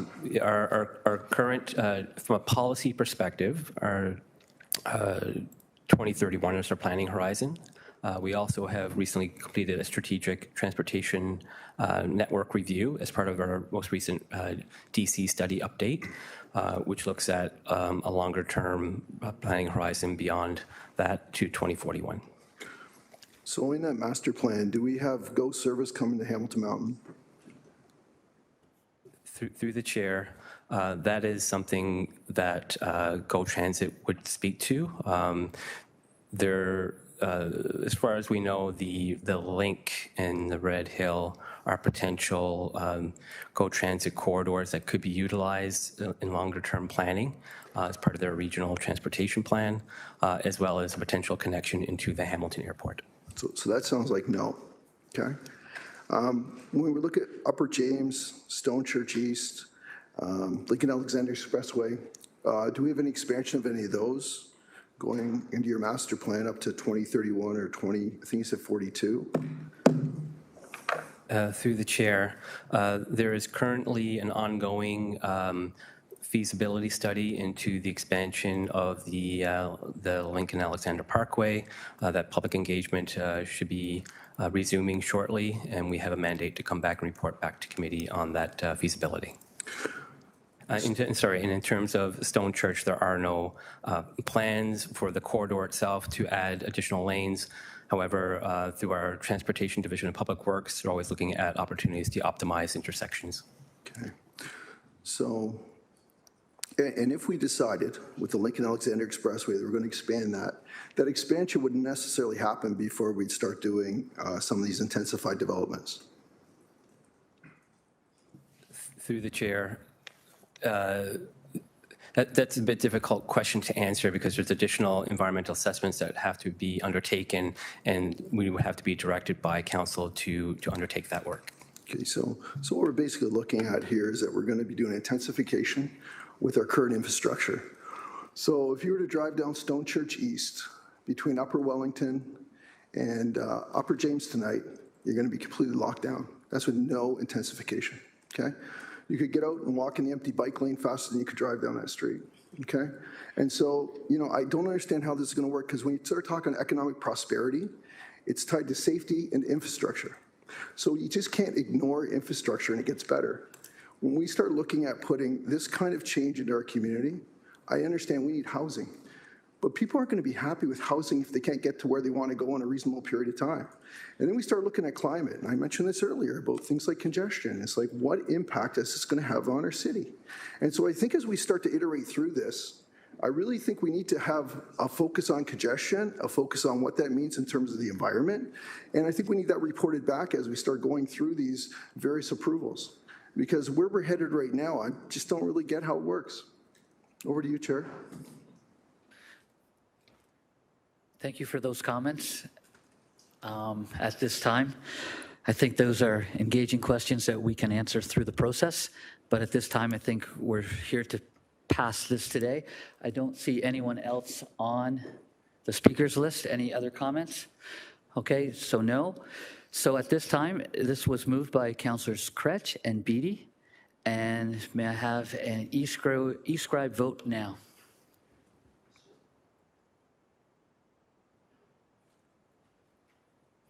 Votes up.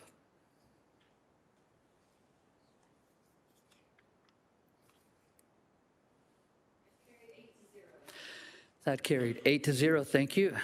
Now we're moving to page 18 of 28 for committee's understanding of where we are in the process.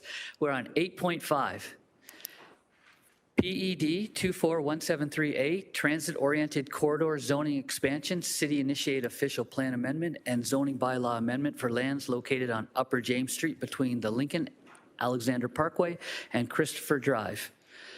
It's Ward 8. We have Elena Belisera, and is there a willingness from staff to see that report? Or it's not from staff, sorry, from the committee? Yes, I see that that report is being asked to be seen. So we'll have that. We'll have Elena come up to the front.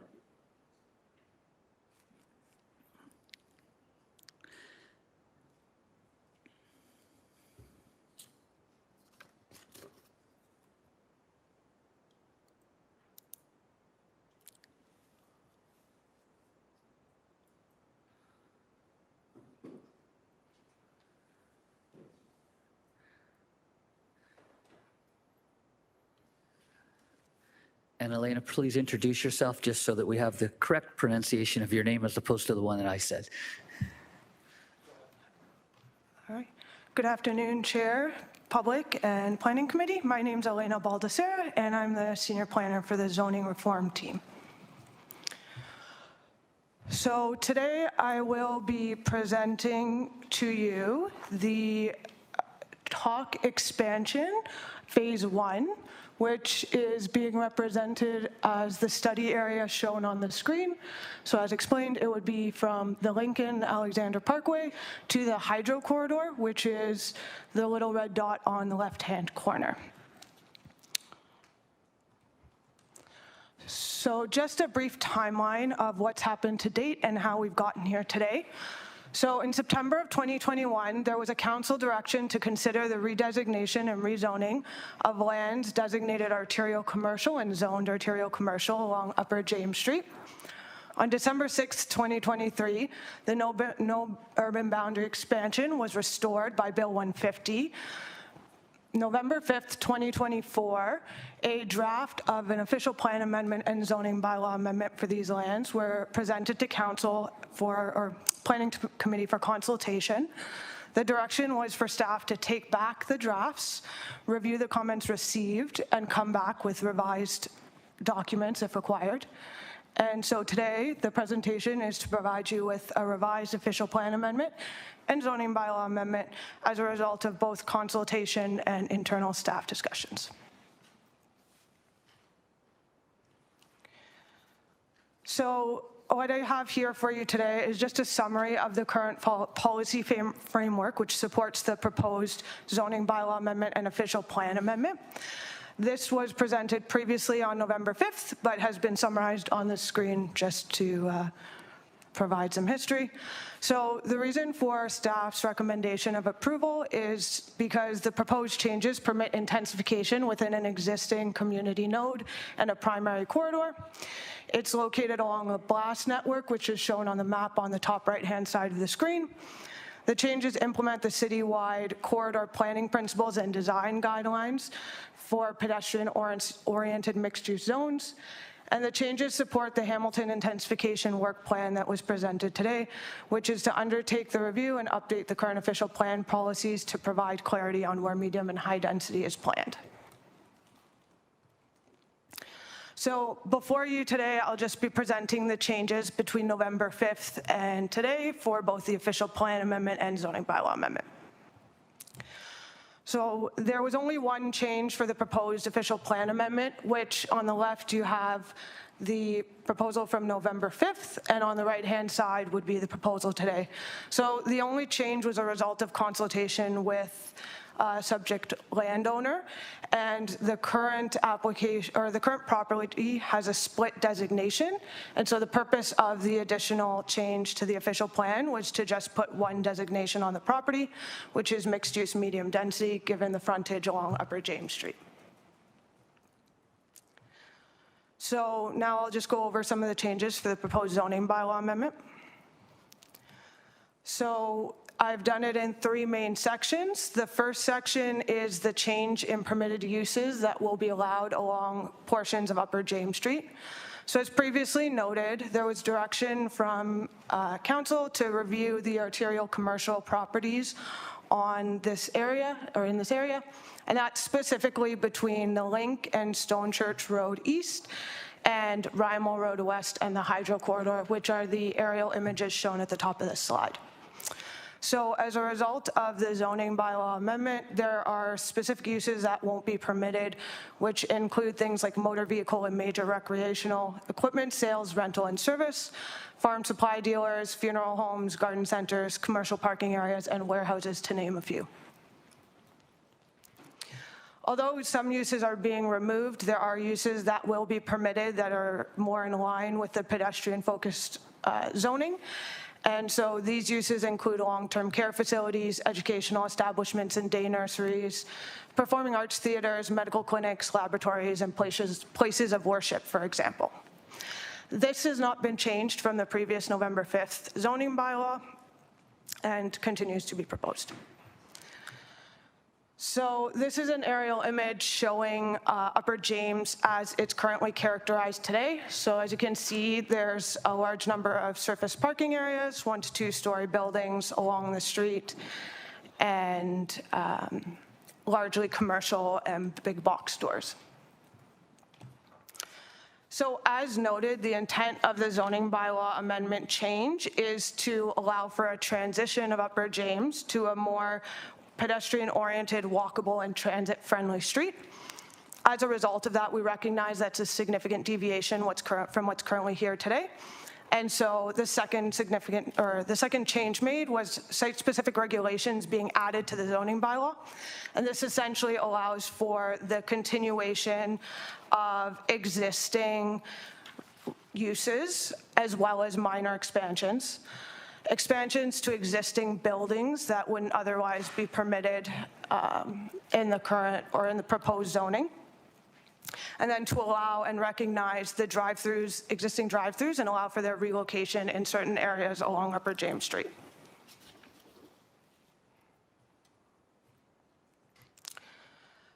So the last sort of change that I will discuss is a change from what was previously proposed in this corridor. So what I'm showing here is the area between Stone Church Road East and Rymel Road East. So the proposed change for this property is to allow for 12 stories as of right. And that's for the properties, just to give you an idea of the area. The aerial image on the right would be showing what exists today for the properties that are proposed to be changed. So this slide just kind of goes through the changes for those specific properties versus the rest of the corridor. So as I said, the permissions will be for a maximum of 12 stories in that area, whereas the rest of the corridor will be increased to 6 stories. The site-specific on that property will update the required setbacks and stepbacks, add a minimum distance between buildings, and update the landscaping requirements to be in line with the mid-rise zones that you just previously heard. And the change reflects the current policy framework, which locates the 12 stories within the existing community node and along the blastwork network, as previously shown on the policy slide. And just a final note, this project, as well as some of the other projects presented here today, are being identified as part of the Housing Accelerator Fund agreement. And so that is another reason that's being brought forward for you today. So that's a summary of my presentation, and I'm happy to answer any questions if there are any. Thank you so much, Elena. Are there any questions? Looking around the committee. Your presentation was so comprehensive, we have no questions. Thank you very much. As moving forward, may I have a mover and a seconder to receive the staff presentation? Councillor Kretsch, Councillor Beattie, thank you. Please indicate that with a hand vote now. That meets the grade, thank you. It passes. We have registered delegations. Our first delegation that I have listed here is Sarah Knoll from GSP. And is Sarah still here in person? Come on back down, Sarah. From the time you start, you'll have 5 minutes. You'll hear a ding at the 4-minute mark.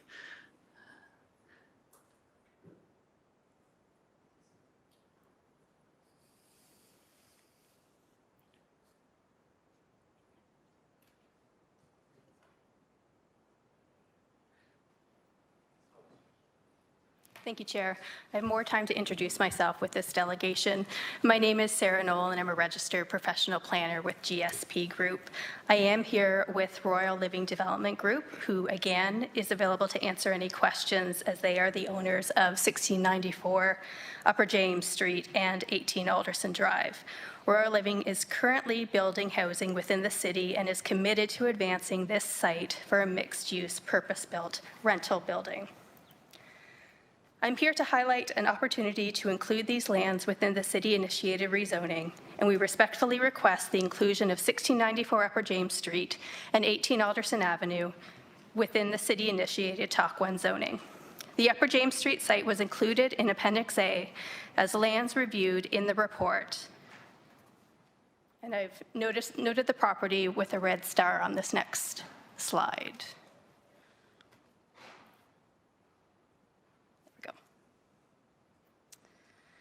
These lands are designated neighborhoods in the Urban Hamilton official plan.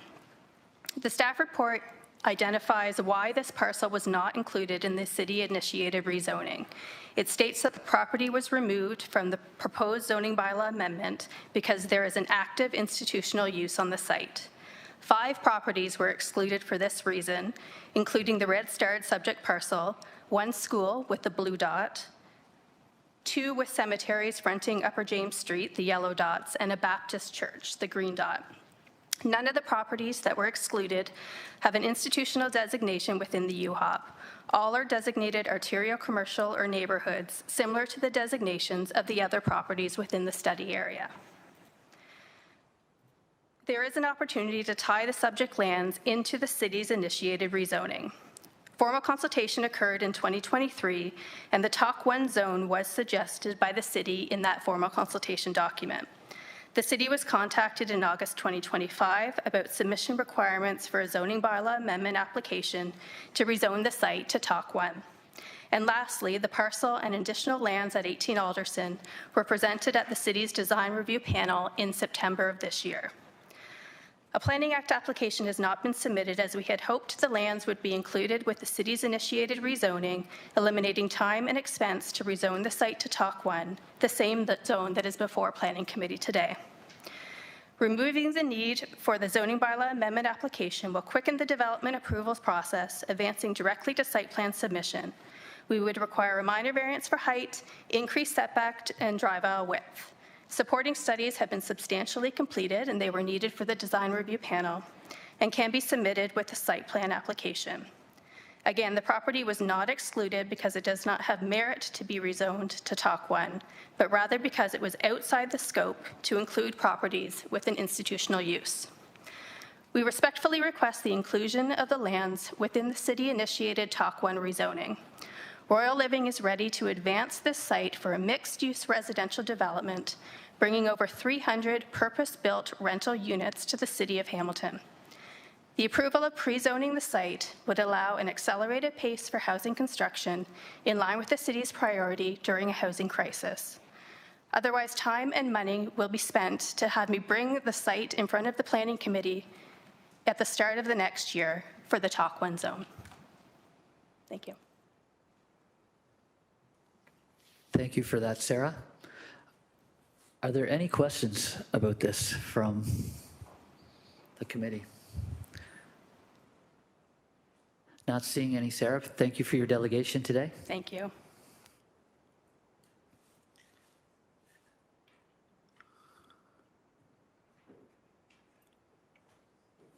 At this time, are there any members of the public that wish to speak at this public meeting? Not seeing any. At this time, are there any members of the public that would wish to speak at this public meeting? And a final time, are there any members of the public that wish to speak at this public meeting? Not seeing any. May I have a mover and a seconder? Councillor Kretsch, Councillor McMeekin, that the public submissions were received and considered by the committee and that the public meeting be closed. Please indicate with your e-scribe vote now. The vote is up.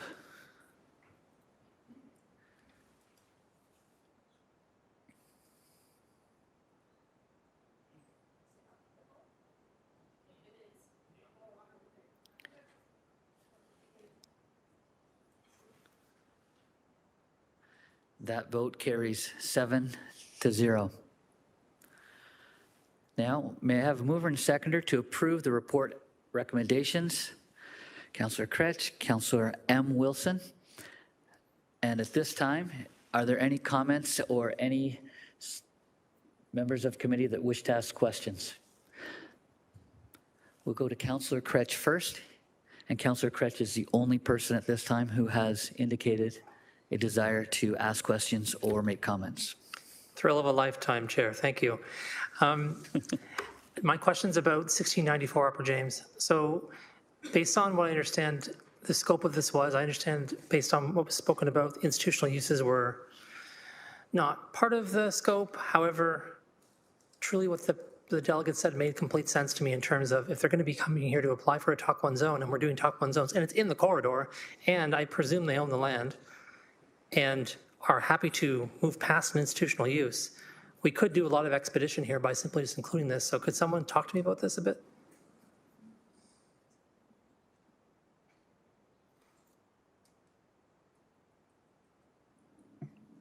Through the chair to the councillor, I'll attempt to answer and we'll look to the team to see if I get it right. My understanding is, as you indicated, the direction was to only look at arterial commercial lands. So what's in front of committee today is a change in zoning related to arterial commercial, but there's, it did not expand to designations outside of that. And so I think what our initial review would be that a change in zoning to the Talk zone may require an additional official plan amendment. So we'd have to take a look at that to see what impacts that might have. And in terms of administratively, how would we, I'm not being articulate, in terms of what official plan amendment would be required, what designation we would need to change it to. So that's the initial reason for why these lands were excluded. It wasn't part of the original scope. It's not to say that it couldn't be or wouldn't be Talk 1 at some point in the future. It was going to be reviewed and revisited through future phases of the Talk expansion. It just wasn't part of this initial phase. Thanks. If I understand more broadly what's going on here, right? The school's not asking to do anything exciting except for continue to be a school, and the other uses that are institutional here are looking to remain in their current use. This would be the only one I think that's looking to change. Can we expedite this? I'm saying, can I put a recommendation or add something here to say that you come back as soon as humanly possible before next year and review this last site? I know it was concluded as part of the review anyway, so I'm assuming you have some preliminary information. You could determine how to do this. But trying to save everybody a lot of time and effort when we're trying to bring on rental housing. I think it's an important thing to consider, and this seems like, again, it's within the zone. It seems like it's not overly onerous, but I'll defer to you, Emily. Looks like Emily's ready to go. Through the chair to the councillor, you could put forward a motion today that staff add this property in, so then we're not further delaying the implementation of this Talk expansion zoning. So if you put forward a motion today to staff to include this property before council, we can amend the bylaw to include it. Happy to move that. Thanks, Councillor Kretsch. Who's your seconder? Councillor Maureen Wilson. Okay, thank you.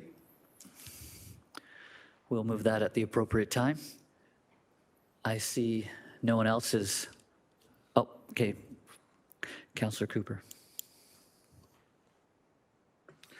Just going back to, as we start to develop this area, I think one of the things we need to be mindful of is that, under the climate change emergency we have, do we have a threshold when it comes to congestion in terms of what congestion is good and what isn't?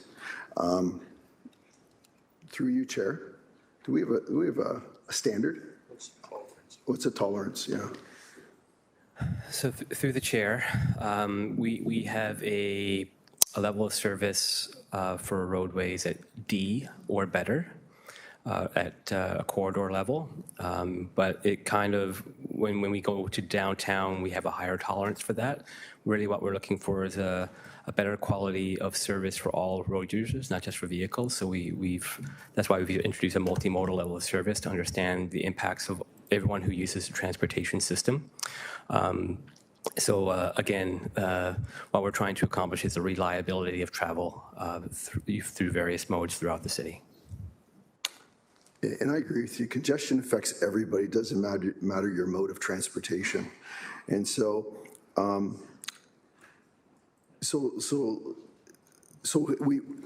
we sound like we've got kind of, like we haven't really defined it in terms of time. We haven't defined it in terms of carbon. We haven't defined it in terms of things that we could bring back and look at as we iterate through Upper James here, and just keep an eye on where we find ourselves with congestion, see if we actually pass that unacceptable threshold. Especially, like I say, if we're saying we got a climate change emergency here in Hamilton, then what does that mean in terms of what we're doing? So through the chair, I'll do my best to answer this. I know the Climate Change Office is working on a tool to help as we go through various projects to understand the full impacts of various projects that are being undertaken. Again, transportation does contribute to the issue, but it's not just transportation as an output. We have other things in the city that contribute to climate change, and transportation is just one element of many contributors to climate change within the city. So is this something, as we iterate through this with our various planning documents, that we can have I know Councillor Crutch mentioned yesterday about putting a risk out there and highlighting it. Is this something we can highlight in our reports and actually be reported back on in a quantifiable way? Because I agree with you, there are different elements, and we should break those elements down so we fully understand it when we go into these things with our eyes wide open, as opposed to getting to a point where our climate change emergency becomes a climate change super emergency. And so I think we just have to be mindful as we make these decisions, what they mean to the city. So through the chair, again, we're working with our Climate Change Office to help us provide some metrics in that regard on top of the other metrics that we already provide to council when we bring forward various transportation projects and reports. Could you come back with a date when that's going to happen? So through the chair, I would have to defer that to the Office of Climate Change, who are working on that, and I wouldn't want to give a date that they would be held responsible for. So, Chair, I'll just leave that one with you because I'd like to see a meaningful date, okay, and have it give us a sense, because this sounds like it's going to happen fairly quickly in terms of what some of the motions that are on the floor right now. So I'll leave that with you. Okay, thank you, Councillor Cooper. And you also have the ability to reach out to Climate Control Office as well. And as you're orientating yourself around City Hall, I think that would be a great idea. We've all met with them. And again, I look forward to you taking that opportunity as well. So back to the motion that's been forwarded. Is that an amendment or is that just a separate motion? Councillor Crutch? We're looking at 18 Alderson basically being included in this assessment. Talk to me. Yeah, I talked to the clerk about it and just said that based on what Emily had said, that we would add 1694 Upper James and 18 Alderson Drive to the review. I think that's the right wording. And otherwise, I'll just keep looking at them until they nod in a disaffirmational way. By the way, sorry for the multi-syllabic words today. I don't know what's going on. But yeah, they seem to think it's okay. Through the chair, that is correct, yes. So I'm assuming that it's just added right now. We don't have to vote on that. And then we vote on it as a committee of the whole, or the report of a whole, as a whole. Is that correct, clerk? Actually, I would turn to staff. Are there individual addresses listed in the report? Through the chair, yes, there are. So yeah, within the draft bylaw itself, it lists out all of the addresses. So we would have to amend the draft bylaw as well to include it in. Okay, then yeah, we need an amending motion, please. Okay, so, sorry, just dropped my pen. Councillor Crutch and Councillor M. Wilson are making an amending motion or an amendment to the motion to add 18 Alderson and 1694 Upper James to the study. And we can vote on that in a second. Councillor M. Wilson is going to speak to this now. Go ahead. Thank you, Chair. I agreed strongly to second the motion. I think, in my opinion, this committee and council as a whole has been pretty strong in seeking to send the permission to and message to staff that we've been hearing from the development community that they want certainty and predictability and as of right permissions, because all of those things add to cost and delay. And so I think because the map is where it is, I think that the inclusion of this would be certainly in that spirit. So that's why I'm supportive of it. Thank you. Thank you, Councillor M. Wilson. At this point, do we need to see that, or are we good to go with that? Everybody has that understanding? Okay, good to go. I think that's an electronic vote. Yes, it is. Okay, we'll vote on that now.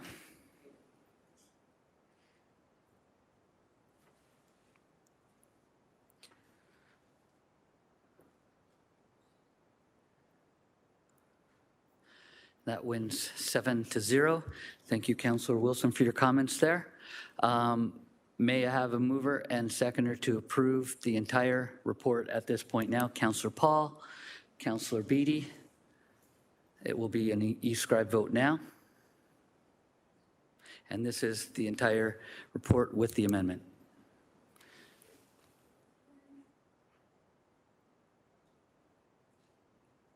And the vote's up.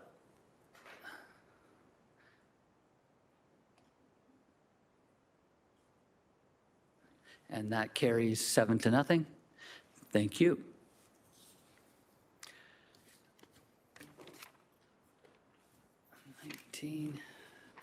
Now entering page 20 of 28. Items for consideration, 9.1, PED 24209B, Fruitland Winona Secondary Plan Block 1 Servicing Strategy. Margaret Fazio and Gavin Norman have a presentation. Does committee wish to see it? That's up to you, Councillor Beattie. It's your area. Don't feel any peer pressure here. A second ago, I was going to bring forward a motion for an extension on the presentation. Well, let's do it. If my colleagues are thoroughly prepared to continue to the next phase, I'm looking around and seeing an expedient. As chair. Apologies of all the work that's gone into producing the presentation. I know that staff and the landowners group collaborated on this, but it appears that we are prepared to move ahead without the presentation. Okay, Off we go. Councillor Beattie. That throws a little wrench into my plans here. Thinking I'd have a few minutes to gather. Okay, we're going to vote to waive. Okay, so the vote to waive, hands up. Looks like it's unanimous. Thank you. Oh, your seconder was Councillor Kretsch. Apologies to staff for the occlusion of your presentation. That passed. May I have a mover and seconder to receive the correspondence and approve the recommendations of the report? That's Councillor Beattie and Councillor McMeekin. And is there any discussion on item 9.1? I'm thinking that Councillor Beattie would like to make comments. I would. I didn't anticipate that we'd move this quickly. My thanks, and again, the considerable work that has gone into the creation of both the presentation, which no one will ever see but me, and the report. Everybody saw it, I know. This is a critical piece in not just the Fruitland Winona community, but I would submit that it's a critical piece in Hamilton as a whole.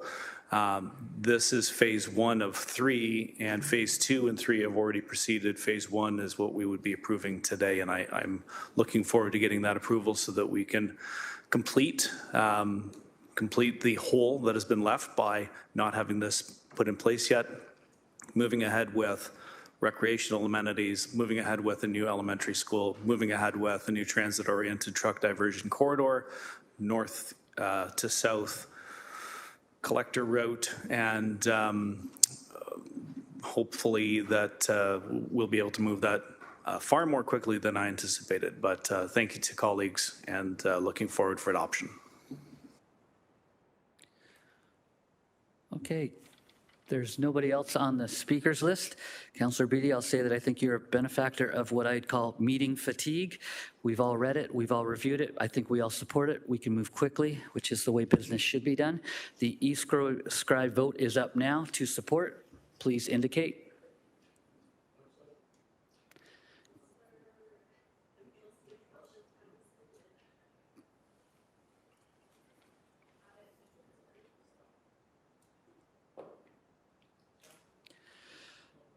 Well, there we go.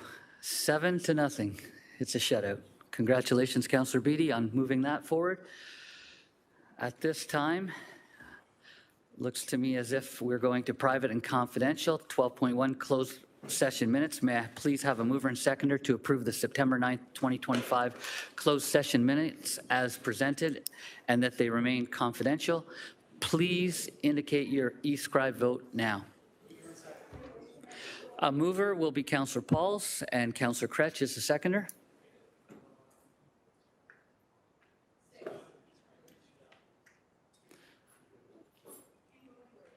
And the e-scribe is up now.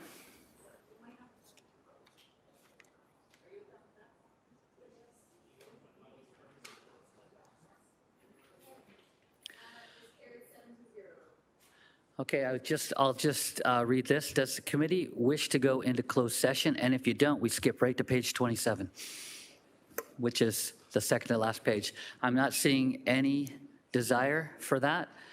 So on to page 27. Oh, sorry, we have to, sorry, please. Do we have to vote to not go into closed? Says please indicate your e-scribe vote now. Okay, thank you. So we're going to page 27. But do not read number 1 because we did not go into close. So just Scrap this. correct.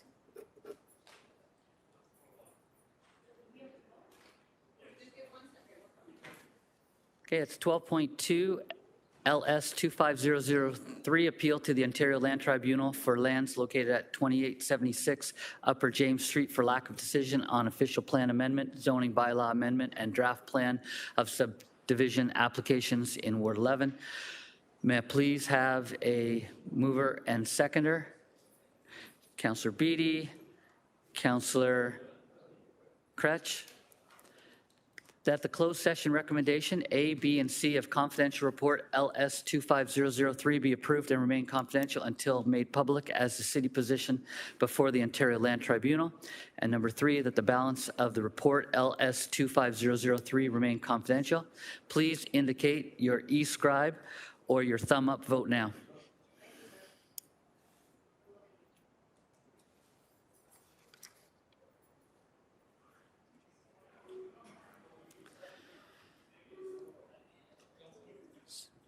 So that wins 7-0, and 40 minutes before the guest time, we are adjourning.